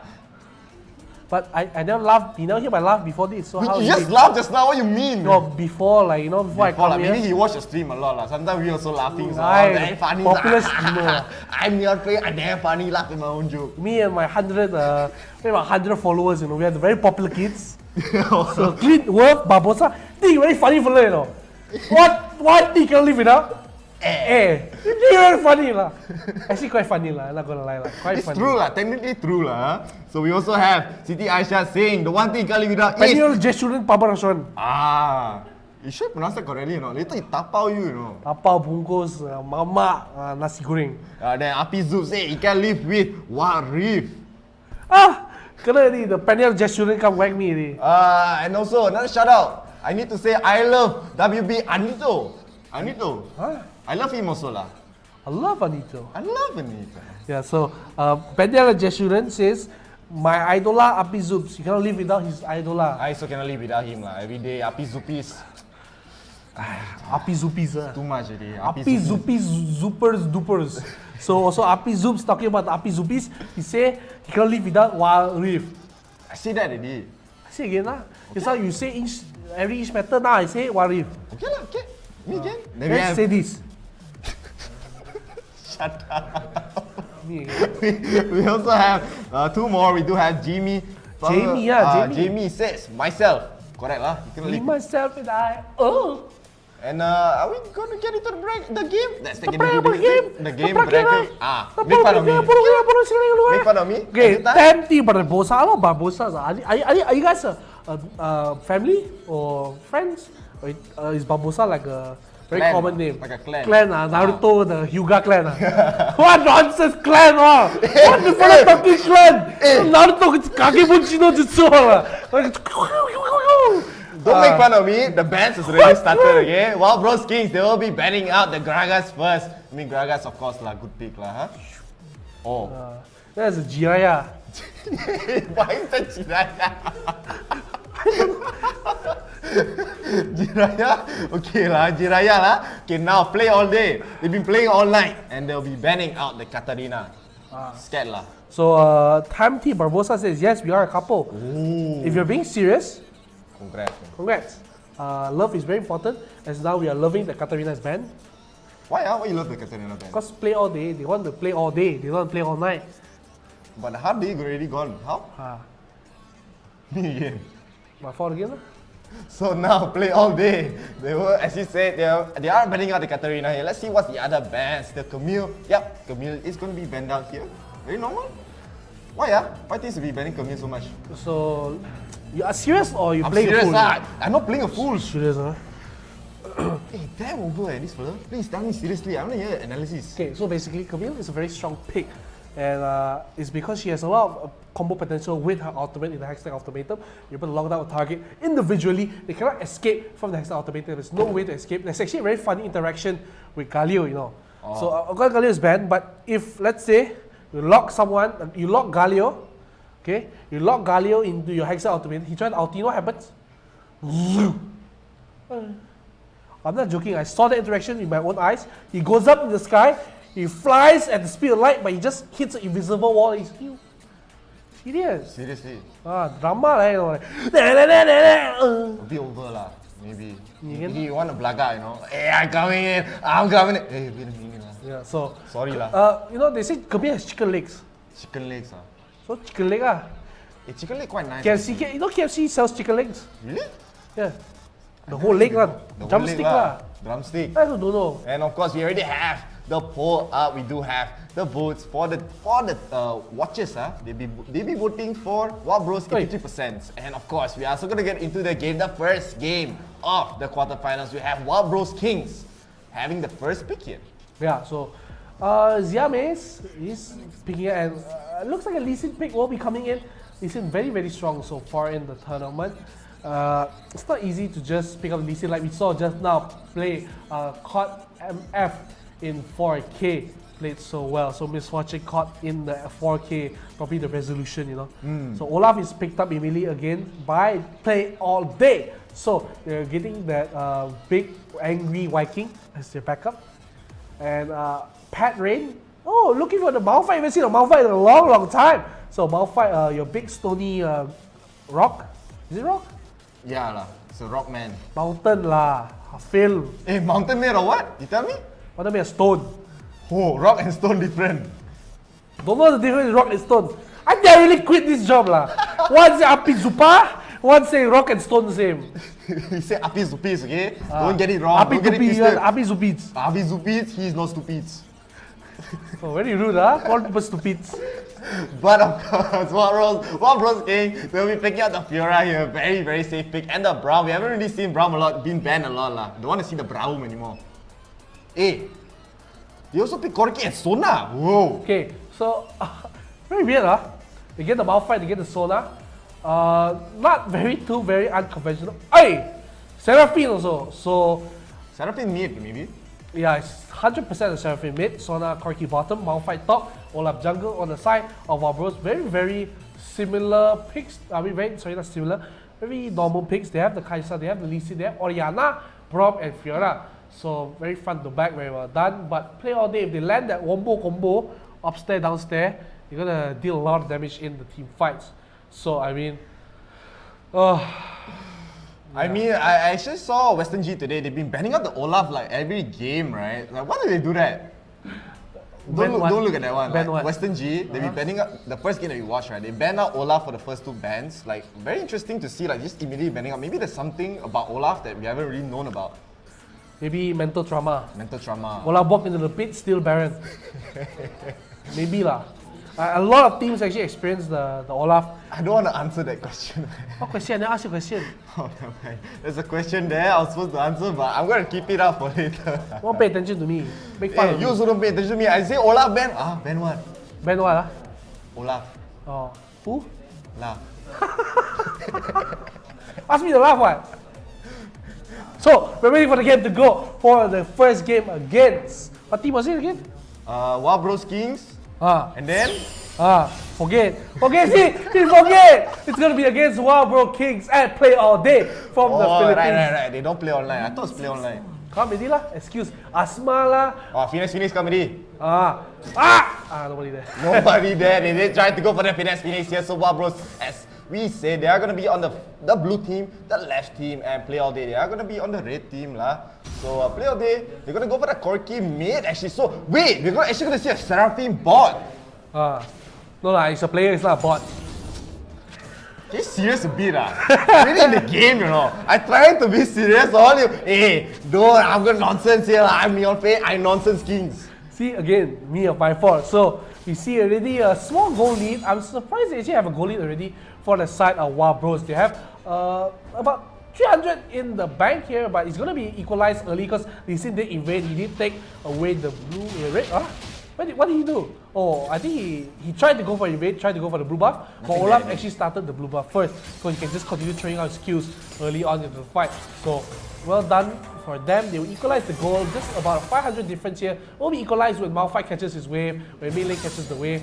So Corki will match Orianna's clearing pace early on, so no issues. But you can see that bottom with Seraphine and Sona means they have a lot of poking. Poke here, poke there. No Facebook last time you can poke people. Oh yeah, I forgot about that. But of course, we do see in the mid, Orianna getting engaged on and Olaf trying to go for the last hit. She will be able to escape. She had to spend 2 summoners here, Flicko guarding her with the shield right there. So in the bottom, as you said, like we've never actually seen this before, right? Seraphine bot. This is quite common in League of Legends, but this is the first time we're actually gonna see Seraphine bot in general. So very interesting right there. I mean, she's able to dish out a lot of damage in general if she gets the farm, and she has so much wave clear as well. So I'm actually liking it. Seraphine is one of my favorite champions to play lah. Actually. Yeah, I remember I played with you, Warif. Always play Seraphine. What a fiend he was at the Seraphine. So top side already. Good trade coming in from Fiora. Of course, early game Malphite can't really stand against Fiora, but late game is where he shines. In looking at Wild Bros here, they have Lee Sin at the top side of the map. He's gonna be a little bit more stronger there. Gotta be careful also. I mean, it's not really that easy just playing the Lee Sin since he has a raised high stealing gap. But he won't take away the golems here. Does he look for a dive? I don't think so. Against a Malphite, he's just too tanky. Yeah, I mean, Fiora is going to be able to get a lot of farm in the top lane, especially getting all this priority right now. So Play All Day, they are just looking like they want to play a bit slow, right? They want to get Corki farmed up, they want to get Seraphine farmed up, but Wild Bros, they are having a lot of lane priority in most of these lanes, I believe. Even Orianna as well, looking pretty good against the Corki, actually way more farm than the Corki in the mid lane. So they are looking solid. They're actually up 2,000 gold here, even without a single kill. Very good start coming from them. A very good start indeed, and you know, I'm not really liking how Play All Day is doing because they just fallen back 2,000 gold basically just by macro and rotation. So Lee Sin just took away so much farm. Malphite isn't able to farm on the tower. Corgi missing the hits under the tower too. Oriana just having the lead, getting more hits. And just based on pure macro itself, Wild Bros is up 2,000 gold. So gotta be careful here. It's only 3 minutes in the game, you're already 2,000 gold down. Yeah, and the Dragon will be spawning up very, very soon. I'm very, very interested to see how Play All Day will play this mid-game. They play this first Dragon fight. That Dragon is going to be very, very... I mean, that Dragon fight is going to be quite decent. They have a lot of team fight. They have the Malphite. They have the Seraphine ultimate. They also have the front line, the big boy Olaf himself, able to just run in and get the engage. So very, very interested to see how they will do. But this goal lead, especially, still rising for the side. But look at Kaisa being very, very low, getting engaged on by the members of Play All Day. He will be trading out a big amount of damage onto Sona as well. So, I mean, Kaisa has to be a bit safe here. But immediately, Wild Bros grouping out at the top side, trying to secure this top turret as the Dragon has just spawned in. So 4 minutes is when the protection of towers goes down. So they get the trade immediately, and now just 3,500 gold already up. That's just like 4 minutes in the game, so this is just crazy macro coming in. But they will try to take Ocean Drake, but the thing is Ocean Drake is one of the least strongest dragons here in the game. So I think Wild Bros are fine with just giving up away, and they're going to get much more gold. 4,500 gold now. Look at the number just grow every day. So much coming in for them, and now even though they get the thing, they see mid lane, 3 members are pushing up. They try to trade it away from the bottom tower, but first blood goal is really taken away, and of course, mid tier 1 is always the most important tier 1, mid lane is always the most important here, so take away that too. Now, 5,000. 5,000. 0 kills, this is still 0 kills into the game. But now look at Ferraz, he's looking out too. Wow, he has to flash away.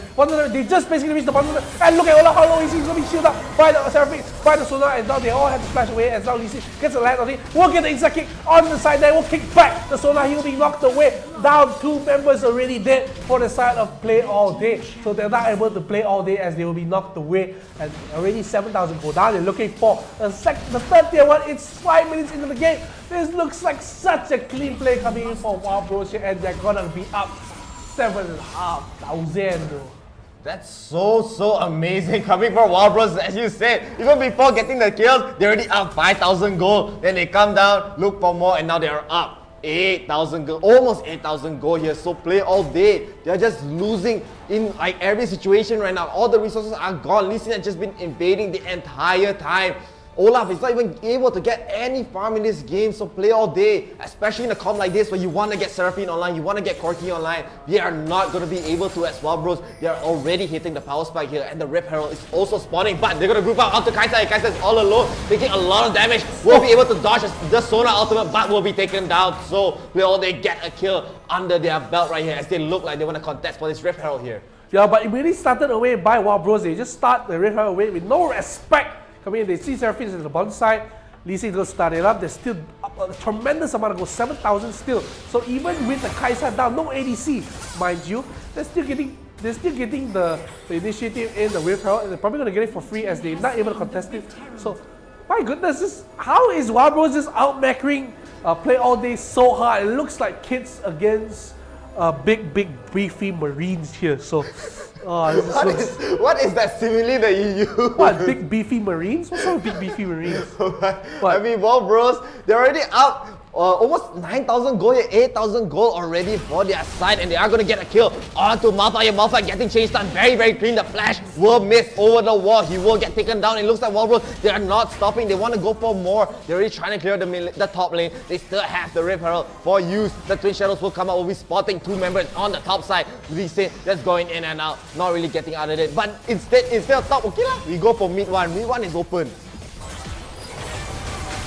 But right now, we don't have an engage onto Kaisa right there, and Kaisa will be, Brown will be taken away. Kaisa is getting engaged on by the members of Play All Day. It looks like he won't be getting killed. Instead, Lee Sin will be killing the Olaf here, and Wild Bros are still so strong. They have so much damage, 11,000 gold ahead, and they're still looking so good. So many times already, 4 turrets, and it hasn't been 8 minutes into the game yet. And 11,000 goal lead. I think it's the fastest and biggest goal lead we had. The biggest goal differential per minute here in the tournament. I mean, in all of the tournaments, I think this is the first time we've seen such a high goal difference here so early on. I mean, that's the last time we saw 11,000 in 8 minutes in. Yeah, the second dragon haven't even spawned yet, and it will be spawning in 30 seconds here. So Wild Bros, you just so sure. Look at them being so aggressive. Olaf can't even farm, and his own Raptors is gonna get engaged on very, very low. So much shooting coming from side. Play all day. Malphite will try to go for the re-engage onto Lee Sin. Lee Sin still has the GA. Braum is very, very low, but no way to get the kill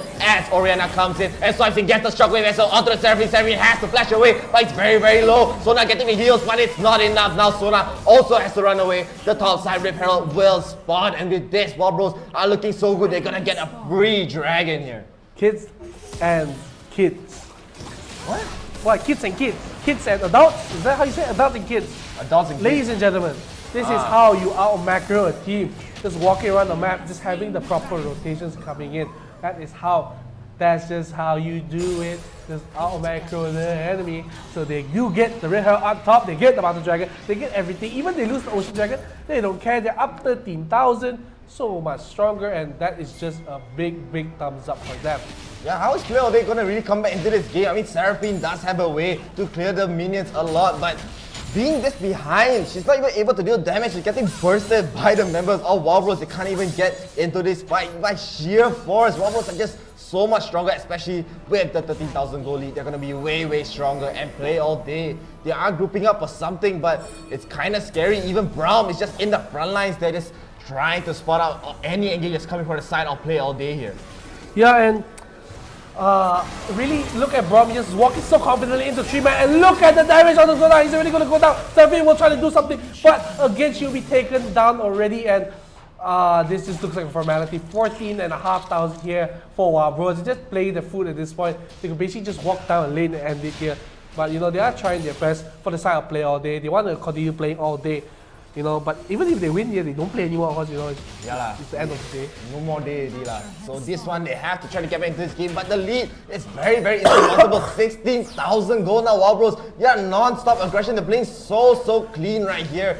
Only losing 2 kills, probably is getting a trade here and there, but I mean, Wild Bros, look at them being so aggressive. Bro, in the front line, not carrying at all. Play All Day, you're stuck under the turret. The turret is already falling. The Orianna ball has to be careful. The shockwave is going to come in. A 4-man shockwave from Orianna. Gets the engage on the Malphite will miss the ultimate. Olaf trying to go in, trying to get some re-engage, but they're all falling one by one like butter. That's too much damage from Wild Bros. And look at them, they're already falling. Lee Sin going in all the way downtown, getting the kill on to Sona right there. And they're going to get in the turret in less than 11 minutes here, and Fiora is also at the bottom side trying to push it down. She also got a turret of their own, and Wild Bros are just destroying Play All Day right now. Oh my goodness, it's a 21,000 goal at 11 minutes. That's almost a 2,000 goal advantage. I'm choking here, I can't believe it. 20. Yeah lah, 20 lah. You said 2. I said 21. That's a 2,000 goalie per minute. Oh. How many lah? Okay lah. Don't let me finish. Okay lah. I coughing gonna. Continue. Let me continue. They're gonna do the Baron here for the side of Wild Bros. Very wild on the Rift here, so they're just gonna get it. There's really nothing Play All Day can do. They have the combo, but they don't have the damage to execute. Malphite is just picking say like hello, goodbye, and now they're all chasing on the Fiora. But I think actually Fiora just wins this fight straight up. Goes for the Sona, just dodges away on the ultimate. One more hit, we'll get the fighter from Olaf. What are you doing there, buddy? Now the teammate coming. I think this is the bad idea. Flashing it from Fiora, getting the fighter from. We'll get the heal on the redemption. One more hit, one more time, triple kill for VB Anito, and now killing spree coming in. The last turret for Play All Day. They're not going to be playing all day if they go up this straight, as they're going to go down the first game as it goes to Wild Bros. 12 minutes into the game, more than the kills in the game. The 16-2, they will end the game, and Wild Bros, they will be wilding in the Rift today. Wilding. Is that a word? Yeah, wilding. I mean, they really speed run that entire game, even from start to finish. 0 kills, they're up 3,000 gold. How do you even do that? I've never really seen that before. That's just so perfect. I mean, I think it really came down to Lee Sin just invading. Olaf was not even able to get a single bit of farm in the entire time. So very, very well played coming in from Wild Bros Kings right there. I mean, it was just, you know, we talked about demolition earlier from Oligarchs. Like I talked to Mr. Doctor. Mr. Doctor? Mr. Doctor, I told him that Oligarchs demolished Caballero. That wasn't a demolition. This is the demolition. This is the wrecking ball. They came in like the wild bro wrecking ball. Miley Cyrus. Oh, Miley Cyrus. So MVP, my goodness, coming in for the side of Wild Bros. And look at the damage, Milan, with the Milan damage. That was a bit too much. That was really over. 13,000 is still a lot right there, dealing the most amount of damage in the entire game, especially at the end. Getting the 4-man shockwave to just seal the deal. There was no way for Play All Day to come back, and they have to try to win this game too, as of course it is a best of 3. They are still able to recollect here, but losing like this must have taken a toll on their mental lah. Like a bit. A bit lah. Malphite literally had 0 kill participation. Oh my god. He was involved in nothing but deaths. That's kinda... Poor Fuller, serious. Pity the Fuller lah. I don't know how, man, this game, there was just really no... I mean, they had 2 kills lah. 2 kills, the one that most kill participation is everyone except for Malphite, you know. Not even 1 assist. That's how, like, that's just how strong Wild Bros were in this entire game. I mean, if they can ride this momentum, Play All Day, they have to try to come back. What really went wrong? Even from start to finish, as I said, they lost from just macro. They didn't even have a single kill right there. And with this, really, really well played from their side. Huh? Talk lah, why you not talking? No, why you not talk? I busy, I pay attention to I finished my points already. I'm talking to Penel Jesuran Pamaswaran. Parameswaran. Parameswaran. Parameswaran. What? Varan.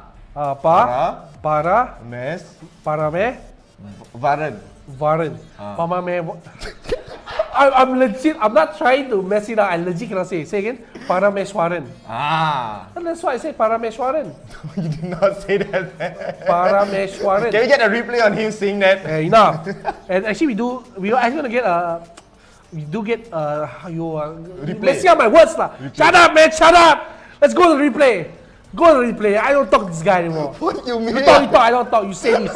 I'm saying replay so and Play All Day. They get the first dragon of the game, but Wild Bros, they get the first 2 kills. We do see Anito. I shout out for him just now. I love him. He's damn strong. Look at him just going in and out. And in the back, he's gonna get in. Gets the engage. Nice kick onto Sona. Sona totally isolated here. And the shockwave as well to get the kill onto Seraphine. So a very good start. And this was just the start of the end lah, basically. We never really get to say this, but at this point, from start to finish, Wild Bros were in control. Look at them just constantly pushing turrets. And this is the 3rd turret of the game. The second dragon hasn't even spawned yet. The dragon just only died, you know. Why you always end with a question, but it's a it's a what's that rhetorical question? There's no answer to it. But at the same time, we see that they start the fight for Play All Day. They get the kill onto the Braum, but Braum is good enough. He go play a lot of ranked games, so he's fine there. So Lee Sin will go in. He will see all the problems that go in, and he will have no issues with them. They have to back off as Kaisa will open the gates to the victory here, and you know. Poor Olaf, Mr. Meals Gaming, he actually, I think I know why his name Mr. Meals lah, giving the meals away, you know, but you know, the Rain coming in with the ultimate here will try to knock up Lee Sin here, but he's just so tanky. He comes in with the Sonic Wave. Look at the damage from Orianna, and he's not even going to be done here. He's going to land on the Shockwave on the Seraphine. She will try to flash away. What a follow-up. Even with the healing from Sona and herself was not enough. And Sona, she runs away. She knows that she's not able to fight against this Orianna, and the Braum just walking behind the whole team, just holding up the shield the wrong way, blocking the Seraphine charm, killing everyone, get a double kill there.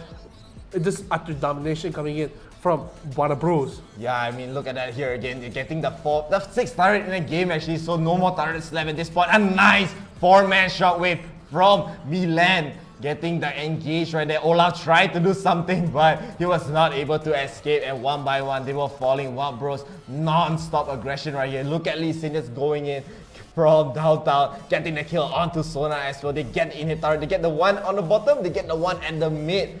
The one at the top, and with this, they immediately went for the Baron. They were not in any position to try to get this, and even Anito getting 2-man ganked here, but he just decided to turn. He was just way stronger right here, especially with the Baron buff. Olaf and Sona got punished, trying to go for a kill, and not just them, Seraphine as well will be getting engaged on by the members of Wild Bros right here, and with this, a triple kill, and at this point, it was just the end.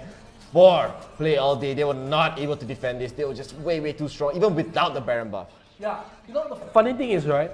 I think for a few seconds, Anito thought that he was going to get ganked. He was really careful. He realized, wait, we're 20,000 gold up. We're 25,000 gold up. So he's like, oh, okay, I'll just turn and he kills everyone. And just utter domination, destruction, boom, boom, explode bomb.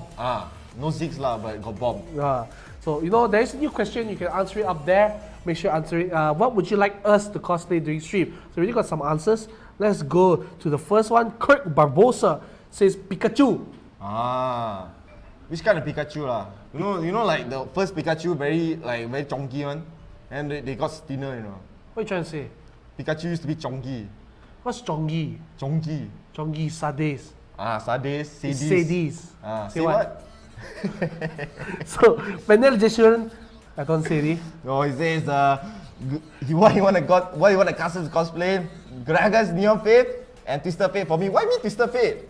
Oh, you magician one last time you said. Oh yeah, I said magician. Oh, okay. Say the jokes. Correct. Oh, say the jokes. And Clintwood Barbosa, this guy, really make me very angry, you know. Snorlax. I think you want me to be Snorlax. No lah, me lah. No lah. No, okay, you guys know I'm a coach for RTZ. RTZ calls me Snorlax also, you know. Why? It's because I'm very handsome. Snorlax handsome. A bit lah. So, Tamti says, yes, how to dress like Malphite and so hard, haha, from. So, you Malphite? Because... What? Continue. What? You Malphite from lah? Why? Why a Malphite? Because you have a heart of stone. Nice cover. So, Siti Aisha say KTA Gragas. So, me lah. Again, everything aiming you know. See, even RP Zupis. They Hulk for NeonFaith, Black Panther for Chef. Why I Black Panther? No, because you play Armor King Tekken. Oh yeah. Correct. Because then he got the skins also, you know. Actually. Serious. See, it all makes sense. All makes sense lah. You Hulk because you green. That's damn racist, man. What you mean? I'm green, lah. Yeah. Cancel this man. Cancel him. Calling people green, you know. 2020, 2021. 2021 calling people green. Horrible fooler. Oh, okay, let's read a little bit comments. We have a star that's coming in from Tam T. Barbosa. Wild Bros for the win. So that means we're gonna get some. Let's do the stars. Hey, Duana. See? Let's do the stars. Let's go. Promo video. D.R.Fierce want to do. Me again. Me don't wanna do. Me again. Play the promo video.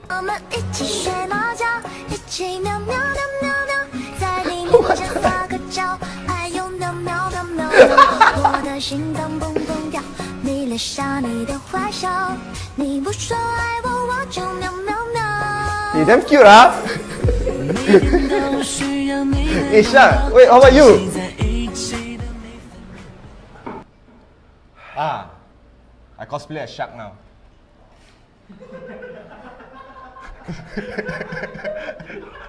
Black Panther, Malphite, Shark.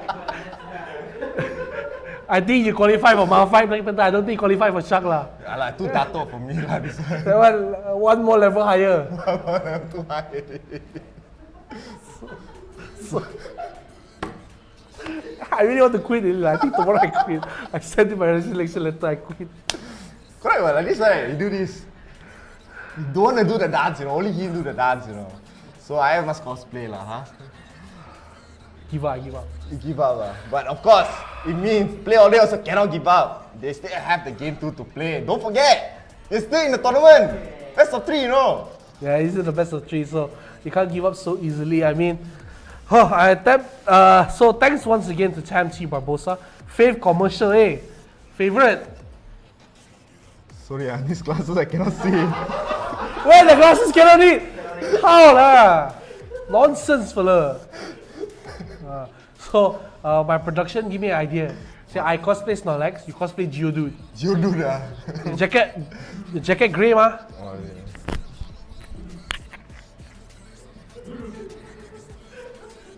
yeah. A bit actually look very much. Shut up, a bit. Yeah, a bit Geodude. Is anyone else drop us some comments? Let's see. Oh, don't have Already lah. So, thank you very much for your answers. As long as we are still waiting for the game 2 to happen between Play All Day and Wild Bros Kings. So, I don't know lah. How do you come back from that? I don't know, man. Like losing like that before even getting a single kill, you already lost. It just really showed that Wild Bros King, they just have way superior macro and they just have to rethink. Maybe go for more conventional, more easy to execute draft. I mean, Seraphine bot, in theory, I think it's okay, but like, there's just so many other stronger, easier to execute champions. Maybe go for the Ezreal, maybe get the Corki bot that's normally, maybe go for Ahri mid, you know, go for the Orianna mid, get the Ziggs for yourself as well. So, I mean, that comp was just really hard to execute, especially Olaf, not even getting a single bit of farm in the jungle. And we are going to get into the bans here. And with this... Oh, I thought you asked me to laugh. Once again lah. So, play all day, they will ban the Lee Sin away.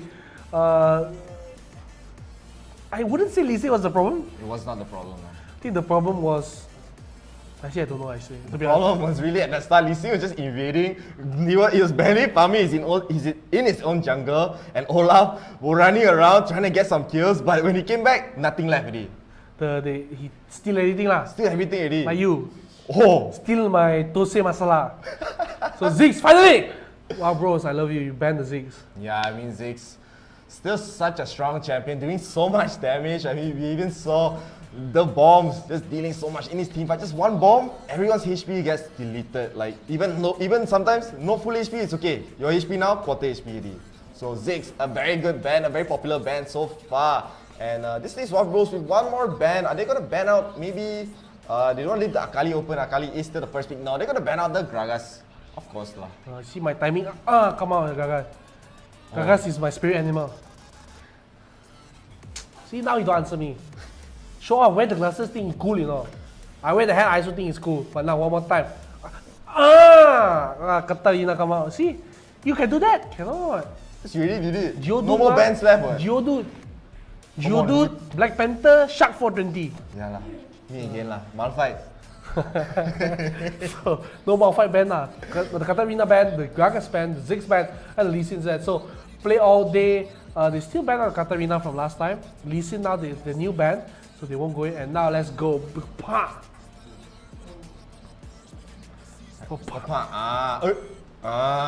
So now, play all day, they are going to get the Orianna first pick over here. So Wild Bros Kings, they will have the Camille still being left in the pool, so they might go for the Camille here. You say Camille, Galio, the combo a bit weird, got the invisible wall.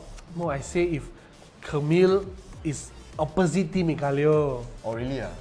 This guy never listen to me. Don't care about me, man. Think about yourself only. Why are you so drama today? Seriously. Wild Bros Kings, they will be getting the Lux and the Galio for themselves. Galio was banned out the last game, so they will be picking it up. So this leaves play all day. What jungler are they going to go for? It looks like they're getting the Pantheon over here, and looks like they're hovering over the Wukong. Going to go jungle. So Pantheon here. You think going to go top? You think going to go support? You think going to go mid? I think it's going to be a top Pantheon. I think a lot of teams, they're actually adopting Pantheon to the top side of the map, as he's a very strong duelist. So I think that's the main reason they're going for Pantheon. And let's put a hat on the hat. So Galio Lux, right? It's very interesting because they don't really necessarily synergize with each other. That's what synergizes with Galio J4. Yeah, I mean, getting the Cataclysm will be able to combo it very cleanly with the Galio ultimate, especially Jarvan, one of the strongest initiators in this game. So, play all day, they are going to get the Alistar for the big boy tanks. They're going to have two tanks, the Dr. Mundo and the Alistar as well. They're going to run it out with the Kaisa, a very solid pick here. So, no more Seraphine bot anymore for their side. They want to just go with something standard lah in this situation. And Wild Bros Kings, they still have a pick left. Yeah, Camille's still left in the pool. So, Camille, if they do pick it, she will be able to go to the top lane here. He almost scared me with the Jax cover. Like, legit thought he's gonna go for Jax, like legit. Because he had that conviction in his eyes, you know. Like, I could magically see his eyes.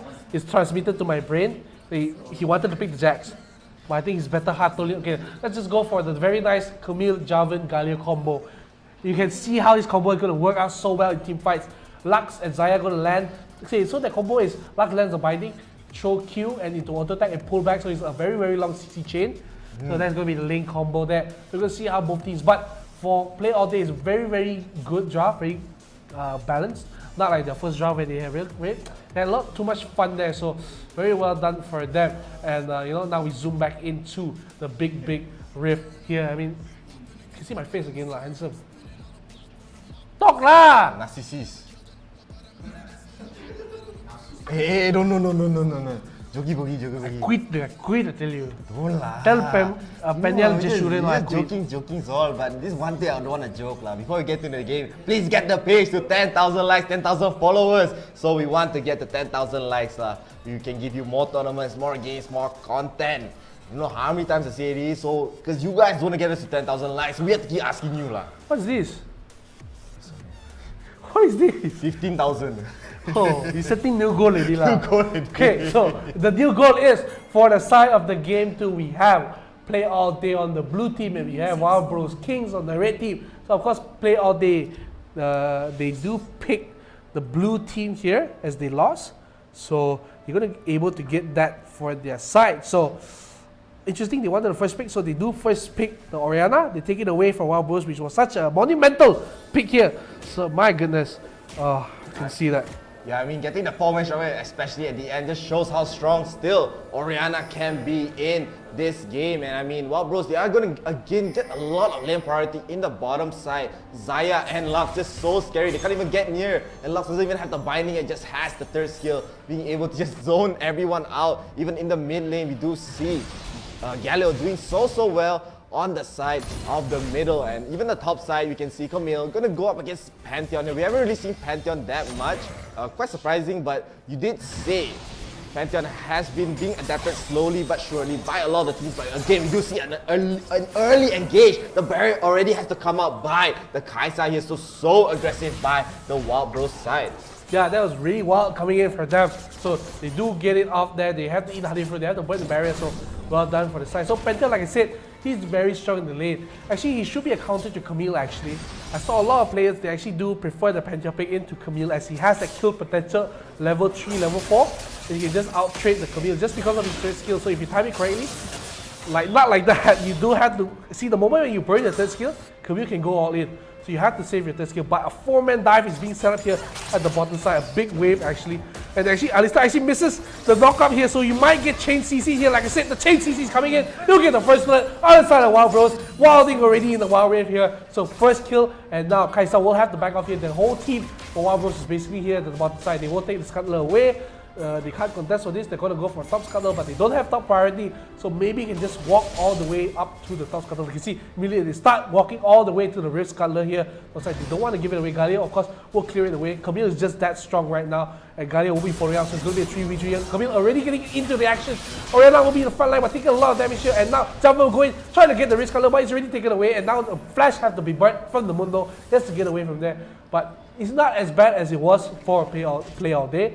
They still maintain just a very small but sizable 1,000 goal lead. And in the bush, you gotta be careful if you decide Play All Day. Kaisa, you are going to call out, my friend. Now the good chain CC will come in and they kill the Kaisa one more time. Pulverize will land and they burn the flash. Everything goes boom, boom. And now, Kill Bros, they're gonna go up 2,000 gold. Yeah, I mean, that early part where they're just harassing Kaisa right there. She has to use a barrier, and without a barrier, without the flash, she can't even flash because she's getting rooted. So Wild Bros secure another really good kill right there. 2,000 gold up. This is not the 3,000 gold before 0 kills that we saw the last game, but I mean, Wild Bros, they are still going strong. Look at them. I mean, just now, you saw in the top side, they're being so aggressive. Mundo already has to spend the flash immediately, so no more flash for his side. He's not a very mobile champion in general, so that's going to be very scary, especially if he does get caught out here. The taunt will come out. Gallo tries to get the Orianna, but he won't be able to get it. It looks like Wild Bros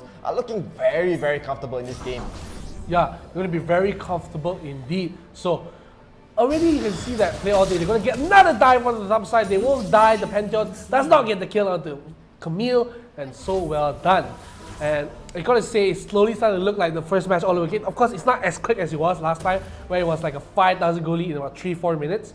It's more tame, but still, it's still going to that trend where they now have 3,000 goal lead before 4 minutes sub Dragon Spawn. So Jarvan will start out his own blue, just pull it out a little bit so he'll be closer to the Dragon Pit.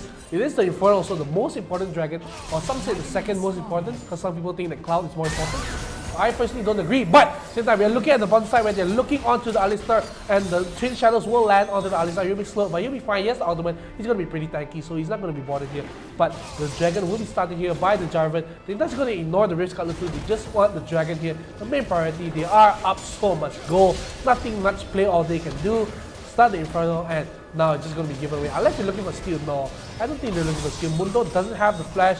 No blast code means no party for him. So before the Dragon goes to the way of Wild Bros. I mean, this game was just like the start. It's not like last game. Last game was all macro. In this game, it's a lot of micro as well. All these players individually are doing so strong. Look at Alistar trying to get some re-engage, some disengage onto the Galio, but Galio just goes in onto the really priority target here. Kaisa is not able to run away. One more hit. She will get the hit right here. So Galio, another kill under his belt. Wild Bros right now just running it down once again. Look at them. They just got the objective and they're already looking for kills. Play all day are now down 7,000 gold. Look at Camille as well. Still being so aggressive. Pantheon does not have any summoner step. He has to just back off, and Camille's just bullying Rain in the top lane. And I don't, again, as you said, Wild Bros are just so strong in this early game. Yeah, I'm surprised Camille didn't go for the ultimatum. Confirm will kill the Pantheon there.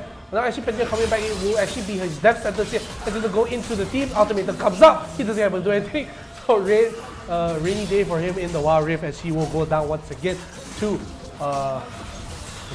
Camille. No, I want to say his name. Anito, right? Anito, very neat. So neatly done for him. They'll take the top tier 1-2. This is the Wild Bros we saw in the first game. 8,000 gold lead already before sub 6 minutes. Rift Herald not even spawned, and already they gotten that. So it's going to be very hard for play all day if they want to continue playing all day. To play all day. I mean, Wild Bros, they already hit all their spells. Look at them. I barely think they're doing base for like few seconds, I believe, just to get their items, and already getting another objective under their belt. Play all day. They are just giving it up once again, but it just gives Wild Bros the opportunity to continue to snowball here. Alistar will be in the front line, but the Rift Herald is already being taken down, and Camille as well. Gonna get engaged on by Alistar. We do see more engages coming in. Penta trying to go in, but he will get hit by the Cataclysm. He has the flash, he's able to run away, but with this, you have to disengage. There's still so much damage coming from the side of Wild Bros, especially with the Inferno Drake. They will secure another turret right here. So the third turret already is looking like deja vu, NeonFaith. The deja vu indeed, as now they're creeping up to about 10,000 gold, 9,000 here. So gonna take the tier 2. So maybe they push them just over the edge of 10,000, but they'll be trading the bottom side turret. So just about 9,500 gold here, and just so much momentum here. Is what can you say? Like literally, what can you say? I mean, play all day, just not able to get back into this game. Someone they go for the very passive. I think like Mundo is the kind of champion that you need to still get items to actually get going. But in this stage, there's so much damage from the side of Wild Bros. He's not able to tank up anything. The front line as well, even Alistar can't tank anything. So you don't have a front line, you don't have damage. What are you supposed to do? Even your team fight, you have to rely on Orianna getting a nice shockwave, and Alistar as well getting the nice knockouts. But even then, there's still not going to be enough damage for Play All Day to follow up here in Wild Bros. It looks like they're going to take this game again if Play All Day does not find the answer here. Yeah, and now a trap is set up by Wild Bros here. They do see Mundo is walking up towards them. They actually do walk away to the other bush Pantheon. They see that too. Now I think Orianna might be the juicy target to see. Camille does actually going straight away. Khalil looks to be so low. And now he'll get the top up onto the Mundo. He'll be stunned up here, and double kill already for the Camille. And looking towards Orianna here. He has to run away under the tower. And this just looks like another dominant win for Wild Bros as they go in for the Camille. Flashing into the ultimate Lux. A little bit of HP left over. Nakai Ali will just give a little tagginess to the Camille, but it's not enough. As Alistar is tanked enough. He has to be flashing away from the fight. He will live, but that's gonna be a 10,000 gold lead for Wild Bros. I mean, it's gonna hurt, you know. Play all day, you can sing the song. What am I supposed to do? 10,000 gold down. It's gonna hurt. So now Cloud Dragon, the 2, like, debatable. You say the top 2. Yeah. It's confirmed you get 2, so it doesn't have to matter if you get both. So they're going to get the Cloud and the Inferno, unless you see a Miracle still coming in for Play All Day. I don't see that happening anytime soon. Still, I mean, they're still way much stronger. I mean, Wild Bros, look at them. They are trying to do something here. They know they have to do something here. If they lose this dragon, that's really It's gonna look very, very hard for them with this Spin Window in the front line. Trying to tank everything. The Dragon will be taken away, but the Racing Panther ultimate as well will come out. But Galio will be taken down, not to mention Mundo as well. So looks like PLD are falling one by one. Already 4 has fallen, only Galio has fallen for the side of Wild Bros. And with this, they are gonna probably get the ace here as Alistar. He doesn't have anywhere to run. The Lux E will be able to get the last hit, and with this, an ace for Wild Bros. They get the Cloud Dragon, and 11,000 gold lead here. Almost 12,000 here, and they're already knocking on the doors of the inhib turret and the base. Knocking on the doors of Play All Day. They will have to answer the door eventually. They do. They don't let them take the tier 3. So there's nothing for Wild Bros to do. The Baron's not even up. They're just that far ahead. Baron's not even spawned, so they can't even take the Baron. So now 25 seconds till the Baron spawns, so maybe now Wild Bros reset, take the Baron, and then end the game. That should be their game plan, as they're 13,000 gold ahead. Nothing much to do, just chilling, clearing waves. As of course, top side, they still have a tier 2 to go through. So maybe that is their main focus. I mean, maybe their idea is to just clear every wave. Yeah, I mean, they're just so much stronger, right? As you said, no objective left. No matter what they can do, what can they do? They can just push, they can just clear the minions, they can just push the turrets. But now the Baron has just spawned. They can take it whenever they want, play all day. They are grouping up at the bottom side, maybe trying to find someone here, but instead they're gonna be found by Camille. Camille is gonna go on the engage, and look at Oriana will be taken down by the Ignite there. The Shockwave will whiff, and with this, Wild Bros, they are gonna get another Baron under their belt. Very, very similar to the first game, and Play All Day still very, very behind. 12,000, 13,000 gold here. Wild Bros, they are just so dominant in this game. I mean, really, 14,000 gold. Of course, it's not as bad as it was earlier with the first game, but this is still a real bad beating they're going on to Play All Day. If not for those 2 kills at that tower, it could have been a perfect game. But they're not looking for it. He has to flash over the tankiest member, and they're waiting for the Kai'Sa. Kai'Sa gonna get 2 hits away. Kai'Sa ulti, they're all stuck into. So ultimately, they all get knocked out by him. He's gonna stun 2 people out. Panther, double kill for the Galio. They're looking for another kill. They do get the Camille, but it's a little too late. Zygo in the backline. He'll get hit by the third, but it doesn't matter about that. All 4 members are dead for Play All Day. They won't be playing anymore, because they are gonna go home as Wild Bros. They will take game 2 and the series away from Play All Day. Not yet, maybe they want to pad their KDAs just a little bit more. They get the ace in the base, and they will end the game. Wild Bros win the series 2-0. You said that game wasn't as dominant because they saw the gold lead being way higher at this stage the last game, but this game was faster. They ended it faster than the last game, so Wild Bros are just so strong here. They rode their momentum all the way. Play All Day, they had so much time. They had the time to recollect. They had a decent draft, but it was just not enough. Wild Bros Kings, they are gonna make it to the top 4 for Walrus Summoners Odyssey here. Let's take a look at the stats. We'll see Anito being the MVP here, as just now I say I love him lah. Yeah, why you love him so much? I don't know lah. So he will get the MVP. SSV will go to Hoisted. He did try to hoist his team to victory, but it just wasn't enough. You know, like you said earlier, so you know, Wild Bros really bigger, faster, stronger, power. But they do get the win. Copyright. Yeah, I sing the wrong version purposely. Wrong version. Purposely. So Flaco, Waka Flaka.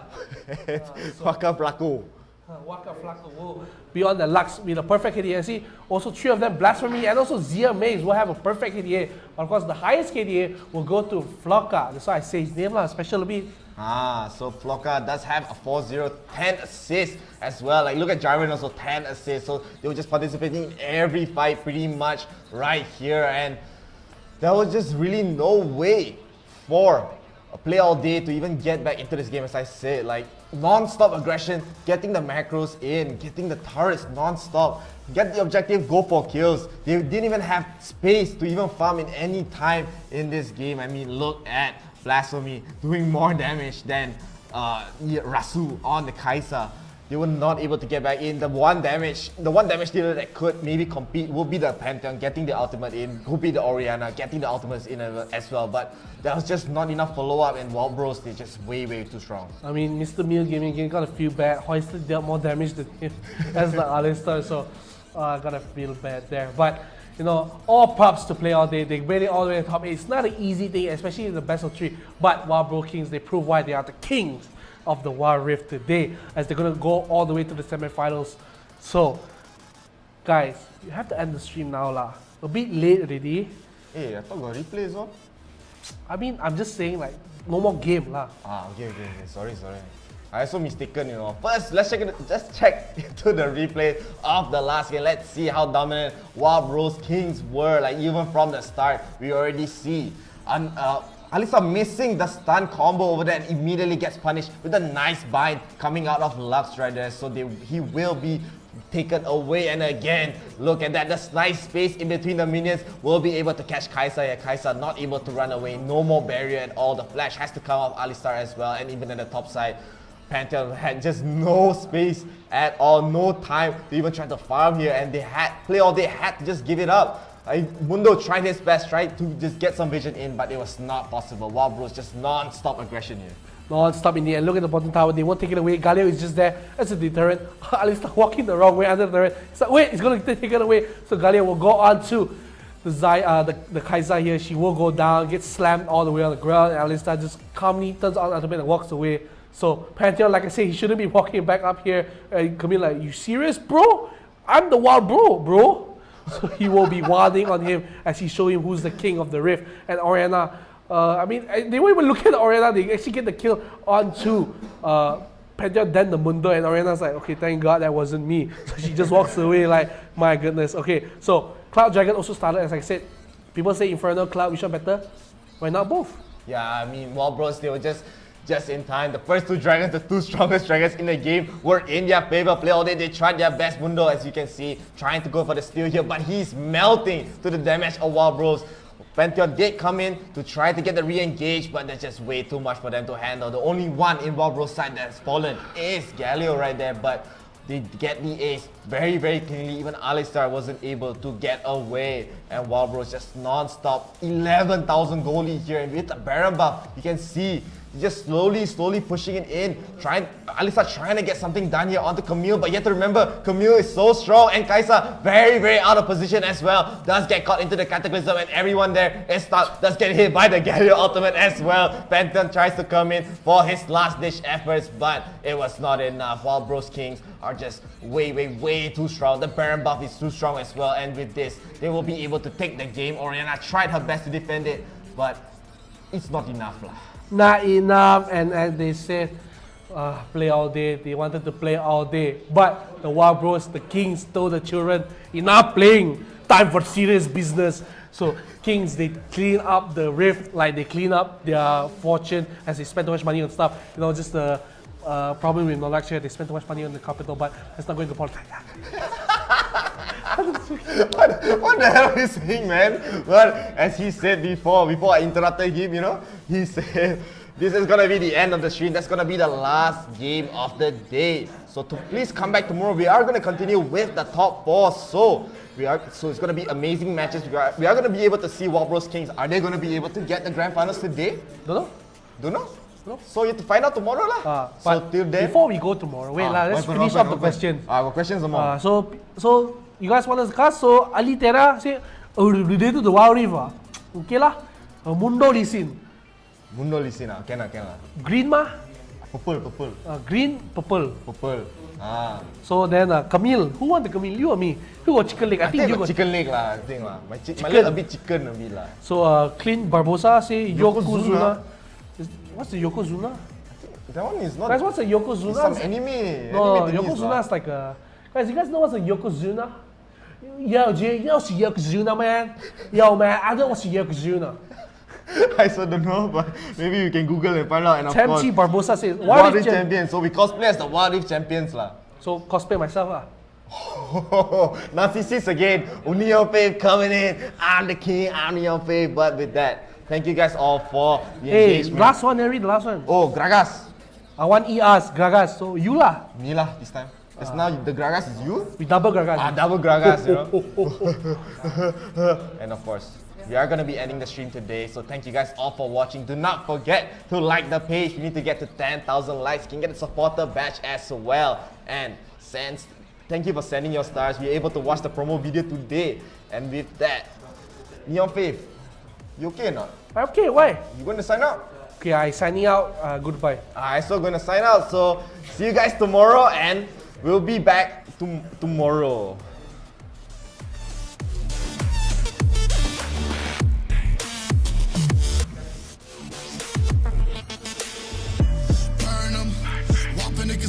I'ma serve them. Spinning on a block with a mop, I disturb them. I never killed a nigga, but I'm ready to spit a hollow right on a person. And the curse, I'm about to merge on a nigga's turf. I'ma let a Rooftop party, jump party, bump party, rooftop party, jump party, bump party, rooftop party, jump party, rooftop party, warehouse party, rooftop party, jump party, rooftop party, like to get naughty, rooftop party, jump, rooftop party, jump, rooftop. Make it clap.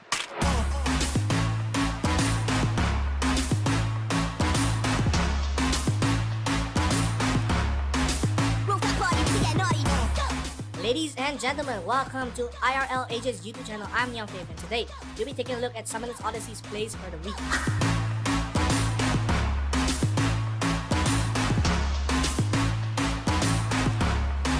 Rooftop party, we get naughty.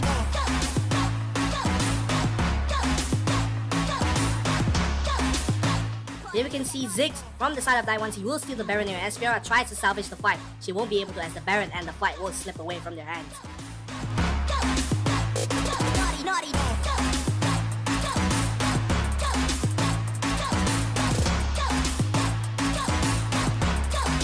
Rooftop party, we get naughty.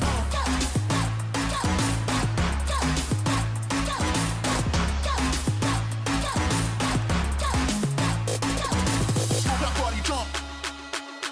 Rooftop party jump. Rooftop party jump. Rooftop party jump. That was some fantastic plays this week for Summoners Odyssey. Remember to subscribe and like our YouTube and Facebook page for IRL Asia. This is NeonFaith signing out, and I'll see you in the next video. Make it clap.